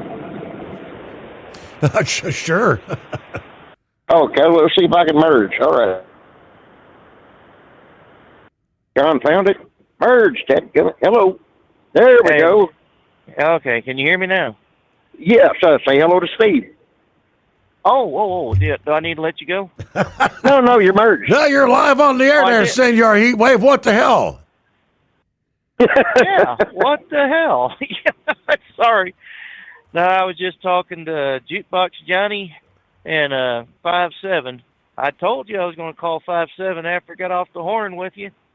But, no, sorry, I didn't mean to interfere with the phone call. Oh, that's nothing. I was just trying to tell people with Android phones how to convert their phone over so it's not running in 5G when you're out in the countryside and struggling. Hmm. And it's quite easy to do. Yeah. And if you'd been tuned in, you'd have heard it.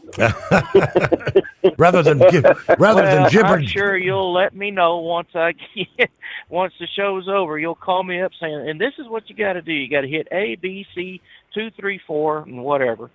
So. Oh, it's actually quite easy. None of that, just in settings. Yeah. Okay. But you can, and all that. So, but yeah, but if you use that method as I described and all that, and turn 5G off, it'll go into 4G and 4G LTE, and so you won't be losing signal as badly. But you know, when you're in a major town or whatever, say like Little Rock or anything like that, there's going to be 5G receivers all over the place, or transceivers, excuse me. So, but when you're running down the interstate and nothing but broken white lines and mustard and mayo, and that's all you see and all that. Well, the tower may be 4 or 5 miles away, and 4G will operate, but 5G won't. So if you use that method, you'll find that you'll get better signal propagation. Well, we know Senor Heatwave has the iPhone because he doesn't like the upgrade on it. So I don't know if you can explain him how to get a better signal on the iPhone, but maybe you can give it a shot. All right, just Dan Bongino, of course, announcing earlier this week he's going to be stepping down as the FBI deputy director. I guess this past day he said, I gave up everything for this. I mean, he gave up a job, the podcast. I don't know what his income was, but he was making a boatload of money with his podcast. And he gave that up to take whatever that deputy FBI director position plays, probably, maybe $150,000 a year. So I'm not sure, but he said, I gave up everything for this. He said, my wife is struggling. I'm not a victim. It's fine. I'm proud that I did this. But if you think we're here for tea and trumpets, we're there all day. I stare at these four walls all day, separated from my wife in D.C. Officially announced he has going to resign. Now, they said President Trump likely won't have to look far to find Bongino's full-time replacement. The Gateway Pundit reported, Dan, of course, confirming he's resigning in January. Of course, the next question is, who's going to replace him as he returns to the world of podcasting? Fortunately, the replacement appears to be in the FBI building already. According to reports, FBI co-deputy director Andrew Bailey appears to be poised to ascend to Bongino's position. He will assume additional responsibilities in the role, including overseeing the Bureau's daily operations and making key decisions. Bailey was hired as co-deputy director back in September of this year. Before that, he served as Attorney General of Missouri. This appointment suggested to some on the outside that Bongino's departure was inevitable and Bailey was being groomed as the full-time replacement. After all, this dual role was considered quite unusual. But during his tenure as Missouri Attorney General, Bailey was regarded as a conservative stalwart and a loyal supporter of Trump. For example, he ardently defended Trump against the lawfare that was launched by Democrats to jail him for the rest of his life. Bailey also fought to restrict efforts by leftists who wanted to castrate minors, defend the unborn, and stop public school DEI programs. With his legal background and loyalty to President Trump, Bailey is a wise choice for that position. But of course, Trump is always capable of throwing a curveball. You just never know. Have you been searching far and wide, looking to advertise your business on a brand that will help you reach the very clients you want to walk through your front door? Well, they've done studies that 100% of the time, it works every time. We're talking about the Steve Sommers Overnight Drive. Let us go to work for your business. The Steve Sommers Overnight Drive currently broadcasts in radio markets all over the United States and was recently named one of the top 50 best late-night shows and podcasts in America. Advertising on the Steve Sommers Overnight Drive will maximize your ability to reach clients both on the air and through podcasting. Consider it the best of both worlds. Don't miss this chance to put your business on the Steve Sommers Overnight Drive and expand your reach immediately. Before we go, I've got one question to ask you. Are you ready to get started? If so, email me, Ryan Wild at lubricationspecialties.com, and get started showing off your business today on the Steve Sommers Overnight Drive. It's no secret, today's diesel isn't as good as it should be. Diesel lacks lubricity. That can lead to fuel system failure, costing thousands in repairs. But you can prevent those issues with Hot Shot Secret products. Clean injectors, boost cetane, increase fuel economy while adding 4 times more lubricity than the leading competitor. Claims proven by real-world use and confirmed by third-party ASTM testing. Available nationwide at truck stops, farm and automotive stores, and online at hotshotsecret.com. Hot Shot Secret. Powered by science. At TEL, we know what it takes to succeed as an owner-operator because we were founded by one. The big secret? Affordable new trucks, new equipment, keeps you moving, improves cash flow, and delivers reliability for over 20 years. We've helped drivers take the next step in their careers. Call TEL at 866-404-6289 and use promo code OVERNIGHT100. We look forward to meeting you.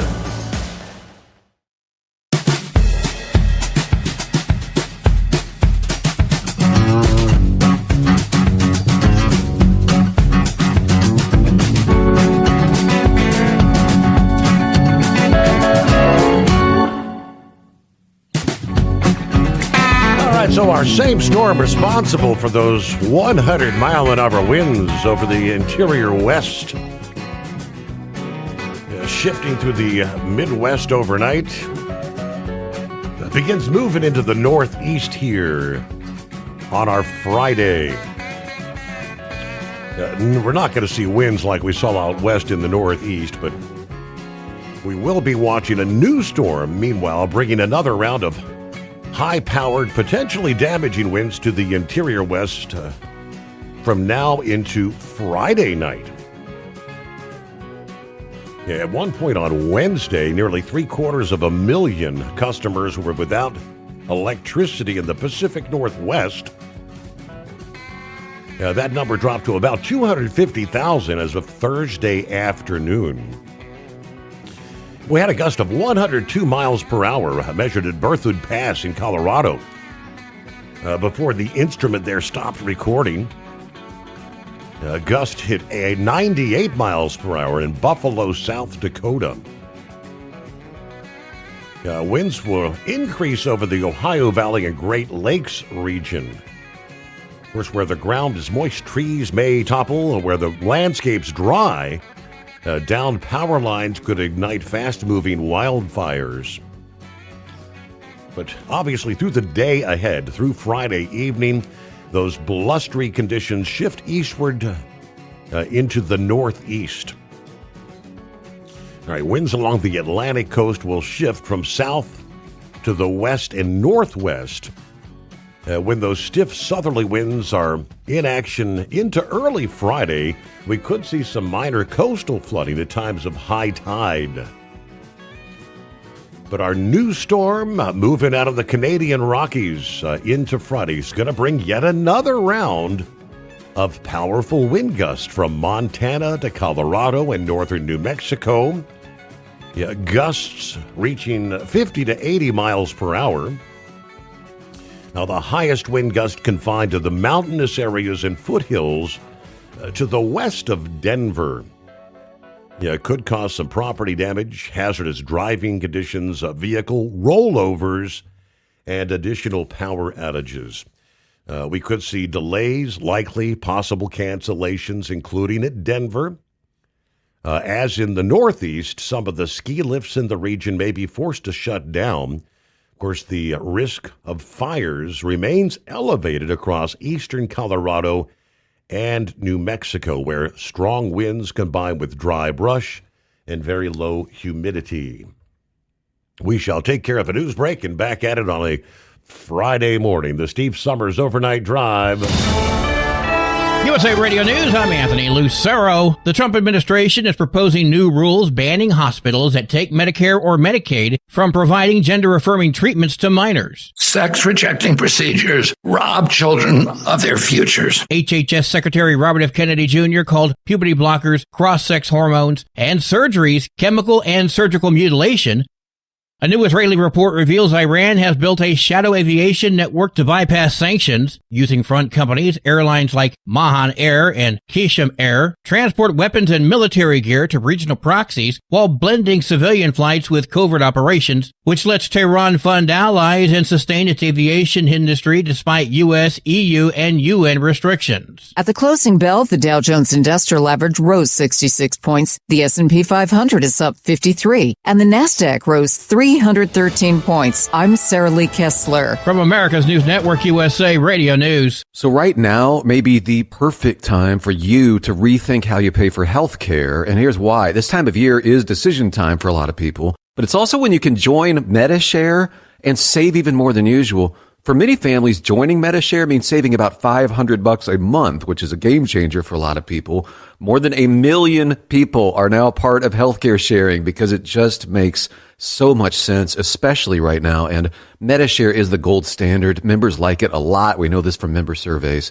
Medishare has been around for over 30 years. It is a proven thing. And if you join before December 31st and you mention the promo code SHARE, they'll waive your application fee, so you save $100 right off the bat. I'll give you the number here in a second, but just call. You'll get a price within 2 minutes. And again, the deadline is December 31st, so call now. You'll save even more. Here's the number. Call 855-SHARE-40. That's 855-SHARE-40. 855-SHARE-40.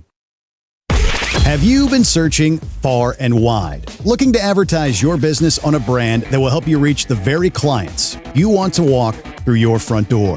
Well, you know they've done studies that 100% of the time, it works every time. We're talking about the Steve Sommers Overnight Drive. Let us go to work for your business. The Steve Sommers Overnight Drive currently broadcasts in radio markets all over the United States and was recently named one of the top 50 best late night shows and podcasts in America. Advertising on the Steve Sommers Overnight Drive will maximize your ability to reach clients both on the air and through podcasting. Consider it the best of both worlds. Don't miss this chance to put your business on the Steve Sommers Overnight Drive and expand your reach immediately.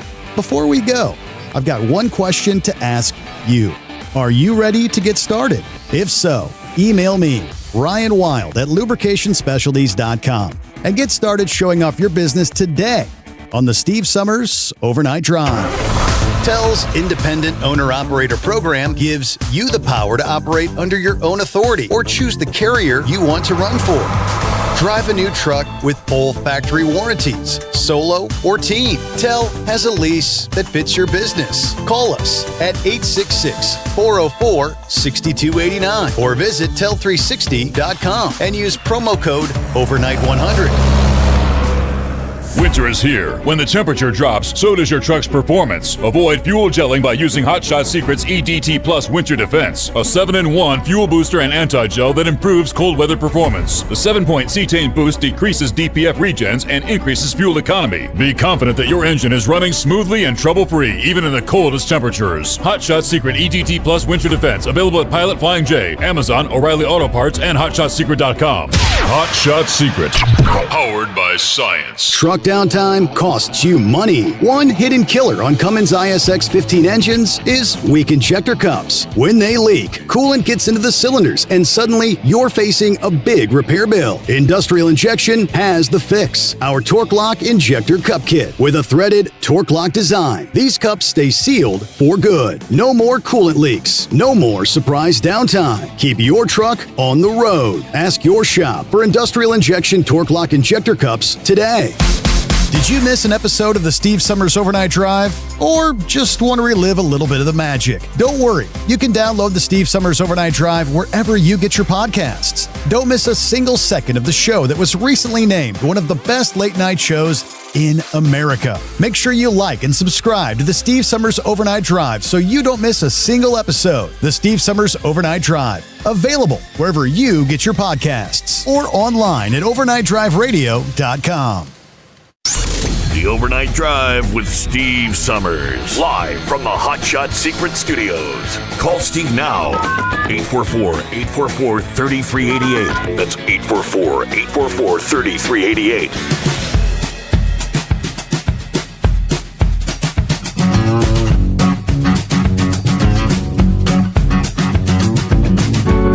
So as we know, 24 hours ago, he was at the home 20. Thought he was done driving truck. Dead now. On our way somewhere in Texas this Friday morning. Hey, Knucklebuster. Hey, thanks for taking me back, Mr. Steve Sommers. Yeah, I'm just about down here at Waco, so we ain't coming out, right? I'll deliver here in the morning and head back up at Arlington, Texas, pick a load of that fake beer Modelo and head back to Memphis, and then I should be done for the rest of my life there. I want to tell Dan Bongino, quit crying like a baby, boy. Hey, at least you got a wife and kids to go home to at night. Just wait. Someday, one of you ain't going to be there. Yes. And then I deleted that post I was talking about the other night, Steve. I just totally trashed it out so nobody can hold it against me there, right? So, man, let's get a simplified shout out to Truck and Field, Captain Ron, Donut Man, and all my Marine Corps brothers and sisters, and especially Mr. Steve Summers there, our gracious host. Hey, Steve, the Marine Corps is the president's own. He can send the Marine Corps to do whatever they need to do without congressional approval. So if he sends the Marines in there, he don't need no act of Congress to declare war on somebody or like Toby Keith said, put a boot in their ass, because that's the American way there. So. Mm-hmm. All right, Mr. Steve Summers, I'm going to back out of here and get quiet and listen to the end of the show there as I pull into this customer down here in Waco. So maybe I'll meet Chip and Joanna Gaines there. I ain't too worried about meeting Chip, but Joanna's a good-looking baby doll anyway. So. All right, have a great week there, Mr. Steve Summers. All right, safe travels. Get back to And the... I should say. Oh, yes. Yes, and get back to the home 20 safely. Well, today, I guess, isn't today the day technically we were supposed to be invaded by aliens? We spent much of the summer and the fall and online speculation about this interstellar comet known as 31 Atlas, right? You remember all the reports over the summer? It's actually an alien ship. They're going to send a probe to the United States. We're finally going to make contact. Well, this morning as we speak, Friday, December 19, 31 Atlas is indeed making its closest approach to Earth.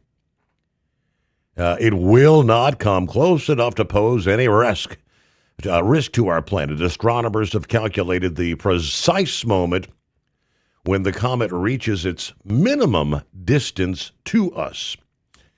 And that was actually about 3.5 hours ago, 1 a.m. Eastern Time.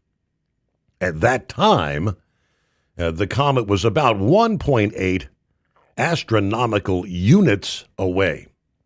That is roughly 168 million miles away. Almost twice the average distance between the Earth and the Sun. It's not that close. But of course, discovered on July 1 by the NASA-funded Atlas telescopes in Chile. It is only the third known interstellar object ever detected passing through our solar system, while 31 Atlas will remain far too distant and faint to become any sort of a naked eye spectacle. The flyby is scientifically valuable because interstellar objects are so rare. This near approach this morning providing astronomers with their best opportunity to examine material formed around another star. A fleeting glimpse into planetary systems beyond our own. But apparently E.T. has not arrived this early Friday. Sorry. Morning, Vic. What's happening? Well, a whole lot of everything. I didn't realize all that other stuff had gone on. I guess it would be yesterday now. But real quick, you were talking about the plane crash there with Biffle and everything. And then you were just mentioning all these high winds and everything. There's so many different things that could have caused that plane crash. And one of the things is the weather. I don't know what the weather was like, but sometimes you'll get these downdrafts. You get dead air and everything else. And a lot of these airports have a hard time detecting that because, as far as I know, they really don't have any equipment that can detect that. You know, they have the Doppler radar. I don't know about any of the other radars. So yeah, I guess just have to wait and let the NTSB sort it all out. Mm-hmm. I mean, it's kind of a tragedy. But the other thing, too, was when you were talking about Nick Reiner there, and he was a known drug user, and I'm suspecting that he probably used LSD at least once or twice, and he might have used magic mushrooms or what's called hallucinogenic drugs. And if you've used any of those, especially LSD, flashing lights can trigger I don't know what they call it, a flashback or whatever. And you were talking about Nick Reiner was acting weird at that party, and I guess like all those parties, they probably had some, like the disco flashing lights or lasers or something of that nature. So I'll just throw that out there. And when you were talking about aviation, do you remember the pilot that wanted to shut down the engines on I was trying to think where it was. I was thinking they said it was Horizon Airlines. I'm not sure, but it was back there about the same time that we were going through that government shutdown and all the ground stopped. And it was before that, I know that. But anyway, that he said he had used some magic mushrooms before, I think within 24 hours before that he did that.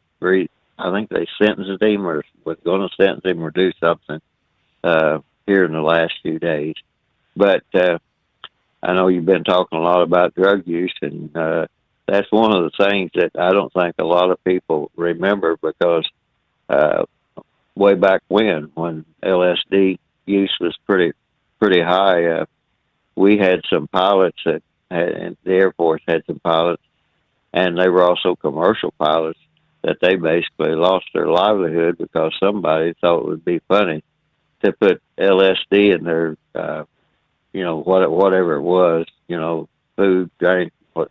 And the Navy also had a problem because those submarines have a lot of flashing lights, and they finally figured out where all those problems were coming from in the military. So if anybody's out there using that, they might be surprised if any, that some of these flashbacks will creep up on them. Or if you're an epileptic, it can also trigger epileptic procedures. So seizures. So I would just throw that out there. The whole remember this whole thing was a shutdown over the Obamacare subsidies and all this. That already totally upset the whole airline distribution thing. And then I was listening there about the Iran's now going to try to use shadow airplanes to carry military equipment or something. That's really going to throw a big monkey wrench in the air freight transportation thing, because there's only certain things you're supposed to be putting on air freight, and if they try to stick them on airlines, I mean, I can imagine I wouldn't be counting on packages getting anywhere very quick. And with FedEx, usually this time of the year, I used to have to carry roller trailers, just keep repositioning roller trailers, because somebody take a roller trailer and go to some of their outlets and stuff that were in I guess you would say kind of a desolate area. Wasn't a lot of freight coming back out of it. So once that roller trailer got there, many times it'd have to be picked up empty and carried to one of the more busier things. So I can only imagine what sort of confusion they're having now. But you were talking about the MD-11s and UPS. I don't understand how that particular plane could have came out of a heavy overhaul and they didn't catch the stress crack on those pylons and everything. I'm still wondering about that, because that's one of the things they should have caught right off the bat. And it was actually Boeing Company, after they bought MD-11, that put out what I'm trying to think what they call them offhand there. But anyway, it's a airworthiness directive, I believe, but it's like in auto industry, a technical service bulletin, and they had the whole procedure and all that of how to repair them, but there was somebody that short circuited that, and they tried to remove the pylon and the engines within the same maneuver, and then FAA later approved that. And those pylons from they had all the hydraulics and electric and everything coming from the engines that controlled all the control surfaces.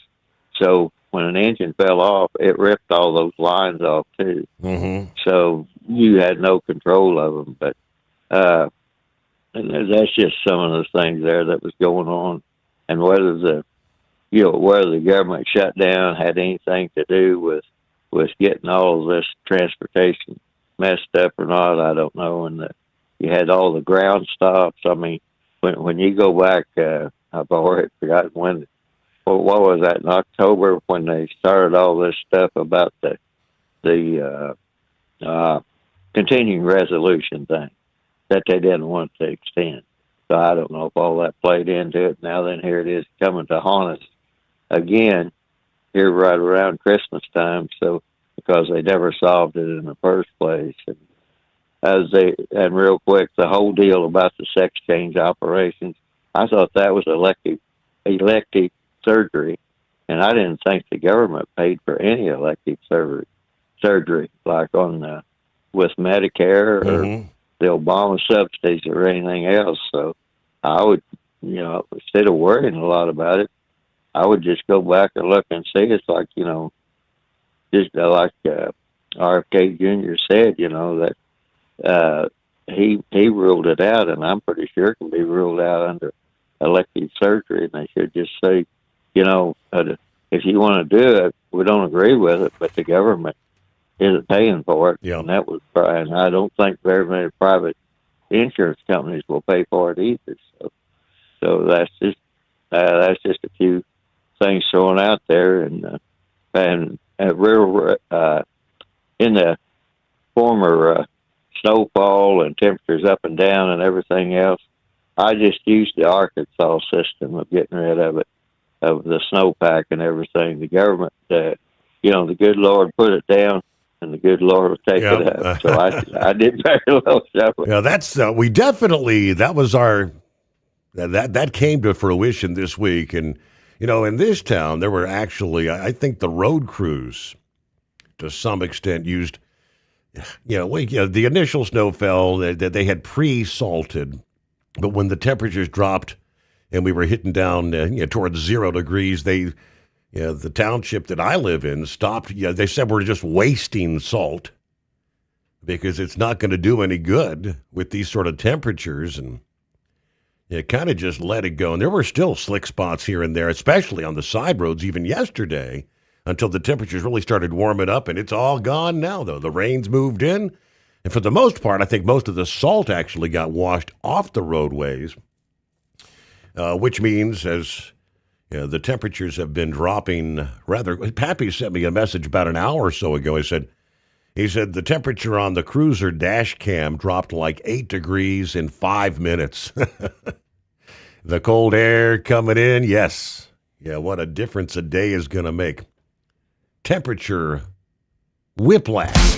Did you miss an episode of the Steve Summers Overnight Drive? Or just want to relive a little bit of the magic? Don't worry. You can download the Steve Summers Overnight Drive wherever you get your podcasts. Don't miss a single second of the show that was recently named one of the best late night shows in America. Make sure you like and subscribe to the Steve Summers Overnight Drive so you don't miss a single episode. The Steve Summers Overnight Drive. Available wherever you get your podcasts or online at overnightdriveradio.com. Your factory fuel filter is letting you down. AirDog heavy-duty diesel fuel systems don't just filter your fuel. The AirDog fully optimizes your truck's fuel system for peak efficiency. The factory-provided filter simply removes particulates and water from fuel. The AirDog system removes all contaminants, including entrained air, water, and particulates, and feeds the engine pump with optimal pressure. Check out airdogdiesel.com to learn how you can capture every bit of performance and efficiency from your fuel system. At Hot Shot Secret, we share the science behind common diesel problems. For example, Fuel additives. most fuel additives either impact performance or provide protection. Hot Shot Secret Everyday Diesel Treatment provides both performance enhancement and fuel system protection. Everyday Diesel Treatment delivers a 6-in-1 premium fuel treatment for every fill-up, every time. Everyday diesel treatment is available at truck stops, Tractor Supply, O'Reilly's Auto Parts, and online at hotshotsecret.com. We know being over the road isn't easy, but getting parts for your truck can be. Rainey's offers over 100,000 parts and accessories, from chrome to cab comforts, watermelon lights to necessary replacement parts. It's all available on our website. Got questions? Our team of experts has your back from start to finish with unmatched customer service you won't get anywhere else. Head to Rainey's.com to get $25 off any order over $250 with code DRIVE25 at checkout. Have you been searching far and wide, looking to advertise your business on a brand that will help you reach the very clients you want to walk through your front door? Well, you know they've done studies that 100% of the time, it works every time. We're talking about the Steve Sommers Overnight Drive. Let us go to work for your business. The Steve Sommers Overnight Drive currently broadcasts in radio markets all over the United States and was recently named one of the top 50 best late night shows and podcasts in America. Advertising on the Steve Sommers Overnight Drive will maximize your ability to reach clients both on the air and through podcasting. Consider it the best of both worlds. Don't miss this chance to put your business on the Steve Sommers Overnight Drive and expand your reach immediately. Before we go, I've got one question to ask you. Are you ready to get started? If so, email me, Ryan Wild at lubricationspecialties.com, and get started showing off your business today on the Steve Sommers Overnight Drive.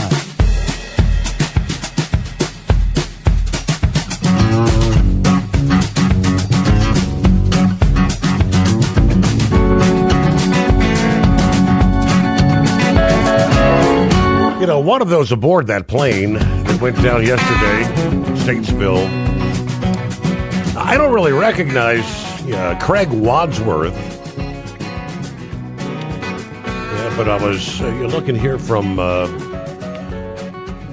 website Dirt Behind the Scenes, the Dirt Racing Series, which they said, as reported by Kenny Wallace, one of the victims in the tragic plane crash involving Greg Biffle, his family, was Craig Wadsworth. He said, today I just want to make sure that Craig is remembered as well for the life that he lived and the person he was. He was someone that was loved as well, and at one point had spent 6 years driving Kenny's motorhome. Someone who left the world far too soon. The Bible tells us that precious in the sight of the Lord is the death of his saints. While everyone's hearts will be grieving here on earth, we can take some kind of comfort in knowing that Craig is now at peace and resting in the presence of God. So he says, rest in peace, Craig. May heaven welcome you home. May the Lord wrap his arms around your family and loved ones, bringing them comfort and strength during this unimaginably difficult time. We will continue to pray for everyone affected by this tragedy. All right. So also, I guess, well known in the racing community there, Craig Wadsworth. Meanwhile, I actually shared this past morning, I came across a little, I guess a short, it's about 15 minutes long. So it's a little short movie type clip, but it's based on the life of Jelly Roll. From his early teens, kind of goes through, what he went through in his life. His is an actual success story as far as someone dealing with drug addiction, which has been much discussed this week in lights of Nick Reiner and what's going on there. We've had so much discussion about rehab facilities, people going in and out. And in his case, it was more along the lines of going into prison for his criminal activity and drug convictions, felony convictions. But it kind of, again, in a short 15, 17 minutes, kind of goes through and explains how his life has unfolded.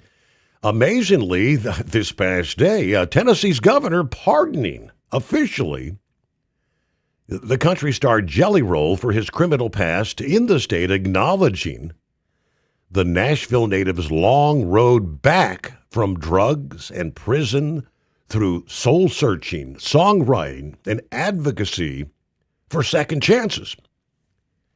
The rapper, now turned singer, whose legal name is Jason DeFord, has been now speaking for years about his redemption arc before various audiences. He will go into juvenile detention facilities and other prison scenes and try to give them advice on how you can turn your life around.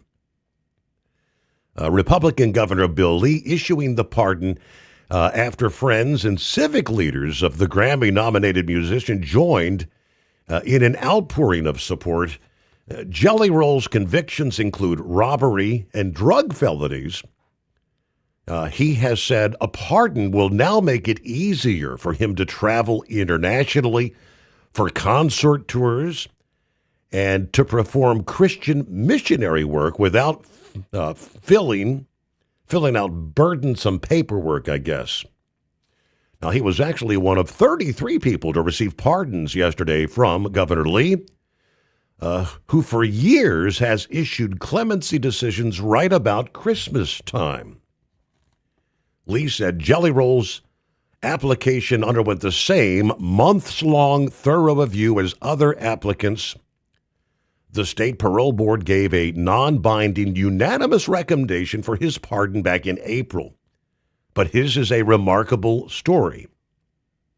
Lee said he never met the guy till yesterday when he visited the governor's mansion over the pardon news. The two hugged in front of the little Christmas tree and a fireplace decorated with holiday gifts. So how about that?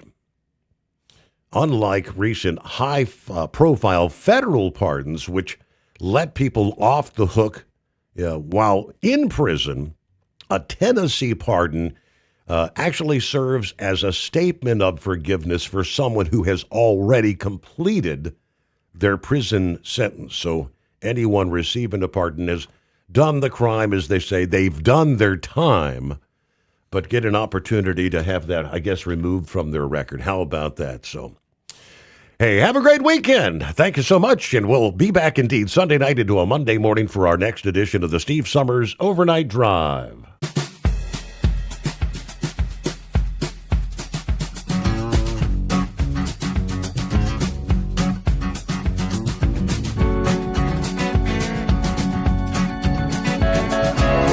Never guess the places that I've been. You never guess the places that I've been. 'Cause everything is like a dream, yeah, but only in that dream that I live in. I'm never gonna let the day begin. Never gonna let the day begin. 'Cause everything is like a dream, yeah, but only in that dream that I live in. Oh, don't wake me up before you go, and I'll just make this bed my home. Oh, darling, please just let me sleep. Give me my dreams.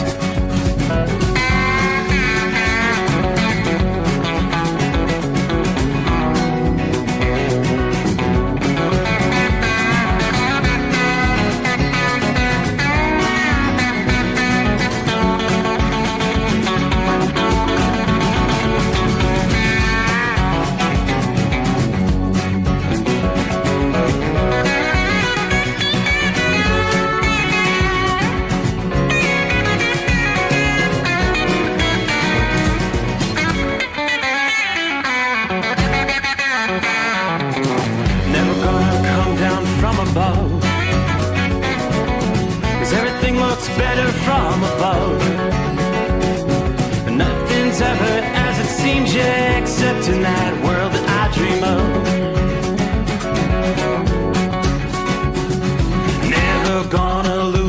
ones I love. Never gonna lose the ones I love. 'Cause everything is like a dream, yeah, but